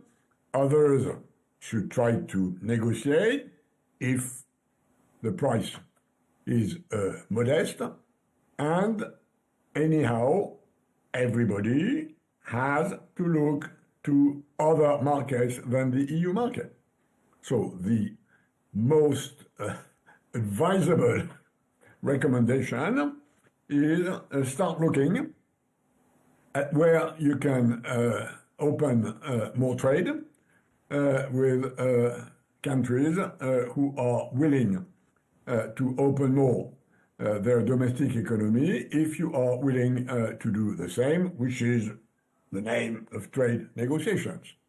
And I think that there is ample room for that.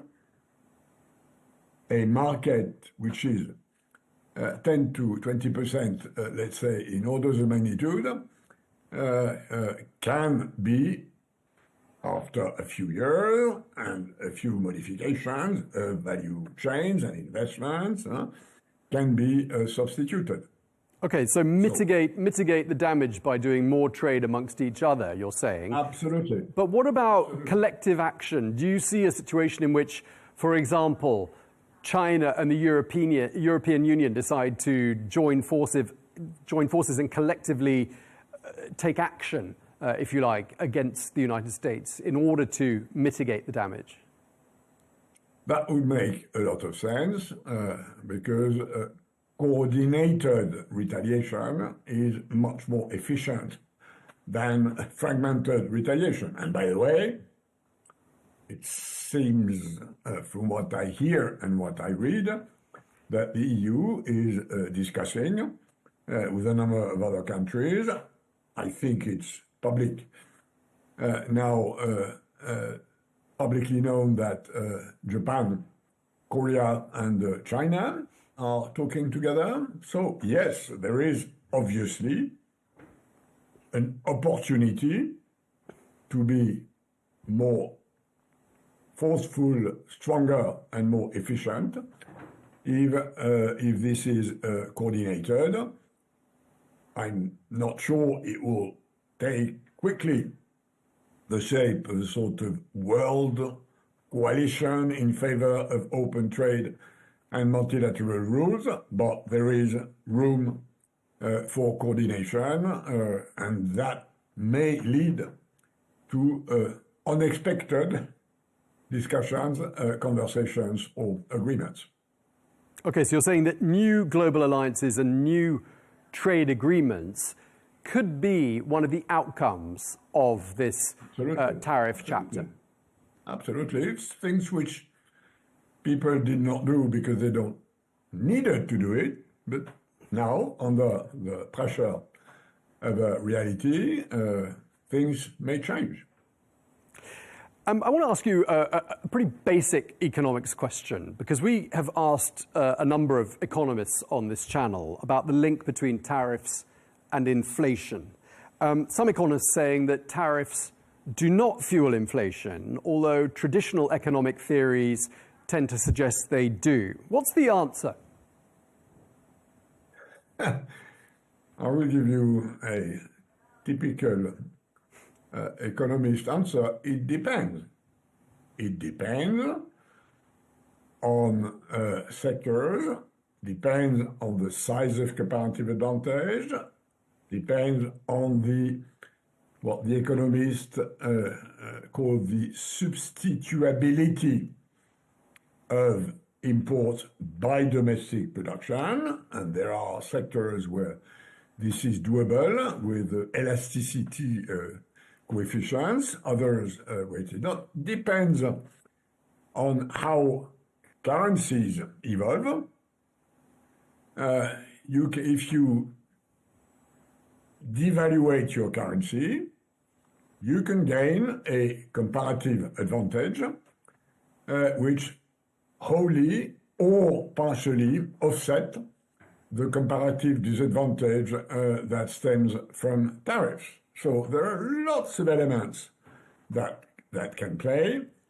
Plus, in the case of these so-called reciprocal tariffs, the fact that, contrary to the past, the US tariff will depend on the country, and that these differences, which sometimes are huge between countries, will probably lead to trade diversion and to some sort of cheating with rules of origin. So there's going to be a big, large bureaucratic burden. For instance, when the US say, yeah, I put a tariff of 40% on your exports to the US, but of course I don't want to penalize the US content of these exports to the US market. In lots of cases, especially with globalization, exports are not just what countries produce and export. Exports are bits and pieces of what countries import, add value to, and then export. So this is extremely complex. And by the way, I think the first thing which people will realize if this is to be enforced is again the incredible bureaucratic paperwork, customs certification, origin certification, and depending on how much is the origin. Is the origin of a good in a country where 100% of the value is created? Is it 80%? Is it 60%? Is it 20%? This is a host of enormous technical and customs difficulties, which I think are going to appear pretty rapidly.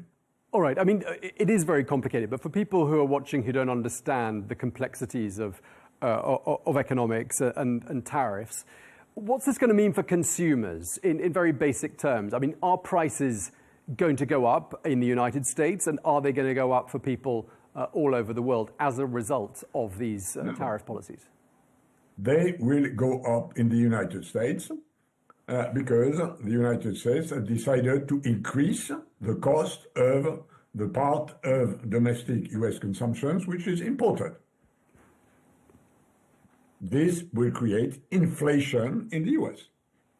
It will not create inflation in other countries, but if this inflation leads to an increase in interest rates, then the dollar interest rate will rise, which probably will have the same effect on a number of other bond markets, and this will penalize countries who are more or less indebted in dollars, and as a second round effect on currencies which may depend on the dollar. So there are transmission elements that will contaminate a part of that.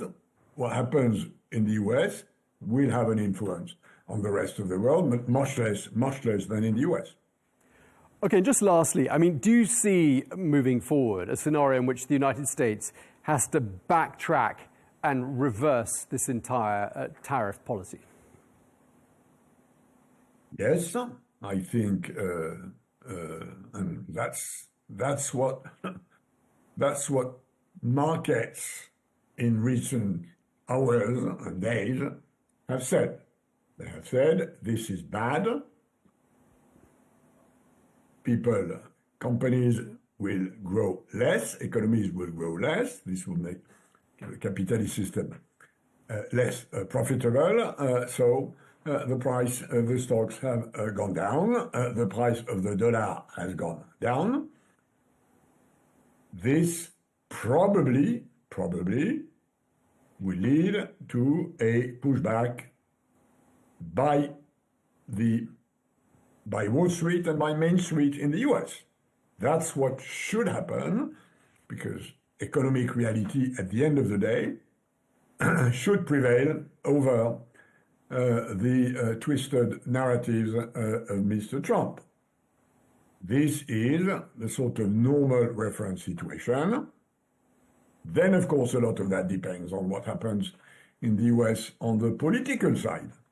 If the real aim, domestic aim of Mr. Trump and his administration is to vastly increase the realm of executive power in the US, this will have political consequences in, for instance, intimidating opposition that might slow a Wall Street or Main Street reaction. So it's very difficult to predict because the political, economic elements are closely intertwined.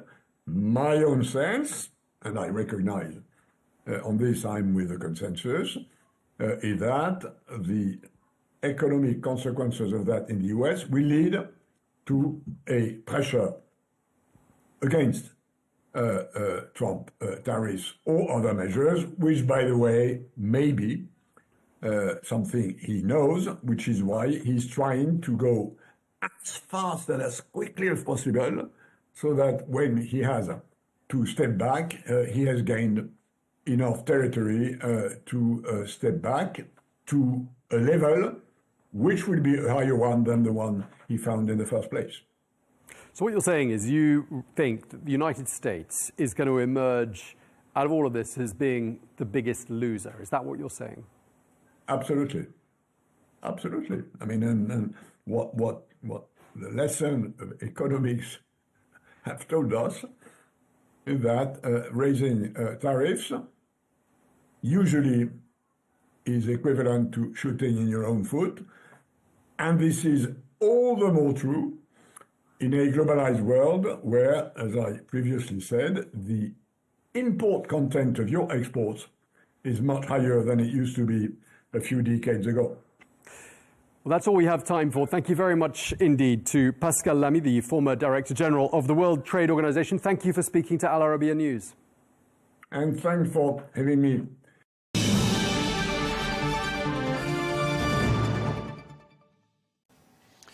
Now, longtime foes, the United States and Iran, are set to hold talks this weekend over a potential new nuclear deal. That's according to President Donald Trump. Well, hours after that surprise announcement, Iran's foreign minister clarified that the talks in Oman would be indirect, but they would represent both an opportunity and a test, said Tehran. Well, President Trump, who withdrew the United States from the 2015 nuclear deal, said the talks would be, quote, at a very high level, and he warned Iran that it would be in, quote, great danger if those talks failed. Well, Sir Mark Lyall-Grant is a former UK ambassador to the United Nations and a former UK National Security Advisor. He joins us now from the United Kingdom. Thank you very much indeed for being with us. News of these talks on Saturday in Oman, I'm wondering if that fills you with optimism. What could be achieved? Well, I think it is a very significant moment because it is direct contact between the Trump administration and Iran. And there is the potential opportunities for both sides, I think, to normalize the relationship and perhaps get a deal. But I think it's going to be very difficult. And I think the stakes are very high for both sides now in this negotiation. I mean, for people who don't follow Iranian affairs too closely, and I must admit, we haven't spoken much about Iran in newsrooms in recent months. There have been lots of other issues on our radars. I mean, how would you characterize the state of relations between Washington and Tehran right now?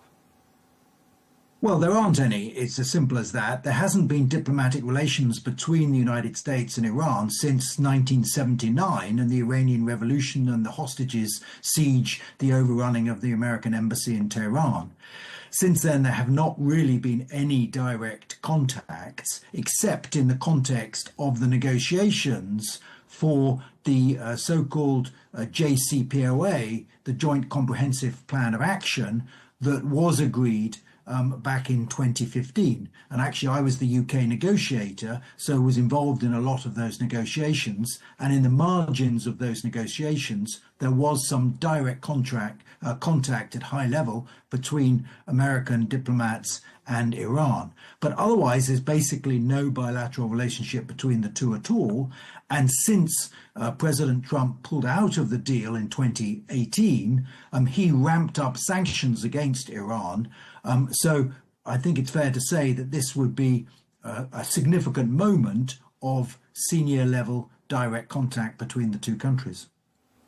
Right, so it's been 7 years nearly since President Trump tore up that 2015 deal between Iran and 6 world powers, a deal that you say yourself worked on. I mean, I don't know what your initial reaction was in 2017-18 when that deal was done away with, but has your opinion of that decision changed? I mean, do you think with the benefit of hindsight, President Trump was right to have done what he did? No, I don't think he was right. I think the problem was that he ripped up the deal without actually having a plan B. And so we've now reached the situation 7 years later when Iran is closer than ever to acquiring nuclear weapons, and President Trump faces exactly the same quandary that we faced back in 2015 of trying to prevent Iran's nuclear program diplomatically, with the alternative being bombing Iranian nuclear sites, which has obviously unforeseen potential consequences. No one quite knows where that would end up. And that's why I say I think the stakes are very high for both sides in this, because if President Trump does a deal that is considered to be not a very good deal, having said that the 2015 deal was the worst deal in history, he will not be seen to have come out of this very well. On the other hand, if he can't secure a deal with Iran, then of course he will have to follow through on his threat to engage in military action against Iran, with all the sort of unforeseen potential consequences that that has. So the stakes are very high for the United States, I think, in this negotiation. Yeah, I mean, President Trump quoted last night as saying Iran cannot have a nuclear weapon. And as you're saying, you know, this is not a new issue. For more than 20 years, there has been tension between Tehran and world powers over this same very issue. But how can we be sure Iran doesn't already have a nuclear weapon? Well, I think we can be reasonably sure, because the IAEA, the International Atomic Energy Authority, has had some ability to verify, until relatively recent, to inspect some of the nuclear sites. So what we know, because they announced just a couple of months ago in Switzerland that the Iranians have about 60% enriched uranium of 275 kilos. Now, you need, for a nuclear bomb, you need about 90% uranium enrichment.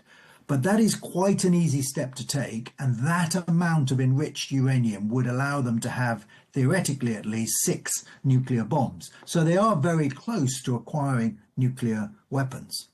You know, what the Americans will want out of these negotiations is, firstly, a sort of complete dismantlement of the nuclear program. They will also want verification of that, and that's going to be extremely difficult. Is it going to be the IAEA? Is it going to be the Americans themselves that do that verification? But they will also want to have some guarantee that Iran will stop being a malign actor in the region and stop supporting proxies that are threatening both Israel and the United States, because that was President Trump's main complaint about the previous deal, that it only tackled the nuclear issue. It didn't tackle Iran's malign regional influence. So America's going to go into these talks on Saturday with a very high bar of demands, and ones which the Iranian authorities may not feel able to meet, not least because Iran has seen what happens if you do voluntarily give up a nuclear program. They saw what happened in Libya, and they've seen what happened in Ukraine, the two countries that went through that process. Yeah, I'm just wondering what sort of a position the Iranians go into those talks in, because we've talked extensively on this channel about the damage that's been done to Iran's influence in the region. It's had its wings clipped and lost an ally in Syria. It's lost the same strength of ally it had in Hezbollah that it had, let's say, a year ago. I mean, does Iran go to those talks in a weaker position than it did, say, in 2015? Yes, that is certainly the case, because I think, for one thing, the Israeli missile strike on Iran in April last year demonstrated how vulnerable Iran is to military attack. And even though the nuclear sites themselves, the most sensitive nuclear sites, are deep underground and perhaps relatively well protected, there are lots of potential targets if it came to military strikes by a combination of both Israel and the United States. So yes, they've lost influence in the region. Yes, they are militarily weak at the moment. Yes, they are domestically quite divided. With Ali Khamenei, who's now 85, there's questions of the succession, there's some unrest within the country. So there's no doubt that Iran goes into this in a relatively weak position. And they will see an opportunity in this, to normalize relations with the United States, get the sanctions lifted, be sort of more integrated back into the global economy. So there is some potential big wins for Iran, but are they going to be willing to actually give up in a very verifiable and permanent way their ambitions to be a nuclear power? I rather doubt that, frankly. I mean, when we were talking about, for example, the exploding pages that sort of gave away the positions of a lot of operatives in Hezbollah and really signified the beginning of the end of Hezbollah as we knew it in Lebanon, it was reported widely that Hezbollah had been massively infiltrated, severely compromised. The same was being said of some sections of the Iranian apparatus. And I'm wondering to what extent you think, the Iranians have been massively compromised, and whether, again, that further weakens what you've already said is an even weaker position than the position they negotiated in a decade ago. Well, I think they probably have been compromised. And of course, we've seen an example in the past of a successful cyber attack against the Iranian nuclear program, which successfully delayed their process for several years, in fact. But it doesn't, I don't know now whether they are still so vulnerable to that sort of cyber attack, because the advantage of the cyber attack against the nuclear program, of course, it's sort of deniable and it doesn't involve kinetic military activity.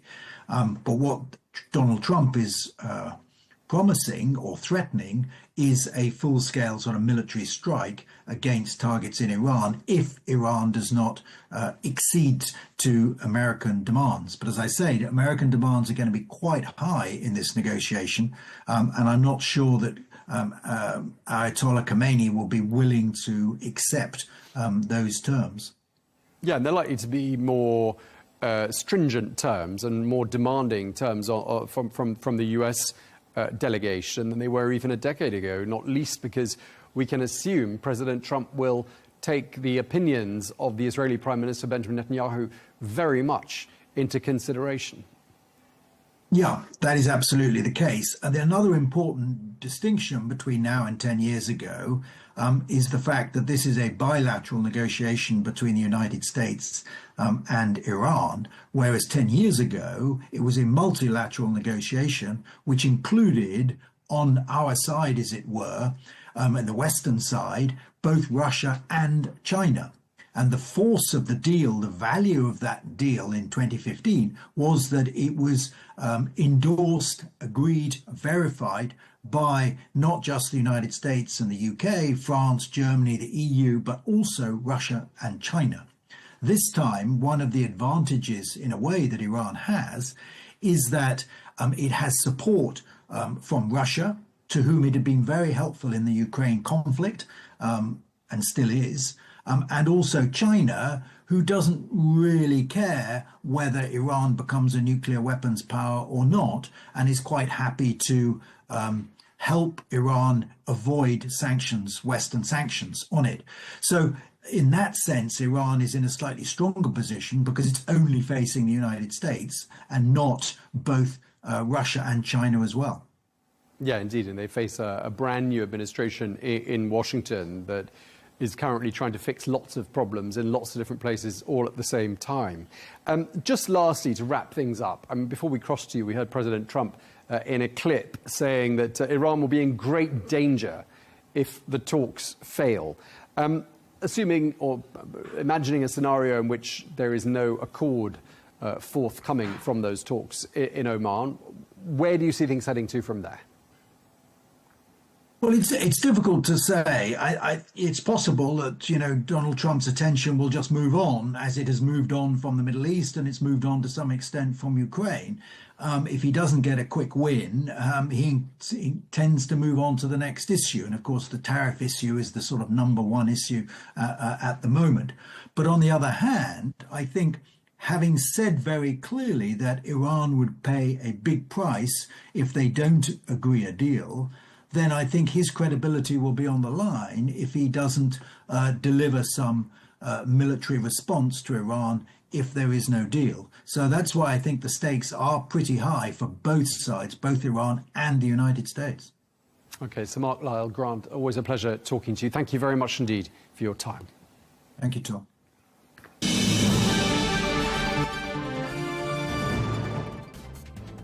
Well, that is all we have time for on this special edition of Global News Today. Thank you for watching. Be sure to join us again on Monday for more exclusive interviews. Until then, bye-bye.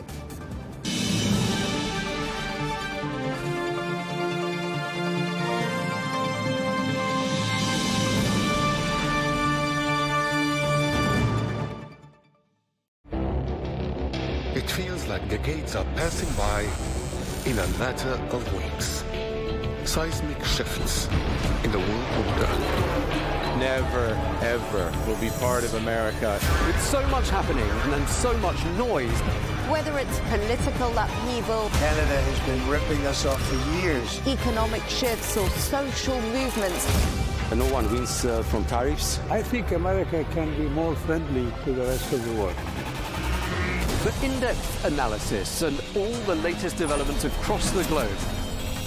To have an inclusive policy together. The meetings with Hamas gave me some hope. We're in another nuclear arms race. The most important development straight to your screen. Welcome to the dressing room. I'm on my own. I need backup. And an insightful look at the issues shaping our world today. It was not going to happen, that war, and it happened. Join us on Arabiya News, where the world talks.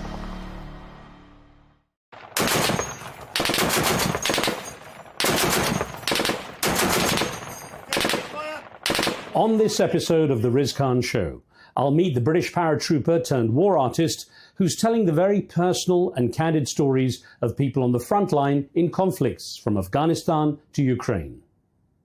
I am here so that Russia won't come to my home. I want to live in a free country.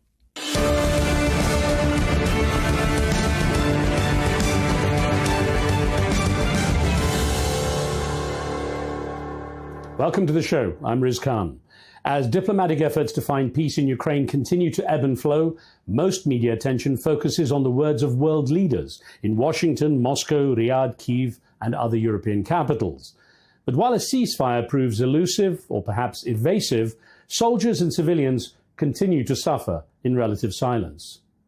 Derek Heelan served as an officer in the elite British Parachute Regiment before jumping, literally, to an entirely different career as an artist.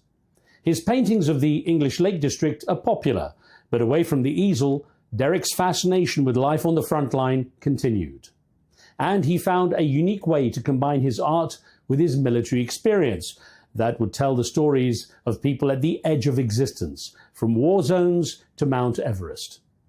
Well, he recently returned from the conflict in Ukraine and joins me now from his home near The Hague in the Netherlands, a place known as the International City of Peace and Justice. Derek, thanks for the time. Now, the Parachute Regiment, or the Paras as they're known, are supposedly some of the toughest in the British Army. So tell me about that journey, you know, from soldier to artist that you went through. Yeah, it's an interesting one, isn't it? I've always been a painter at school. I painted at university, and I decided to join the army, and I went to Sandhurst, and I went through Parachute Regiment selection at Sandhurst, which was a rigorous interview. And the chairman of the interview board, he said to me, what did you do in the summer before you came to Sandhurst? And I said, I went to Paris. And he said, what were you doing? I said, I was visiting art galleries. He said, what did you visit? I said, the Tuileries Gardens. Which art did you like? And I thought this is quite a bizarre interview for the parachute regiment, and I got into that regiment, and then discovered that it's quite an erudite mix of people, of writers and artists and poets, and the usual warriors.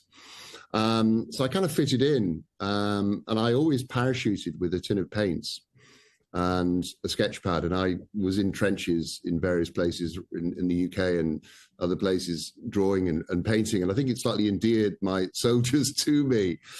And they were fantastic, and they kind of loved it. And I kind of learned that the parachute regiment accepts all kinds. It likes a bit of creative flair, and it likes a bit of warrior spirit. When you said you travelled with paints while you were parachuting, I'd be most impressed if you were painting while parachuting, but let's not go there. Now, most people would imagine artists to be there in a studio in front of an easel, not on the front line of a war zone. So how did you get to take your art, your passion for art, to a war zone, to the front line in Afghanistan? Well, I had a career change. I went to art college about 20 years ago now, and I'd been painting before that. And when I went to art college, I got a residency in my local city in the UK, and I was on top of the tallest building in the city, and I was painting the city from above, a bit like the great German painter Gerhard Richter, who would paint bombed German cities from above after the war. So I was kind of following that, and I'd open up my studio to visitors. People would come up in the lift, have a look at the view, have a look at my work. And I thought, this is going quite well. And one day a woman visited, she came up and said, "It's all very well, you painting the city from above, but you have no idea what people in this city think." And she was a campaigner for the preservation of a local Art Deco theatre, 1930s theatre. And I suddenly realized she was right. I was isolated from the real world. So I immediately after that, it was a bit of an epiphany. I decided to ask people whether they loved this particular city, Carlisle in the north of England, and what they would like to change. And I called it Love Carlisle because I thought it wasn't very loved. And I set up a diary room, like a Big Brother diary room in the middle of the city. And I asked people to write on Post-it notes, coloured Post-it notes, what they loved and would like to change about the city.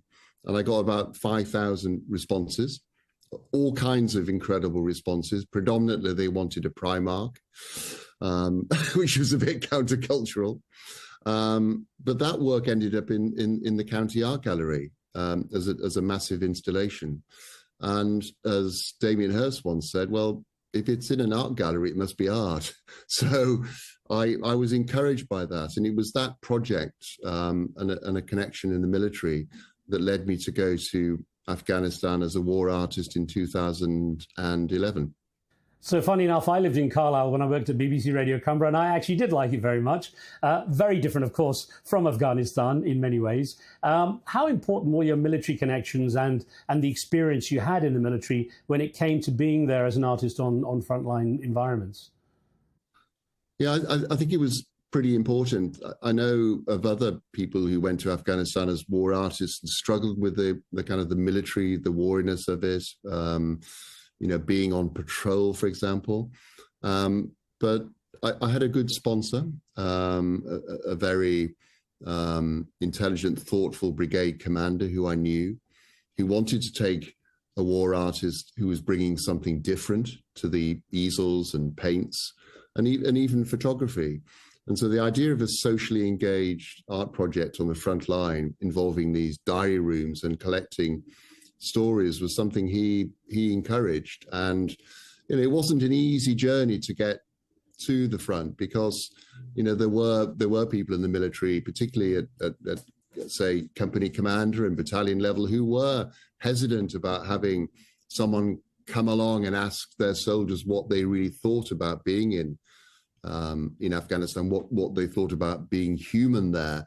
They wondered whether it might be seditious.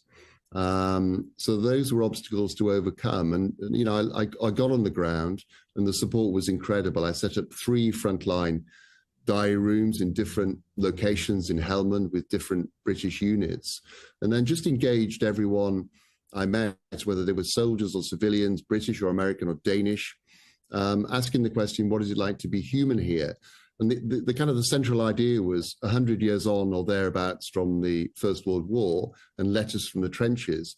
Let's do a modern day equivalent of letters from the front line or postcards from the front line in my case.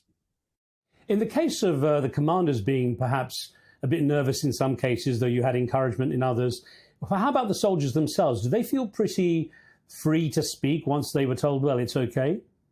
Yeah, they were briefed beforehand, but didn't know what to expect, really. They knew an artist was coming to spend a month with them. And when I did turn up, in spite of what they'd been told, they thought I was going to have a smock and a beret and an easel and paintbrushes, the stereotype. And when I got there and I met them and explained that I was going to be collecting their personal handwritten stories from the front line, they got it straight away, but they also thought it was funny because they thought, well, aren't we doing your work for you? And I said, yeah, exactly.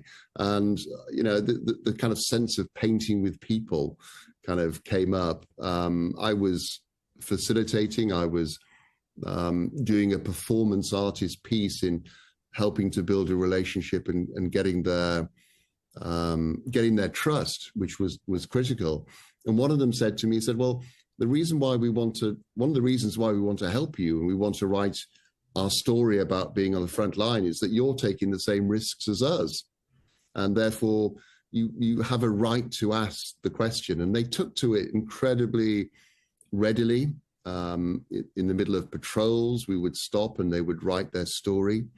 And I noticed that, and I photographed them writing these stories, and I also saw them fight, and I kind of realized that they were writing their stories with the same intensity with which they fought, which I thought was, a powerful thing to see.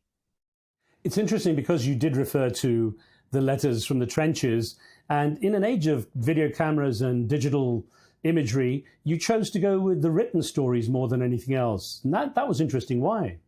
Yeah, I think I'd learned through the project in Carlisle that there's something very honest and powerful and immediate that comes through handwriting that maybe you don't get in an interview to camera, where people may be a little bit self-conscious.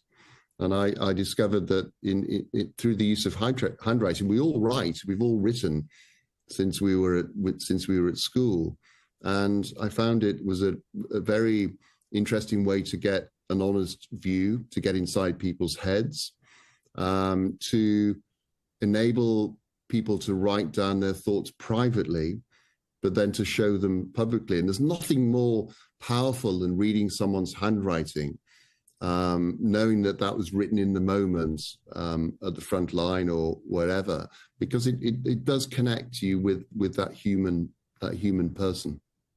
And Derek, you indicated it wasn't just British soldiers. How did that dynamic work with the non-Brits? I mean, people like the Danes I worked with were, they absolutely loved it. They were very open to it and very, very, very thoughtful.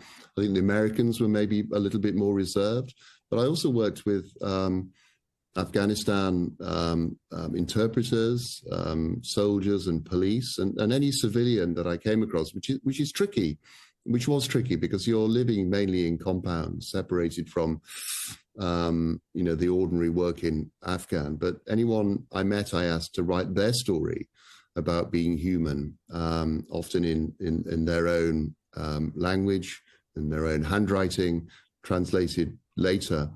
And they would write about hope as well in the same way, or they would write about their families as well in exactly the same way, regardless of nationality. You were also allowed to go out on patrol, and there was a time you actually came under fire in a firefight overnight with the Taliban attacking. Tell me about that. I think I might have been in bed at the time, and I heard gunfire, and then I heard mortars firing off, and they were the mortars from the unit I was with. And I got out of bed, and I had a little Sony Handycam with me, and I just went to the mortar line and filmed them.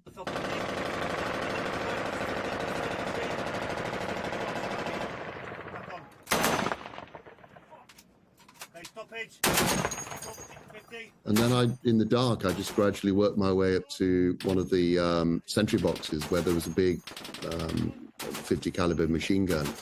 And I was looking out over a schoolhouse, maybe half a kilometer away, and that's where the Taliban were. They were firing rounds into our little patrol base, and we were firing back. So there was an exchange of fire, and I just filmed it. And I think, having been a soldier, you're not consciously thinking, I'm not wearing an armor vest or I'm not wearing a helmet. You're also working.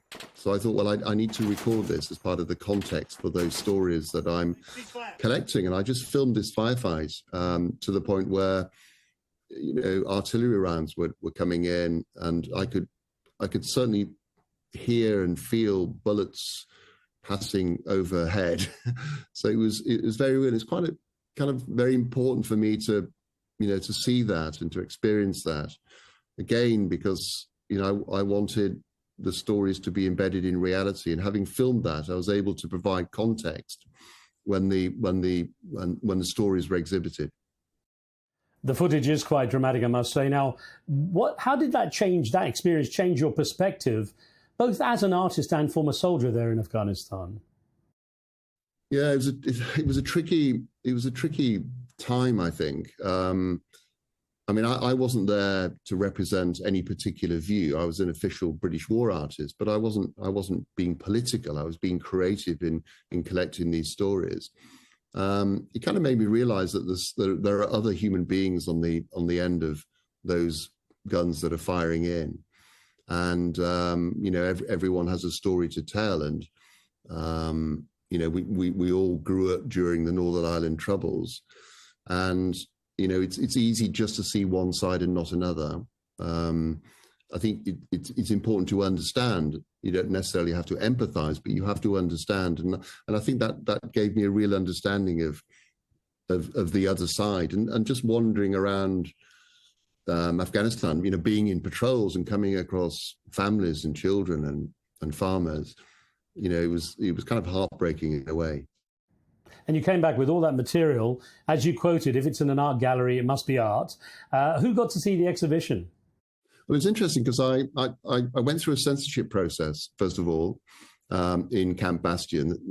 A colonel looked through all the work, and the only thing that he took out were the names of those who'd been injured. So if the soldier's been injured, they didn't want to reveal a name, but happy to reveal those who had been killed.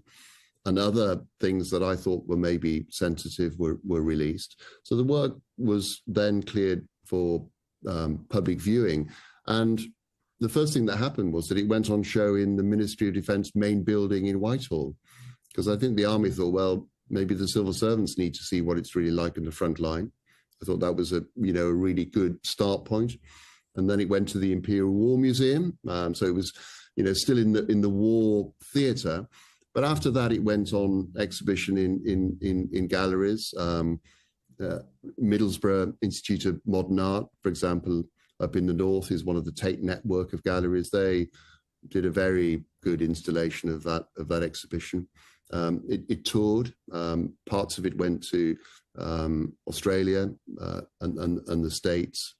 My mission in all of these things is to get these stories out there. You kind of feel privileged to be there. In my case, not painting, but collecting handwritten stories. And therefore, afterwards, the job is to get the stories out into the wider world, to get these stories out. It's never about me as an artist. It's about me trying to help get these voices heard and seen. And so I've been doing that with the Afghanistan stories ever since. And I'm still involved with a charity in the north of England that helps ex-service people into the creative arts, and I do a talk every year to them. So I'm still involved, and I still get these stories out there whenever possible. Well, that project in Afghanistan, the success of it, led you to take that format to a very different but perhaps equally dangerous situation over to the Himalayas and Mount Everest, where the mountaineers were preparing to climb. Now, how did that experience, having done that, the war zone in Afghanistan, compare with suddenly being up there in the Himalayas. Yeah, I'm kind of interested in people, humans in difficult and stressful and challenging situations. Before I went to Everest Base Camp, I did a project for a couple of years with Bournemouth University and their Dementia Research Institute, looking at people who live with dementia and using their stories to help reveal the truth.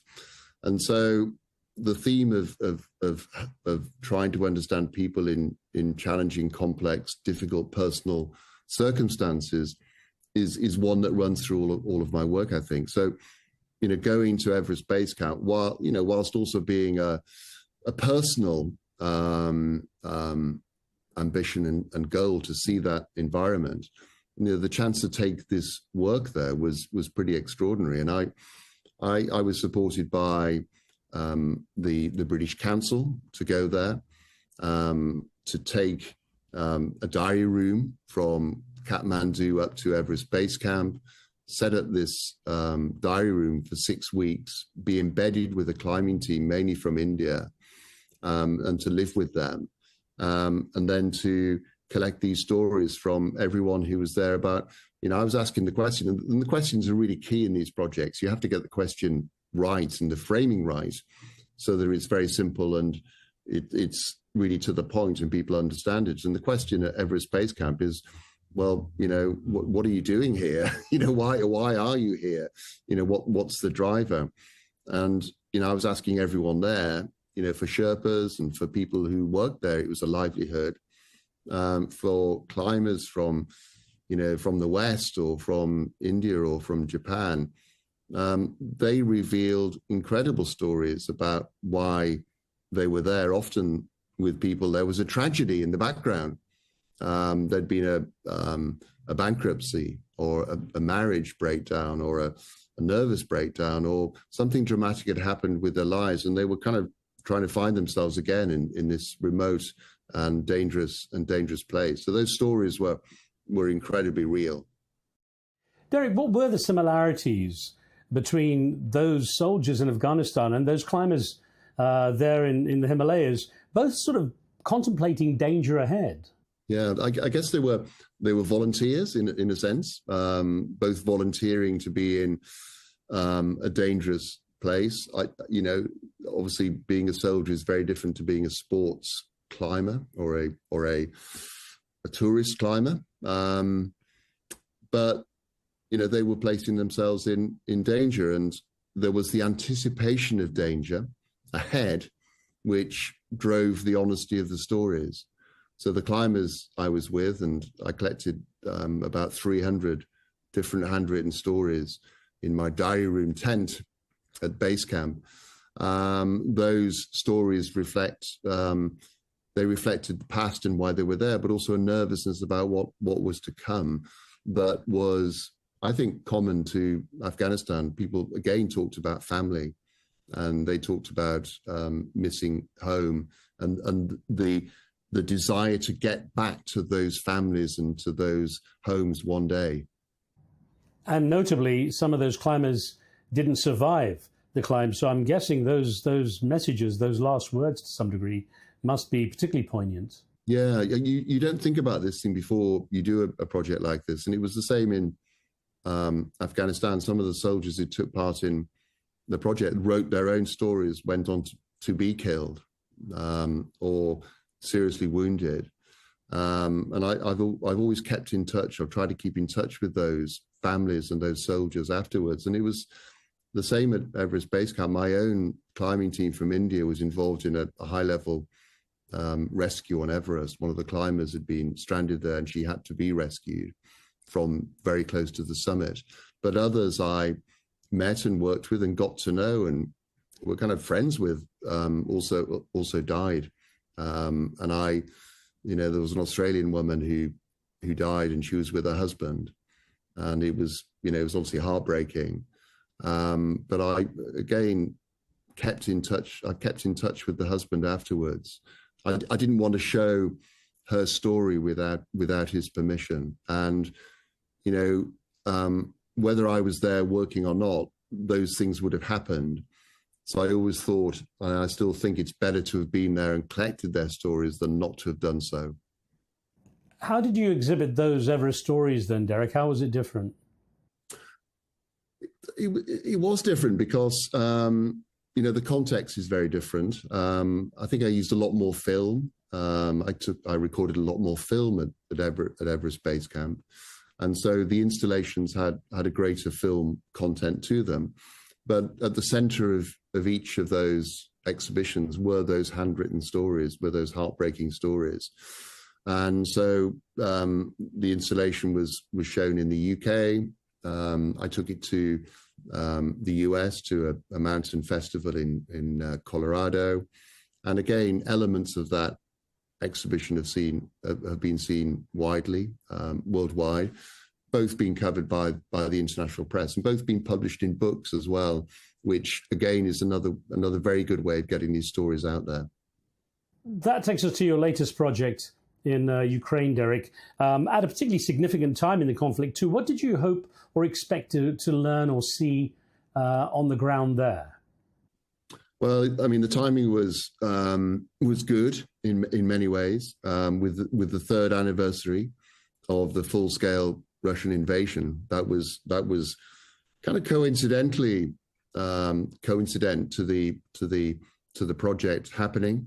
It's a project that had been discussed the previous autumn, and we'd been planning it, and then it just happened that we were there on the ground. And I think what I was keen to understand and we were keen to learn was, 3 years on from the full-scale Russian invasion, what is it that keeps you going? How do you keep going after such losses and such hardship and the relentless bombings of civilians and infrastructure that's taking place? So for me, it was to try and surface those things in a different way to what had been perhaps covered by journalism. Well, again, you managed to get remarkable access and face those logistical challenges in a war zone. Tell us about that, getting to there. Yeah, I was partnered up with an old friend from the Parachute Regiment, Adrian Simpson, who volunteers and runs a charity called Mission Aid for Ukraine. And for a couple of years, he's been delivering 4x4 vehicles and boats to frontline units. Great danger to himself to go so far forward. But what has resulted has been some wonderful relationships with those frontline units, with Marines and paras and infantry and drone units. And so the idea was to use those incredible contacts to get access. So we traveled together with an interpreter. We were delivering a vehicle, but we were delivering that right at the end of the trip. So we used that vehicle to travel through some of the major cities, but then almost circumvent the entire front line from the north front above Sumy, and then right round through Luhansk and Donetsk and round to Mykolaiv, getting as close to the front line as we could to meet up with those frontline units. So the access was extraordinary. We went through roadblock after checkpoint after roadblock, showing papers and ID, often held up for an hour. So it's very hard to get around, very close to the front line in Ukraine. But through this access and through our interpreter, it was doable. And, for me as an artist wanting to get these stories, it was an incredible experience. It occurs to me too that if people have to read the stories as opposed to kind of passively watch them, there is a more active participation in understanding what's being said. Yeah, exactly. And, these words have extraordinary power. They connect straight to the individual. And in the case of the work in Ukraine, I asked people to write their story in a slightly different way on a larger piece of paper and then hold that to camera and to be filmed holding that. And I think what it does in this case is it connects even more strongly the story to the person. But that person who stared down the camera for maybe 15 or 20 seconds. I didn't tell them what to do, but in most cases, they stared the camera down quite defiantly, which I thought was, interesting. Sometimes people also smiled occasionally, but someone who saw those films early on said, "Gosh, they're quite unsettling, aren't they, as a viewer?" And I thought that's good feedback. That's exactly what we want to do. These stories are meant to unsettle, because unless they unsettle you, they won't change you, and they won't change your view. So, Derek, let's get through some of these messages that you managed to record while in Ukraine. I mean, there's one here, filmed it in Nikopol by the Dnieper River, it's about 3 kilometers from the Russian lines. Tell me about that, the woman who was a lawyer. Yeah, incredible and heartbreaking. I met this woman who had been a lawyer before the war, and had given up that life to set up and run a dog's home for stray and lost dogs. When it's one of the consequences of a war and invasion that we don't necessarily think about straight away. We think about people, and we think about humans fleeing away from the war, from the disaster, from the bombing, but they often leave behind their pets. And many people had fled from what is now the occupied territories and had to leave their dogs behind. They just weren't allowed to bring them. And so this woman has been rescuing these stray dogs, and she got a bit of land from the council, only a kilometer up from the Dnieper River, in full view of the Russian side, under constant daily artillery and drone range, often heard in the background. And she now has, with a group of volunteers, she's got about 300 dogs that she looks after. It's an incredible setup. And, dogs are not humans, but they're pretty close. And, you look into the eyes of some of these dogs who are, there was a dog that had been shot in the head. Some dogs have been blown up. Most are traumatized in some way. And so she's bringing them back to some sense of normality, and then trying to get them resettled. And so that is just one story of one person who is helping the war in her own way.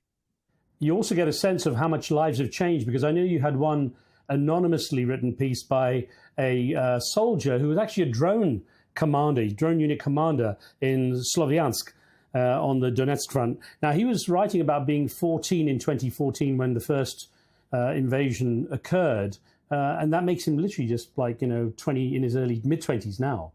Mid-20s, yeah. And we met him just behind, maybe 10K behind the front line. We met him in his own hometown of Sloviansk, in fact.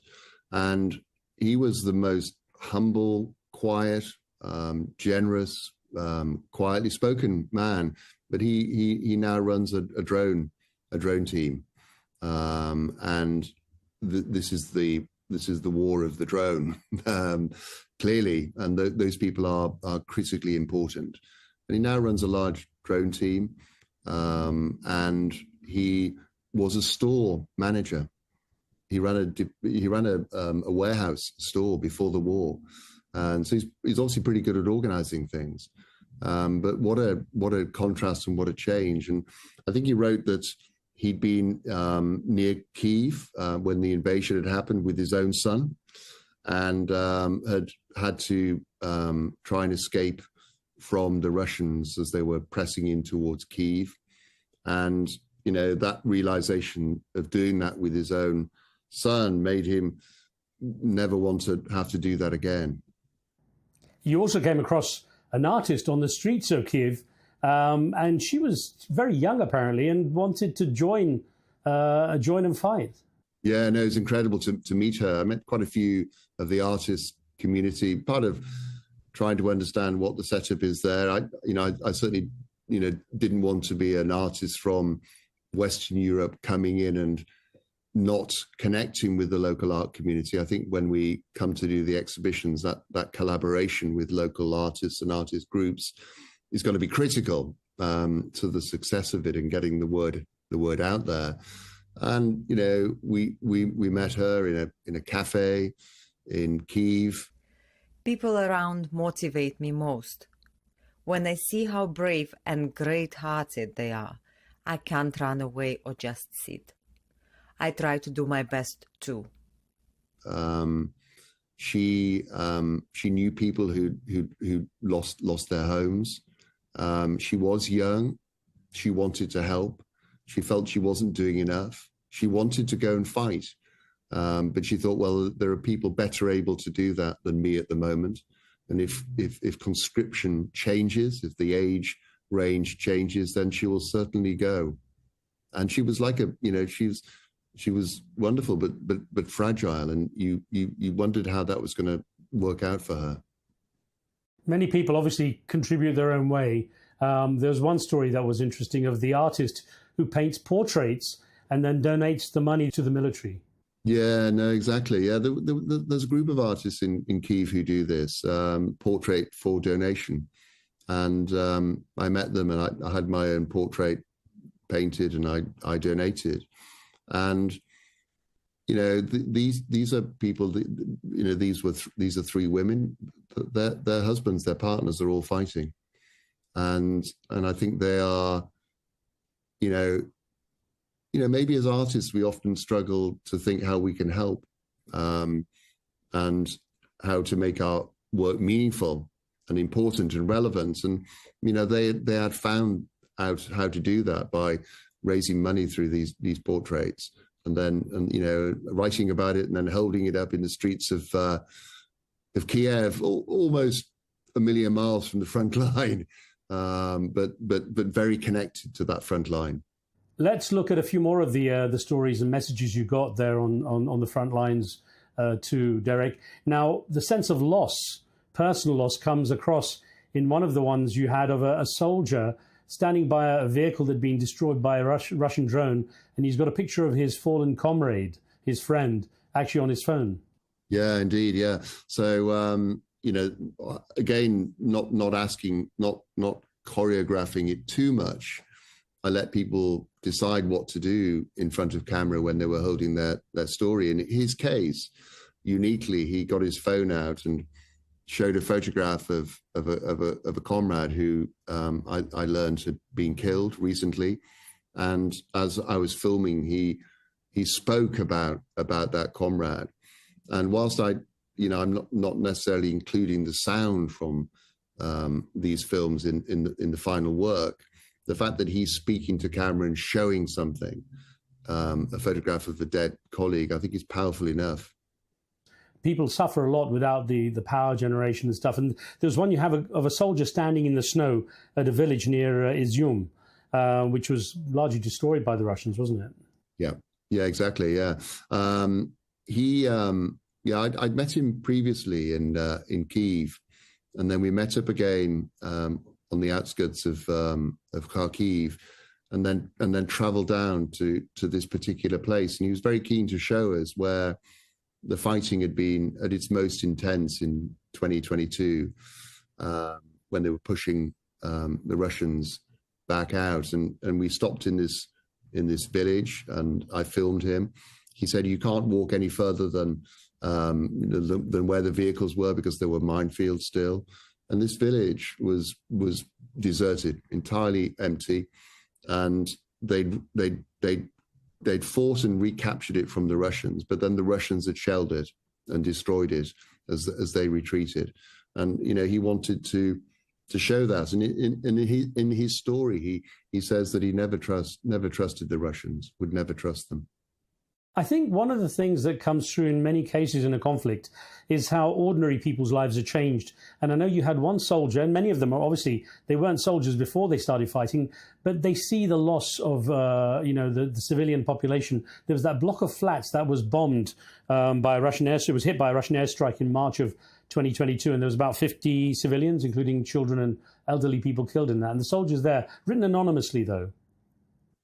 Yeah, I think he wrote about the fact that if he doesn't fight, then his wife will die and his son will die. And that's a really stark it's a very bleak and stark thing, but, if you give anyone on this planet a reason to fight, that would be the strongest reason. And that together with that background of that building just completely torn apart by a Russian airstrike is, it's profound and it's powerful, and it's the image and the story together, is something that will help change perceptions and change views of this conflict at the human level, I hope. Talking of that human level, the fact that people have to get on with their lives and still try to add to their value to the conflict came across that female medic you filmed in Kramatorsk, who had just 3 months earlier lost her son. Yes, indeed. Yeah, I wasn't aware of that at first, and she was with another colleague who was a medic, and we met them both and talked to them both, and then they wrote their stories, and then I filmed them holding their stories in Kramatorsk. I am here so that Russia won't come to my home. I want to live in a free country. And her colleague said to me afterwards, he said, she has only just lost her son who joined up, who was 21 and who'd been killed by the Russians. And it was interesting because she didn't particularly want to write about that. I think it was too near, too painful, but you could see it in her. And when I found that out, I personally found that quite emotional. There were a few moments in this trip and in this project which emotionally affected me, and that was one of the key ones. And I just wanted to give her a hug, which I did. What's been your response to what you saw, not just as an artist, but also as a former soldier, to what you saw and the people you met in Ukraine? I mean, it is an incredible thing to visit a country at war. It's a very different experience to Afghanistan, which is more of an insurgency type operation. But in Ukraine, you have a sense from the moment you enter the country that this is an entire country at war.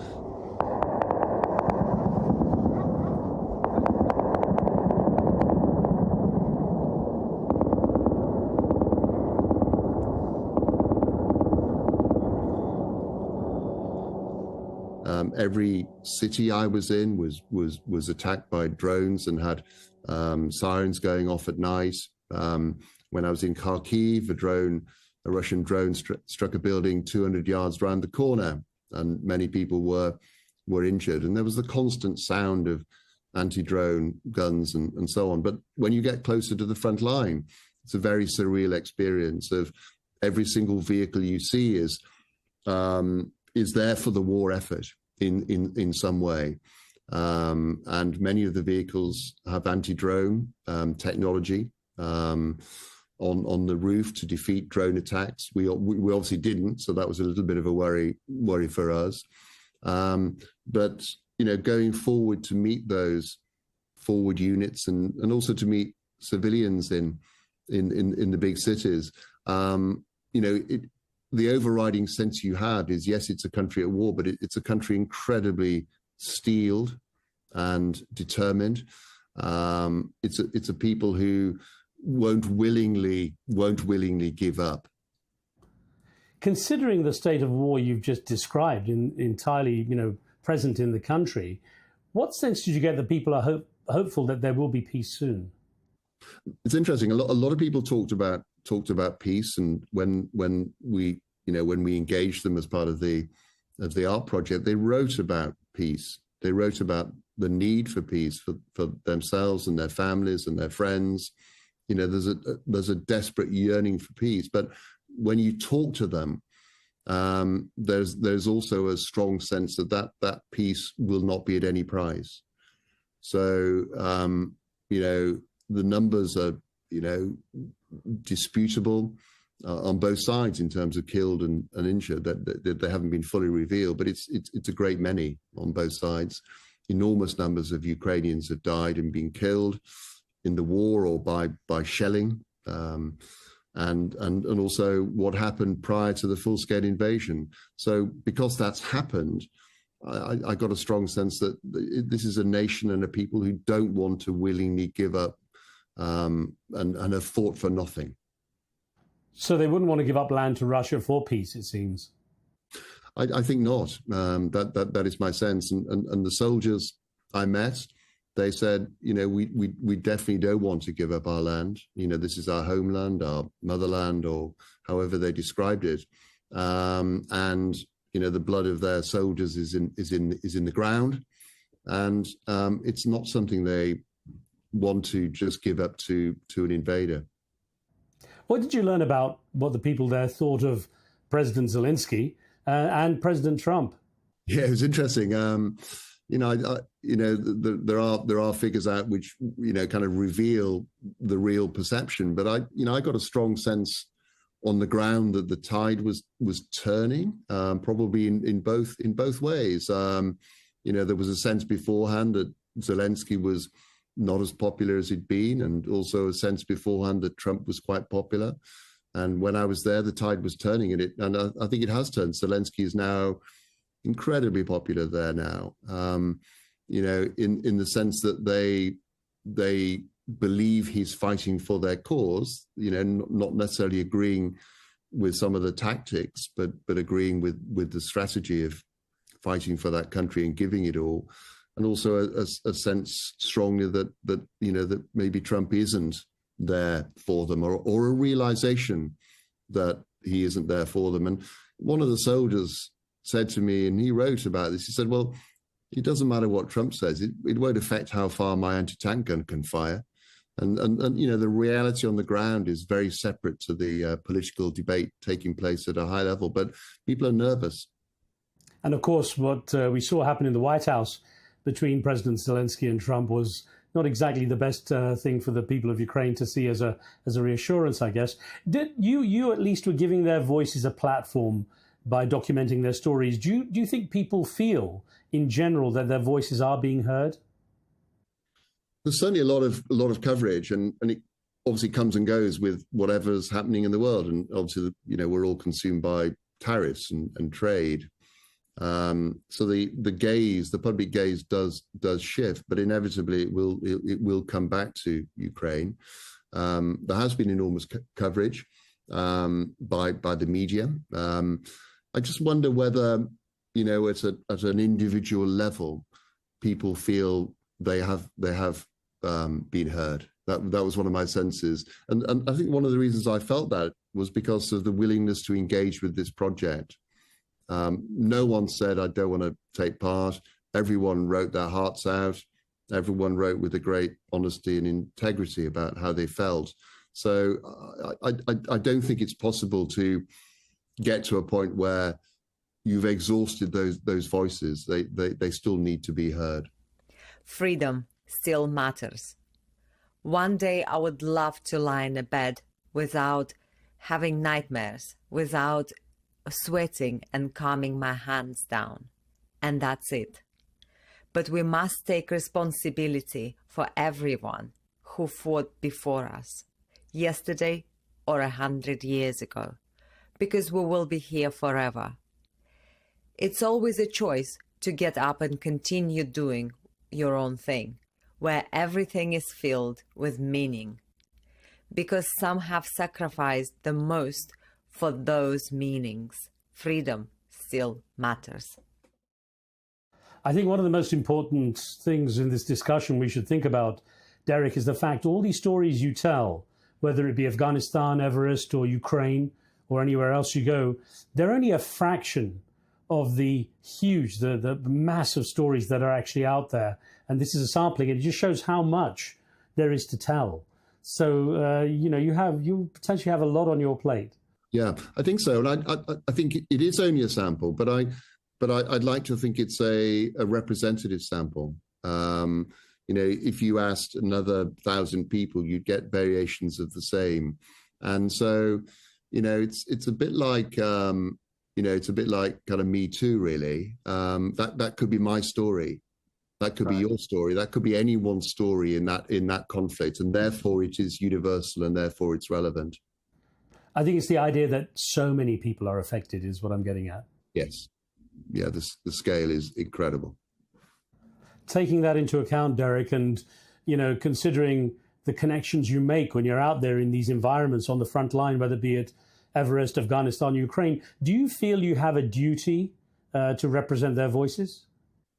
Well, I do very much so. It's it's a bit like if you're a painter, you want your work to be seen. I mean, it can be terrifying to have your work seen, and for me, it is the most important thing that the stories that were given in the moment, they were given freely and willingly, built on a short relationship of trust. I'm compelled to get these stories out there. I think that's why the stories were written. They were written to be seen, and my role is, without question, to get them out there in whatever way possible.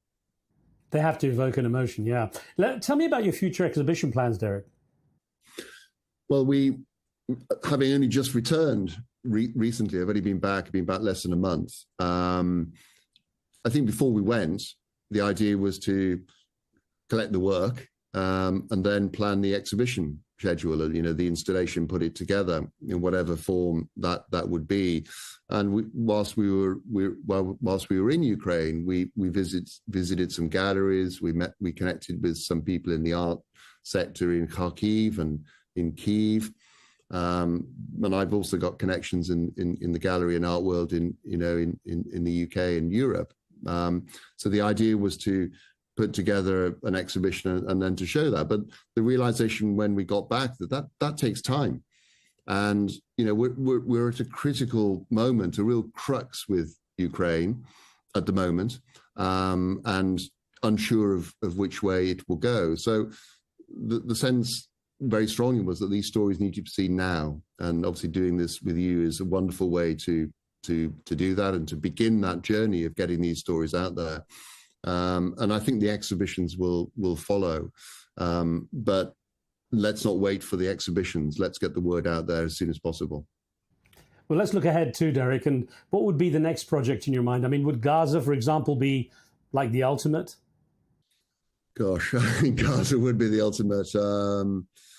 I mean, it's heartbreaking, and obviously there's been the recent, the killing of aid workers in Gaza, which is a real controversy. There's an untold story there somewhere. There are voices which aren't being heard in Gaza in a non-political sense. Just human voices, and of those families and those young people and those older people who have no involvement at all in the politics of it, who just want to exist. There are also issues around immigration. Globally, it is an issue, and it's an issue in the West. And I live in the Netherlands, and it's clearly an issue here. So that is also something which greatly interests me, the human story of immigration and migration. I think the Gaza thing would be incredible. It's again how to get access. I'm confident that if I was on the ground, I could get the stories, but it's how to get the access, and I'm open to suggestions. Well, I know whatever you choose to do next, Derek, you will definitely evoke some thought with your style of artistry, if you like. Thank you very much for taking the time with us. It was really good to hear the stories. Thank you very much. Thanks, Riz. That's it for now. Don't forget to subscribe and leave your comments and thoughts. From me and the team, thanks for being with us. We'll see you next time.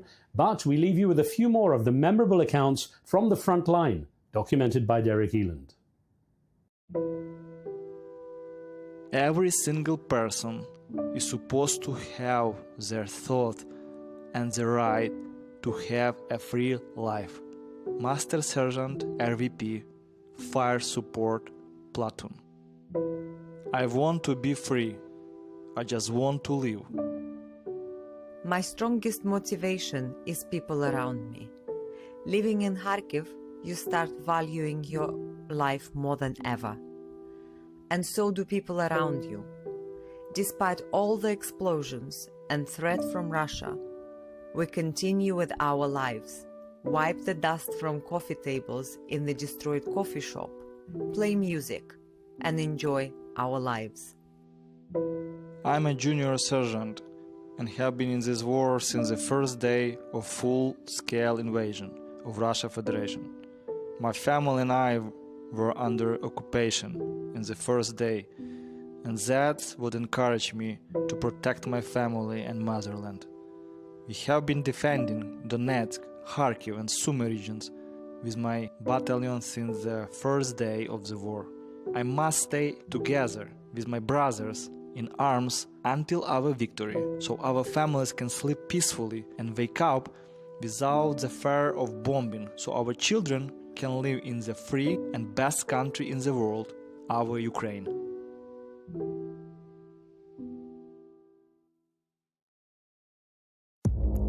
Our allies, in many cases, are worse than our enemies. Stay informed and connected with the latest international headlines.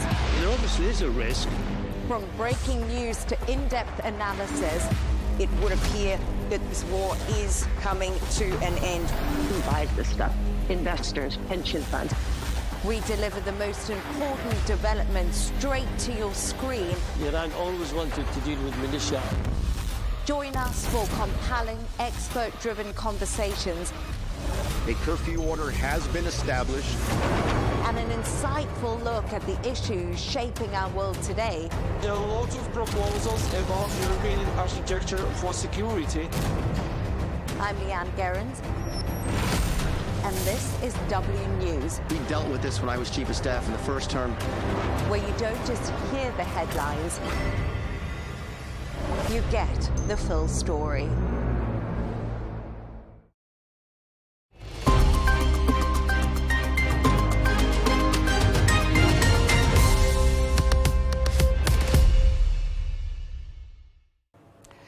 Hello and welcome. I'm Arabiya Alami, and this is The Dailies, where we take a look at important news stories, reports, analysis, and articles published in newspapers and media outlets across the world.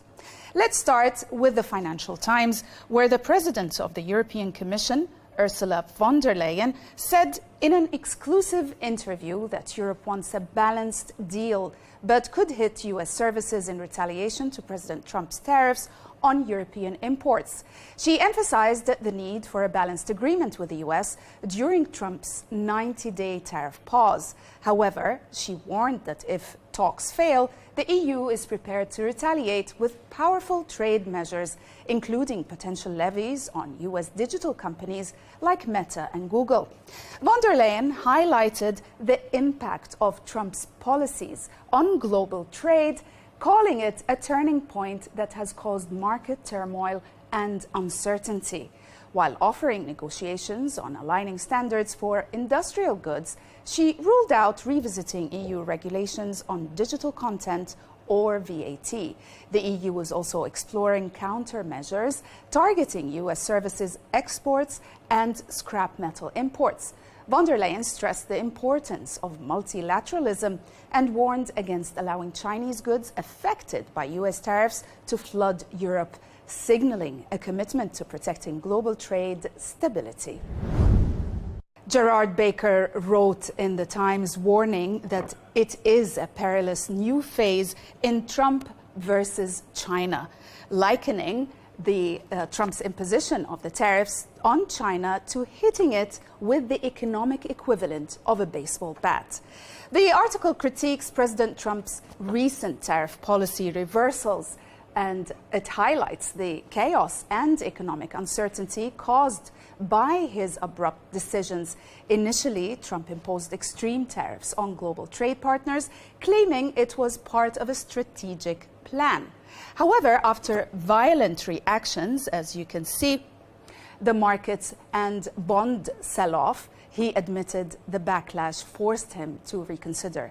Treasury Secretary Scott Bessent reportedly advised Trump to backtrack to avoid a financial crisis, while the 90-day pause also on higher tariffs offers temporary relief. these measures are raising U.S. prices, chilling investments, and worsening relations with China. The article warns of escalating tensions between the world's two largest economies, which could lead to broader economic and geopolitical risks. The piece concludes that Trump's erratic trade policies are destabilizing global markets and require more thoughtful diplomacy to prevent further damage. Also in the Times, David Charter asked an important question. The question is just how badly damaged has Trump's authority been shaken by the chaos he unleashed with his tariff plan? The piece highlights, as you can see, his leadership style, which often involves abrupt policy shifts framed as strategic moves. A Harris X poll shows his overall approval rating fell 5 points to 47%, with disapproval rising above 50%.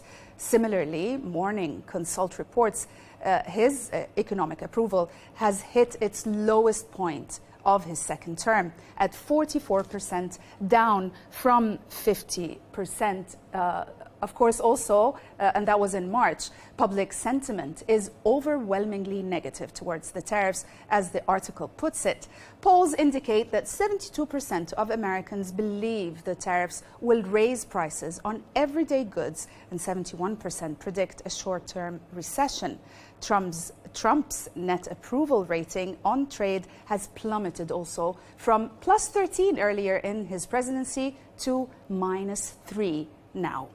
These declining ratings reflect growing dissatisfaction with Trump's economic policies and could have long-term political implications as the 2026 midterm elections approach. Another warning was voiced by David Ignatius regarding the effects on the US dollar after Trump imposed his sweeping tariffs. Ignatius examines in his article, which was published in the Washington Post, the growing fears of de-dollarization as global confidence in the US dollar and financial system wavers due to President Trump's trade war. A bond market meltdown and widespread sell-off of American assets this week reflected investor concerns about US economic stability. Trump admitted the panic forced him to pause most tariffs, though his escalating trade war with China continues to unsettle markets.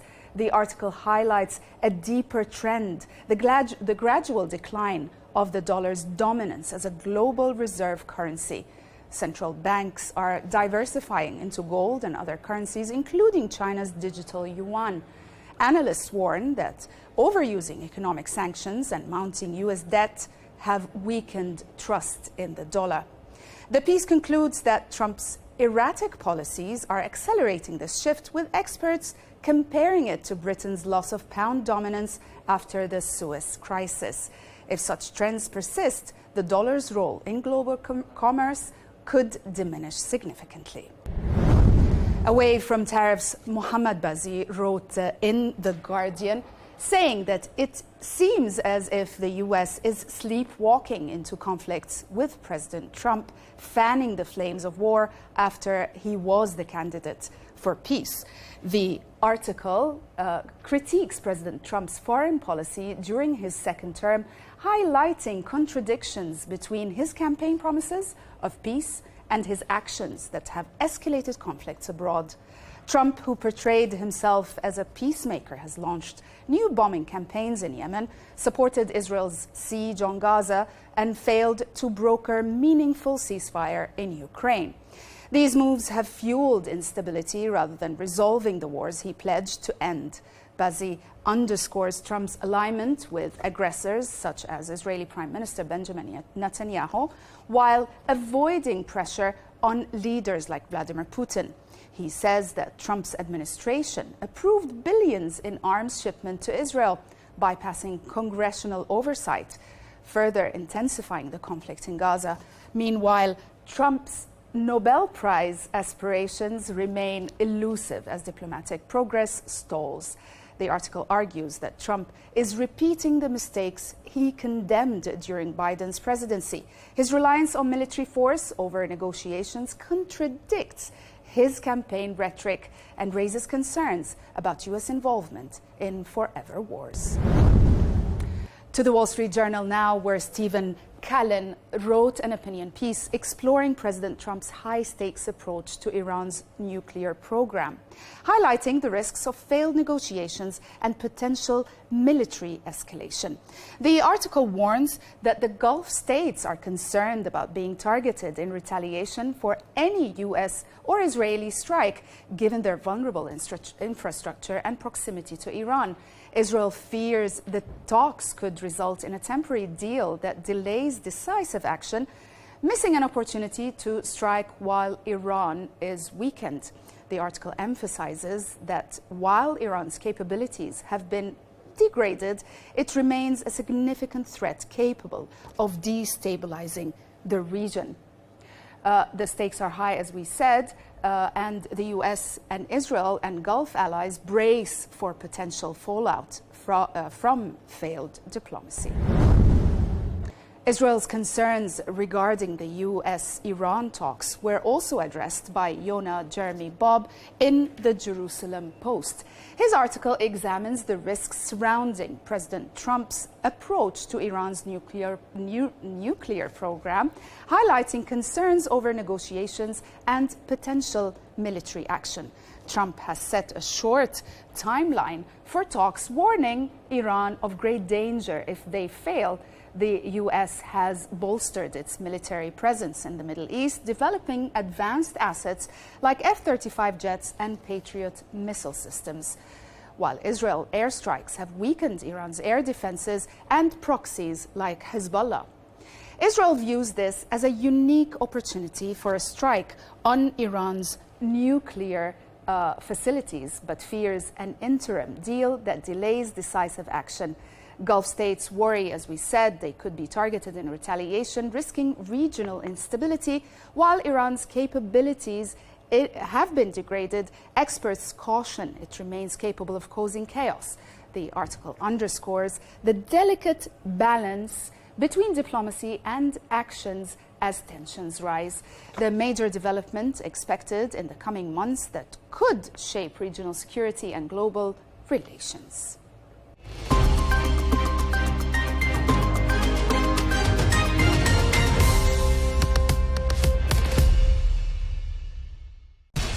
We have to take care of our people, and we're going to take care of our people first. For in-depth analysis and all the latest developments across the globe, make sure you join us every weekday. President Trump is trying to negotiate a ceasefire. With so much happening, so much information, and so much noise, International law will have no part in his administration. it can be hard to keep track. Tariffs will just fuel inflation. We're going to fight these tariffs. But you can count on us to tell you what you need to know. We stand by your side. Join me, Tom Burgess-Watson, for Global News Today, right here on Al Arabiya News.